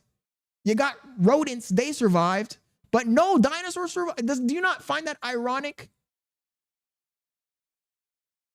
It's pretty fishy if you really think about it. I've always thought some stuff just doesn't add up, man. It's kind of weird, but it might just be a coincidence, but it is kind of weird. It is kind of weird. He says, Marv says, don't really care. So long as they don't attack while I'm still alive, it's none of my concern. You know, the craziest thing, Marvs, is I got mixed feelings about that, bro. Sometimes I think like, man, I kind of do want them to attack. At least if they attack, you know the truth. You know? If the aliens come back and attack, at least you know the truth. At least you know, okay, shit, I'm gonna die, but at least I know that we're not alone in the universe. I got one question answered. It's kind of a 2-for-1. If aliens show up and they start fucking shit up, you got a 2-for-1. You know that God isn't real, or at least the God from the Bible isn't. And you know that we're not alone in the universe. You got a 2-for-1. That's the way I see it. I know that's a crazy fucking take, but that's the way I see it. I'm like, oh, well, okay, well, at least you answered 2 of my fucking questions before I die. But then again, you guys know that Scott Leonard's a bitch ass nigga. I'd probably turn myself into the aliens, bro. I'd probably be like, yo, hey, shit, the new overlords have arrived. What do my new alien overlords want? Got the turn cloak. No way I'm going out like that. The aliens are, if they're violent, but you can negotiate with them, I'm gonna be like, yo, I'm selling them out, nigga. Yo, I'm gonna be one of the ones that sold them out. I'll sell these niggas out to slavery. Fuck it. What do the new alien overlords want? He says the God thing is iffy to me, but I definitely believe we aren't the only ones. Kanai, when I say God, I don't mean the God in the sense of like a creator or all-powerful being. I mean like the one from the Bible. That's what I mean. Because I mean the religion doesn't say anything about aliens, bro. So it makes the whole thing come into question. He says, yeah, well, we'll find out the truth for that. But then again, there are other things that we also don't know. Where does it stop? But at least you got 2 answers, Marbs. At least you got 2 of the answers, bro. He says, all the oldest civilizations talk about visitors from above that showed them tech, and now we can't replicate the same structures. I honestly do think that civilization has at least restarted a few times, bro. You know why I think that civilization restarted a few times? Because think about it this way. For the last 10,000 years, 9,000 of those years, 600 years, human beings rode around on horses. They lived in huts. They lived a very primitive life. And in the last 200 years, these niggas have gone crazy with tech. So if human beings were able to go in the last 200 years, they went from riding around on horses to driving around in cars and flying fighter jets. In 200 years, we've been on this planet at least for 300,000 years. You're telling me that in those 300,000 years, there was never any group of people, any civilization of people that were able to achieve any type of technology? That makes no sense. You're telling me that in 300,000, 400,000 years, not one group of human beings ever achieved any technology, but then in the last 200 years, we achieved all of this? I'm talking to you guys from the privacy of my house through the internet? Does that make any fucking sense? And if so, what the fuck changed? Because you got to think about it. If I had a time machine and I went back 300 years, there were niggas riding around on horses, on horseback. And if I got in that same time machine and went back 500 years, those niggas were still riding around on horseback. And if I went back 1,000 years, they were still riding around on horseback. And the difference between a guy who lived in the 1st century and a guy that lived in the 5th century is marginal. You're telling me that for thousands of years, homies were just living in huts and in small villages and in tiny towns and riding around on horses. And then one day humans were just like, you know what? Let's start building stuff. Let's start making technology. That doesn't make any sense. There's been no fundamental change, bro. He says, what do you think is the most impressive man creation? Oh, shit. The most impressive creation that man has done. That's a hard question, Kanai. Because one might be tempted to say the internet. But then again, I would say this is the most impressive thing that humans have ever created. This. Think about it. Think about how revolutionary this is. Think about how much technology has gone into this, bro.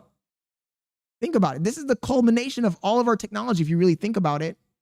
The ability to have every human being capable of carrying around what essentially would be a supercomputer. If I went back to the 1960s, this would be a supercomputer. More than a supercomputer.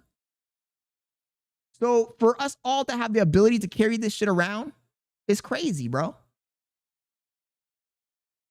The engineering behind this device is insane. The materials it's made out of, crazy. The fucking circuitry, literally microscopic. 3 nanometer technology. Something that scientists said was impossible. They said, oh, it's impossible to design something at 3 nanometer size because the electrons jump and it creates a short circuit. But they achieved it, and we have it now. In fact, I don't even know if this is. I think that we got even smaller than 3 nanometers. I'm gonna look this shit up really quick. Let's see what nanometers we're at right now. They said it was impossible, but Apple proved them wrong. 3 nanometer technology. Let's see.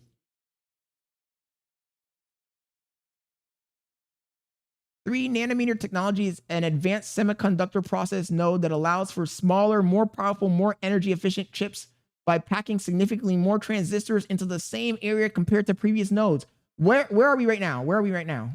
How many what is the smallest nanometer computer right now? Smallest nanometer processor. Oh, it's still 3. Wait. No. I think they've got, oh shit. No way.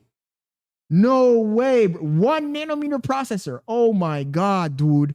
You guys, for the people who don't know, literally, when we were at the iPhone, I think it was what was it? 12 or 10? I think it was iPhone 10. They were making a big deal about 5 nanometer processors, and they said that it was impossible to get to 3 nanometers. These niggas got to 1 nanometer, chat.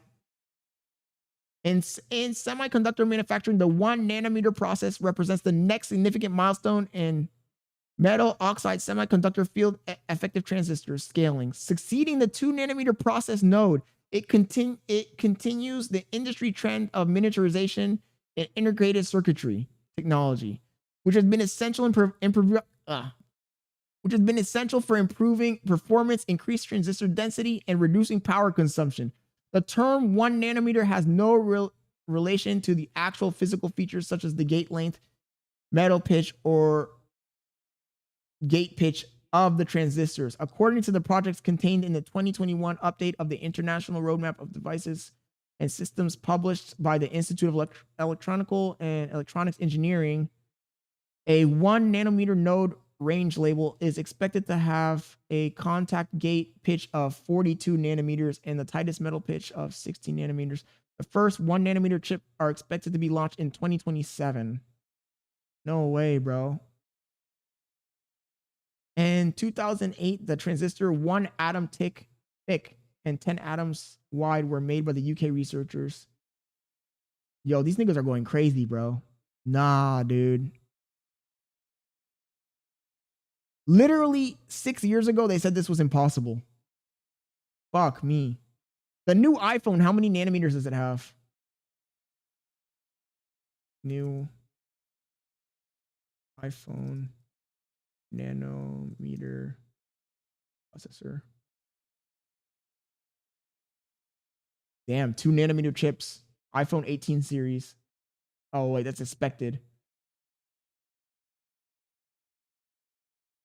Okay, the current iPhone uses a 3 nanometer processor. So they're still at 3. That's still really impressive. I'm not going to lie. They're making strides, bro. Fuck me.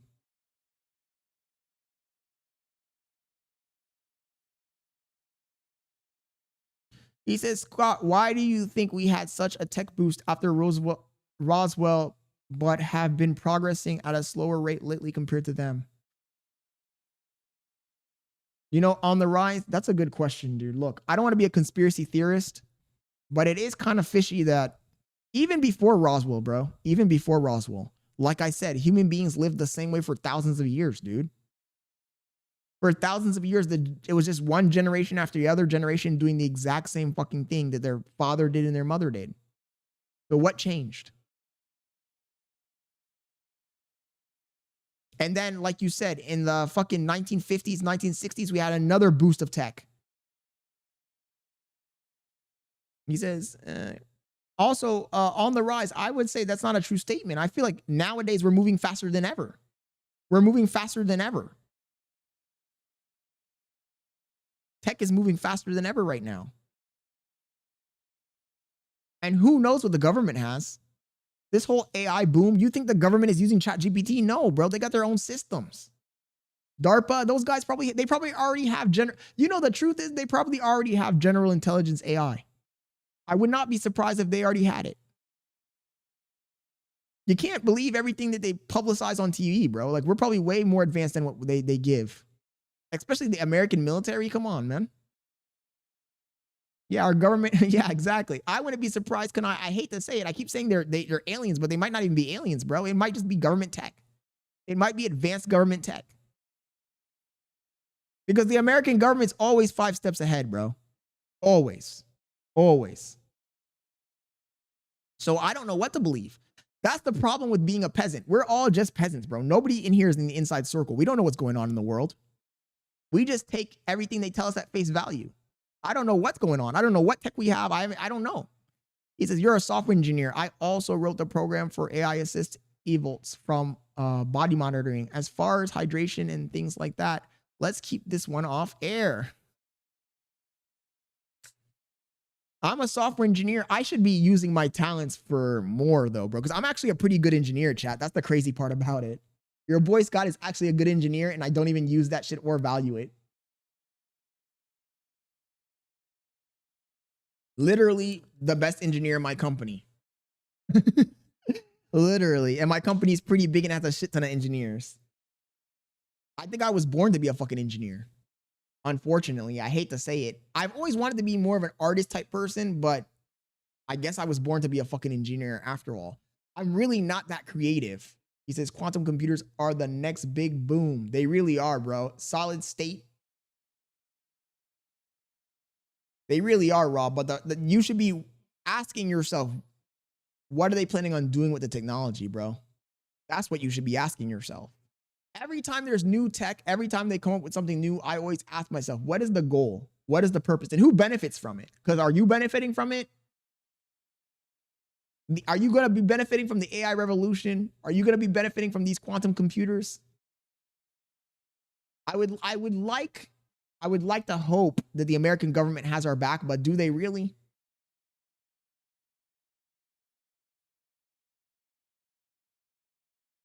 He says, Scott, we need you to use those skills and find the UFO's weakness.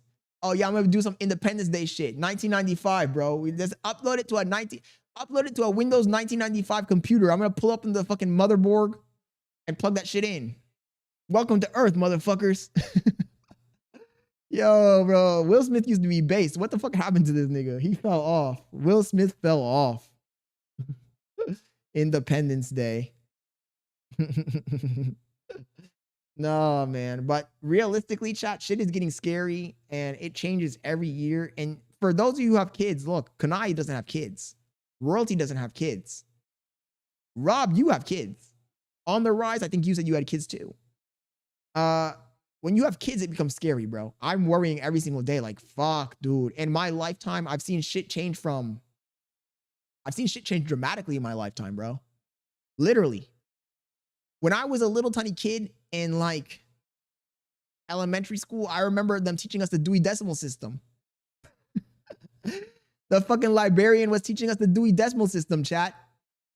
Think about that for a second. And I'm only in my 30s. Niggas were teaching us the Dewey Decimal System, bro. He says, Scott, you are days away from having a kid. He says, yeah, I'm in the clear for now. He said, facts, after my daughter was born, I damn near became a doomsday prepper. On the rise, you got to think about it this way. When I was a kid, bro, we were literally watching cartoons. We had the Dewey Decimal System. The internet was barely, you had dial-up internet. Literally dial-up, chat. You guys remember dial-up? Dial-up, you used to go on dial-up. Your parents couldn't use the phone because the line was occupied. Come on, bro. We went from that to what we are now, where every person is on the internet. Do you remember when you were a kid, the guy who was on the internet was a weirdo? Back in the day, if you were a person who was terminally online, you were a weirdo. You were a shunned, an outcast. And now the entire society, the entire population is full of people that are terminally online. And you know what's crazy? Go back to before I was born. Go back to before I was born. Go on YouTube and type reports about the internet. Let's see if we can find one. Because the people from back in the day, they thought this shit was never, they were like reports about the internet.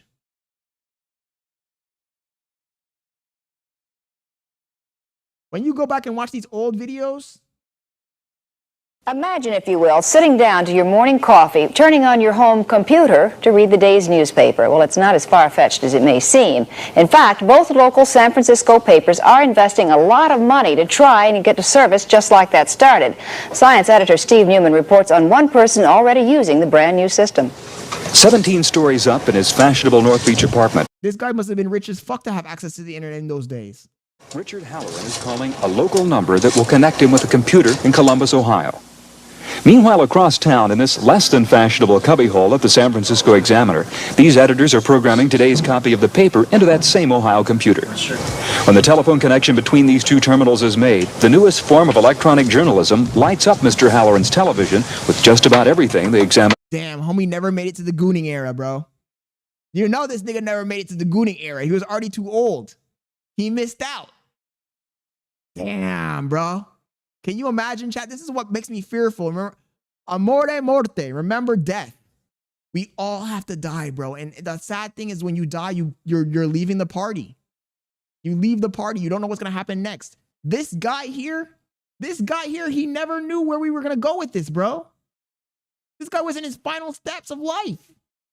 He didn't know where this was going to take us. Homie missed everything, bro. You missed everything, bro. Everything. This guy probably didn't even live. 1981, he was already this old. He probably didn't even get to the year 2000. Prints in its regular edition. That is, with the exception of pictures, ads, and the comics. 8 newspapers around the country are currently in the computer network, and within the... This nigga was looking at a terminal. He was looking at a terminal, bro. This nigga would have never imagined it. Shit, dude, that's crazy, bro. Next few weeks, 3 others will join in. This is an experiment. We're trying to figure out what it's going to mean to... This guy might have made it. He might have made it. He might have made it to... This is 1981. He's probably about what? I remember people back in the olden days look older than they really are. He's probably like 20-something. This guy's probably like 27, 28. He just looks older because everybody looks old from the olden days. I don't know why people look so old from the older generations. He was probably, at the most, this guy's probably 30. So he probably made it to, he's probably still alive. He's probably old. He's probably really old if he's alive. Probably like 80 years old. Editors and reporters and what it means to the home user. And we're not in it to make money. We're probably not going to lose a lot, but we aren't going to make much either. Both the Examiner and Chronicle began service within the last 2 weeks and printed full-page ads about it. Of the estimated 2,000 to 3,000 home computer owners in the Bay Area, the Chronicle reports over 500 have responded by sending back coupons. Even though the electronic newspaper isn't as spiffy looking as the ads imply, people using the system are excited about its potential. Damn. He says, goal in life porn, shake my head. Rob, I'm just keeping it honest with you guys though, bro. Homie never got to see the golden era of humanity. This girl too. Whoever made this video, 1994, are you ready for the internet? Tomorrow's world, retro tech, BBC archive. Imagine a world where every word ever written, every picture ever painted, and every film ever shot. This is 1994. She's probably like 25. Viewed instantly in your home via an information superhighway, a high-capacity digital communications network. Look at the fucking computers, bro. Slow as fuck. Transform your home into a mammoth interactive entertainment center with the odd stock exchange and shopping center thrown in. It sounds pretty grand, but it all comes down to computers communicating. And in fact, that's already happening on something called the internet, that anyone in the world with a computer and a modem to connect it to a telephone line. Not the floppy disks, bro. Not the floppy disks.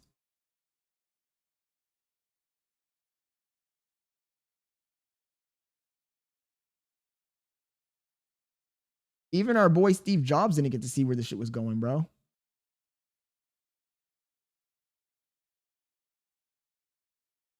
We think there are going to be several 100,000 people lined up Friday night and Saturday morning just to have the first one, just for that cool factor. The 2007. Your hands on one. David Pogue did, and as he showed us, step one. Also, guys. Anybody ever find their old iPhone? Any of you guys ever find your old iPhone? That shit, the old iPhone, the original iPhone, is about. It's about this big. It's about this big. It's literally like 3 inches. It's like this big, chat. He says, I have an old iPod. Yeah, go find the old one and put it up next to your phone. You'll see what I mean. Like, because I found one before and it was so fucking, I'm like, what the fuck? This shit is like super tiny. How can you even see anything on this shit? Is using your digits to unlock the iPhone's much hyped features, whether playing videos or even resizing. He says, nah, wear your beeper and two-way pager, Scott. It's spectacular. Well, at least it is the core design, from web surfing to a menu of your voicemails that look more like emails to Google Maps. It's not true GPS, but it does show you each driving instruction. To, the phone, which isn't exactly front and center. You have to turn the thing on, then you hit the home button, then you hit the phone button, then you hit the address book, and then you tap the names. And in case you hadn't noticed by now, there's no... How long ago was this? Almost 20 years, bro. Fuck. Damn. iPod, a phone, and an internet communicator. An iPod, a phone. Are you getting it? Buying a map is crazy work. Have you guys ever experienced that? I don't think Kanai's young enough to, old enough to know this one. Before the internet, bro, before phones, before 2000, I'm gonna say 2005, 2006, you needed to have an actual fucking map, bro. If you were going somewhere and you didn't know where you were going, you needed to have an actual map, like a fucking treasure hunt. I remember when I was a kid, before we moved to Panama, my mom and my dad, we went to Georgia. We drove there. And these motherfuckers had a map, bro. And they were lost. I remember we got lost multiple times, not even in Georgia, even in Florida. Even going, these niggas had to pull over, take out the map. You're doing calculations and shit. Guys, we are lucky as fuck. He says, last time Apple ever made anything new. Mama! We are lucky as fuck, bro. You had to pull out a fucking map. You had to have a compass. You actually needed to know how to fucking survive, bro. We're living in easy mode right now, chat. Oh, and the other thing is you had to remember phone numbers, or you had to carry around a little book with the phone numbers written down. And you had to find the payphone. You guys remember payphones? Fuck me, dude. Jesus Christ. And then you were telling me I had a child. He says, that's a black thing. And you're telling me I have a child. Who knows where it's going to go in the future, bro? Jesus Christ, bro. The world is just moving. It's just moving, bro. Life just moves too fucking fast. Life just moves too fucking fast. He says, lol, I still do that. You still have a map, Marbs? No way. He says, and the map took up the whole front seat.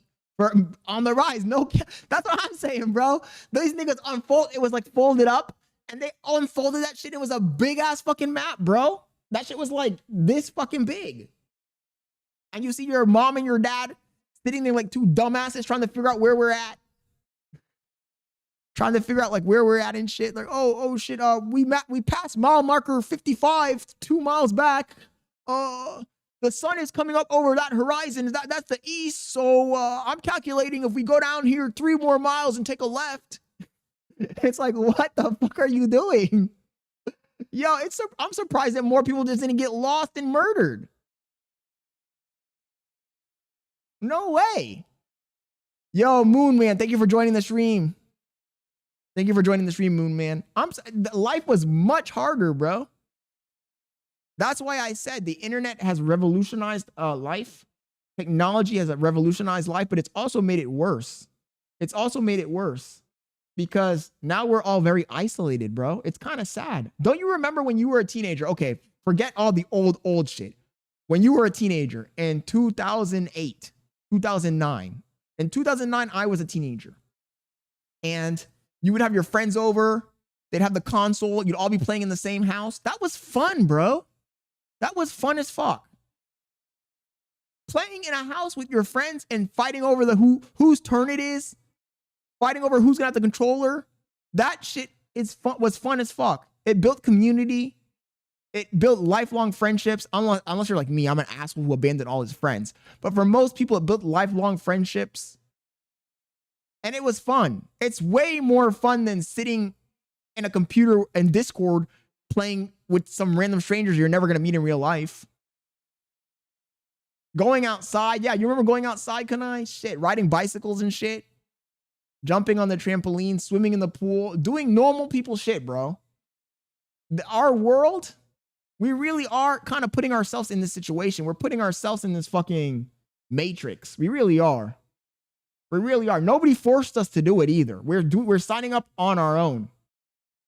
We're signing up on our own. Oh yeah, let's do it. Let's do it. So I hope the fucking aliens come, bro. Let them come. Pause. That sounded fucked up, but no, let them come. Last night on Stream Chat, put something on my radar that I somehow missed in regards to... Also, Charlie Moist Critical reacted to that video you just saw. Aliens. It's very rare that something slips through my fingertips when it comes to juicy alien detail. I need to start going outside again, Kanai. I really do. And I need to start walking around the block, even if it's just to walk around. I need to get some sun, bro. As a person with melanated skin, I need to go outside because this shit is not healthy for me at all. That's probably why I feel so lethargic and so like sick and weak, because I haven't gone outside and like walked around in the sun for weeks. Literally look how pale I am, bro. Look how pale I am. I need to go outside and get some fucking sunlight because this shit is not it. It's not it. I'm looking sickly. So now first thing in the morning, I wanted to look into it because I thought for sure I'd be coming in here, shooting it down. Oh, it's not an alien. It's actually my buddy Eric and his homemade hovercraft. Like, I'm sure there'd be a logical explanation for what they were telling me, which is new footage has just been revealed in an official capacity in regards to a unidentified aerial phenomena that ate a Hellfire missile, which already sounds so far-fetched. It sounds like it fit right at home in Ice Cube's new war. Capture the Flag used to be fun as fuck, but just playing soccer too, Moon Man. Even playing soccer. Elon Mako says, pale, Lamau. Bro, look, I know I have dark skin. I don't look pale, but I am pale. Compared to my normal complexion of like 5 months ago, I'm very pale right now. War of the Worlds movie, but, you know, I'll eat my left shoe here.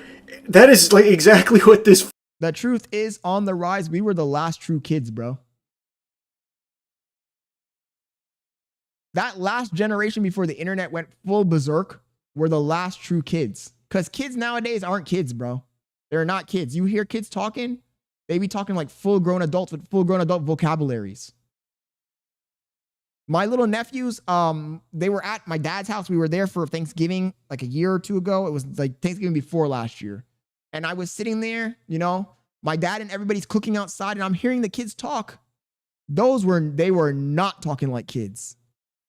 They were not talking like kids. All innocence, all childhood gone, removed. They've been completely, their brains are cooked. Because the problem is that the kids have access to the internet. Their parents aren't watching them. Their parents give them the iPad with no restrictions. Most people are lazy. They don't put the child protections on their fucking devices. They just trust the child to not stray into the adult content. And the children are just watching normal grown-ass shit. They're watching Archer. Fucking kids watching Archer, the cartoon. That's an adult-ass cartoon. They're watching Archer. They're watching South Park. They're watching Rick and Morty. So then you hear them talking, and they're talking like full-on adults, bro. It's done, dude. It's done. Footage showed. I want to cue up a video that I've been given. And as before it starts, I'm going to describe. This was taken October 30th of 2024. This video is of an MQ-9 drone tracking an orb, or this object, off the coast of Yemen. You'll see that another MQ-9 launched a Hellfire missile. Fuck me, dude.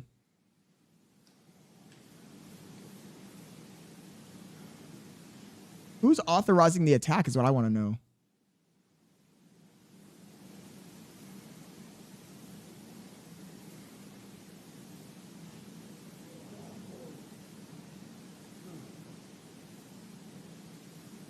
Who authorized the attack? Orb unfazed. When it zoomed out, so you can still see it traveling. Fuck me, dude. Aliens are like, why are they shooting at me? I'm just doing my own business. I'm just running my 9 to 5. That's crazy, bro. That's actually fucking crazy. He says, we're all forced to know more, but also forced to say less. Moonman, don't get me started again, because I was talking about censorship. I've been talking about censorship for the last 3 days.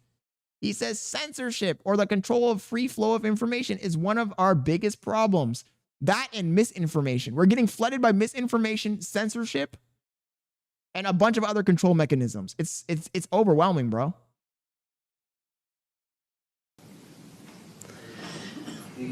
He says, when did the president have to give clearance on that level? On the rise. I don't think the president has that power over these type of things. I think there's a shadow government, bro. I think there's a whole nother government that we don't even know about controlling all this shit. MSNBC has officially terminated political analyst Matthew Dowd over controversial remarks he made in the aftermath of Charlie Kirk's tragic death. Rob, do you have the video? Can you drop the video for me? Matthew Dowd. I got to look this up. Is he a commentator?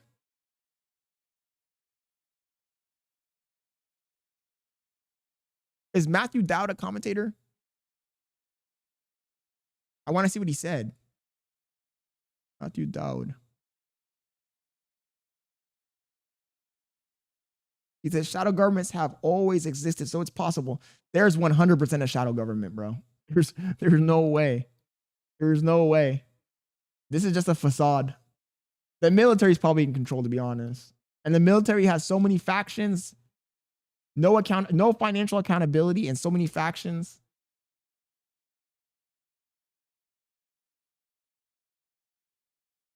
We have some breaking news from Utah that we want to get to right now. We were just talking about the federal takeover in Washington. Was this the guy? There were a lot of people who were in attendance. Not unusual. I mean,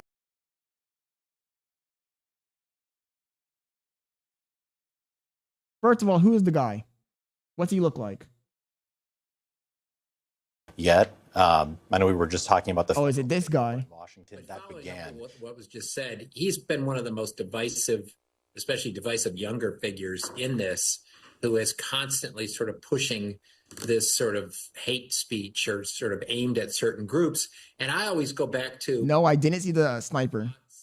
Lead to hateful words, which then lead to hateful actions. How disgusting and infuriating and damnable. And the thing about it is Matt Dowd imagines himself a voice of civility, of righteousness. And here he is suggesting that if you're out there saying controversial things, things that some people on the other side consider hateful, you set in train an inevitable chain of events that might lead to someone committing a heinous act of violence against you. And he's saying this on national TV within minutes of a 31-year-old getting shot in the neck. A 31-year-old who did nothing wrong except show up at that campus hoping to have a full and frank exchange of ideas. It is shameful, and trust me, there's much more where that came from. But following up what was just said, he's been one of the most divisive, especially divisive younger figures in this, who is constantly sort of pushing this sort of hate speech or sort of aimed at certain groups. And I always go back to hateful thoughts lead to hateful words, which then lead to hateful actions. How disgusting. I feel like, damn, I got mixed feelings. He says, I got mixed feelings. I thought it would be a little bit more controversial what he said. I mean, I think that the rhetoric in general needs to be toned down, but I don't think you can really, like, I don't know. I got mixed feelings about it. And infuriating and damnable. And the thing about it is Matt Dowd imagines himself a voice of civility. Yeah. So he got fired, he got canned. I was expecting him to say something a little bit more controversial than that, though.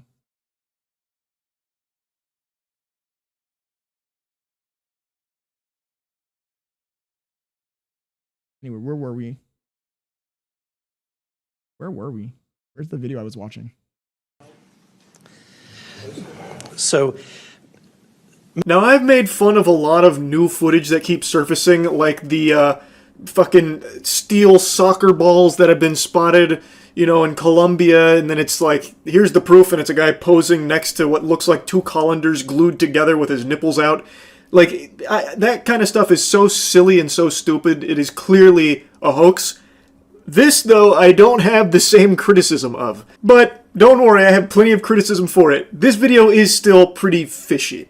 Granted, this is one of the more, like, authentic-seeming videos that we have, and you all know how much I want to believe, how much I want there to be irrefutable proof of aliens visiting this planet. Me and my dad argue about this 2 times a week. I love this shit. He loves this shit. I, more than anyone, want to suckle from the tit of hopium that this is aliens. But what I need to get better at, Chad, is being off the cuff funny. Because Charlie Moist Critical is off the cuff funny. He be saying like the most crazy shit that doesn't even make any sense. And it's hilarious. I don't want to watch this whole video though. It's 10:44. Guys, let me end the poll. Let's see what the poll was tonight. Because we can't stay up all night or we're going to have a bad stream tomorrow. Okay, I ended the poll. Let's see what the results are here. Everybody spamming W's in the chat, please. If you're watching the stream right now, you had a good night, you thought this was a good stream, please spam W's in the chat. I need everybody spamming W's in the goddamn chat. Yo, Rob, thank you for the W. Moon Man, thank you for the W. On the Rise, thank you for the W. The question tonight was, is America getting too politically cooked?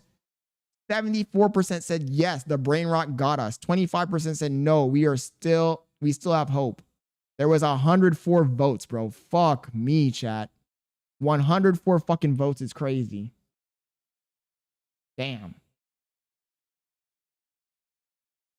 No freaking way. He said, regardless of our minority disagreements a while ago, it's a W. Thanks, Marbs. Like I said earlier, like, tonight was a good stream for me, but bad news for the nation. Bad news for the political climate. This is the reason why a lot of news organizations push controversy, though. It really is. Yo, Christopher Michael, thank you for being in here, bro. Hope you had a good night today as well. But this is why a lot of those news outlets push controversy, because controversy gets views, unfortunately. We literally made like 50 new subscribers in one night. Fuck. He says W stream, and I think we can all agree we are cooked. He says 80% of the population can get fucked, but there is hope for the rest of it. Miss Antry for the win. Rest of us. Yeah, I think that with this AI shit that's coming down the pipeline, Moon, it don't look that good for the rest of us, bro. Honestly, if they can stick the landing and they can get AI to do all the stuff they need and they start working with robotics, they don't need all these people. They really don't. So prepare yourself for COVID 30. Mortality rate 80%. You heard it first here. I'm not trying to fearmonger, but I wouldn't put it past them, bro. Once they don't need the human beings, all the human beings, the extra weight, the drain on planetary resources, they will get rid of us. Some way or another, they'll get rid of us. He says, look into the Evo 2 program out of California. This program is for nanoblood. You better just pray that they don't figure out some way to reverse aging or stop aging, because that's a disaster. Because it's not going to go to you, buddy. It's going to go to idiots like Elon Musk. Can you imagine Elon Musk living for 500 years? King Elon. So pray that they don't come up with anything like that. Pray that they really don't come up with the general intelligence AI. And especially pray that if they do discover general intelligence AI, you better pray it's us and not China or Russia or any other country, because we're cooked even faster that way. All I know is that this shit is not looking good, bro. The horizon, I hate to say it, chat, but my prognostic for the future of the human species is dire. He says, like the movie 2012. I'm going to make it on a damn ship.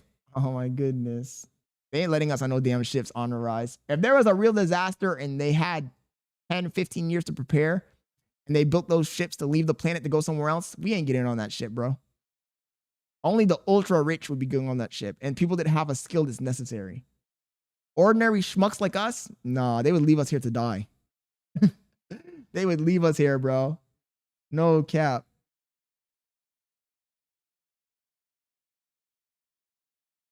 Of course, Sigma. Of course. It's not fair, bro. But that's not how it works. That's the problem. If any advanced technology is never going to land in the hands of the poor bottom rungs of society. And I'm not even talking about being a millionaire is not going to cut it. He says, save all the OF girls. You know what the crazy thing is, Rob? Those OF girls that be making millions and millions of dollars. Can you imagine something like that happens and one of those girls gets saved? The billionaire OF model, Kylie Jenner. Life just isn't fair. He says, you're an engineer. Work on the ship and build a secret entrance for us. He says, save Saint Kai. Jesus. He says, save all the BBLs. Fuck them hoes. Damn, chat. Anyways, I'm going to end stream, guys. I hope you guys enjoyed the stream. If you're not subscribed to the Scott Leonard channel, make sure you hit that subscribe button. Turn on notifications. We stream every single day, 6:30 to 10. Hope you guys had a good night. I'm going to drop the sound. You're all a bunch of fucking assholes. You know why? You don't have the guts to be what you want to be. You need people like me. You need people like me so you can point your fucking fingers and say, that's the bad guy. I always tell the truth, even when I lie. So say good night to the bad guy. Come on. The last time you're going to see a bad guy like this again, let me tell you. It's your boy, Scott Leonard. Hope you guys had a great stream. The Black Asmongold hits again. He hits again, guys. The biggest hater, the biggest pocket watcher, the voice and news outlet of the chronically unemployed. I will be catching you guys tomorrow. Everybody stay safe. Stay tight. Keep your heads up, guys. Let's keep on going. Grind don't stop. Catch you guys tomorrow. Peace.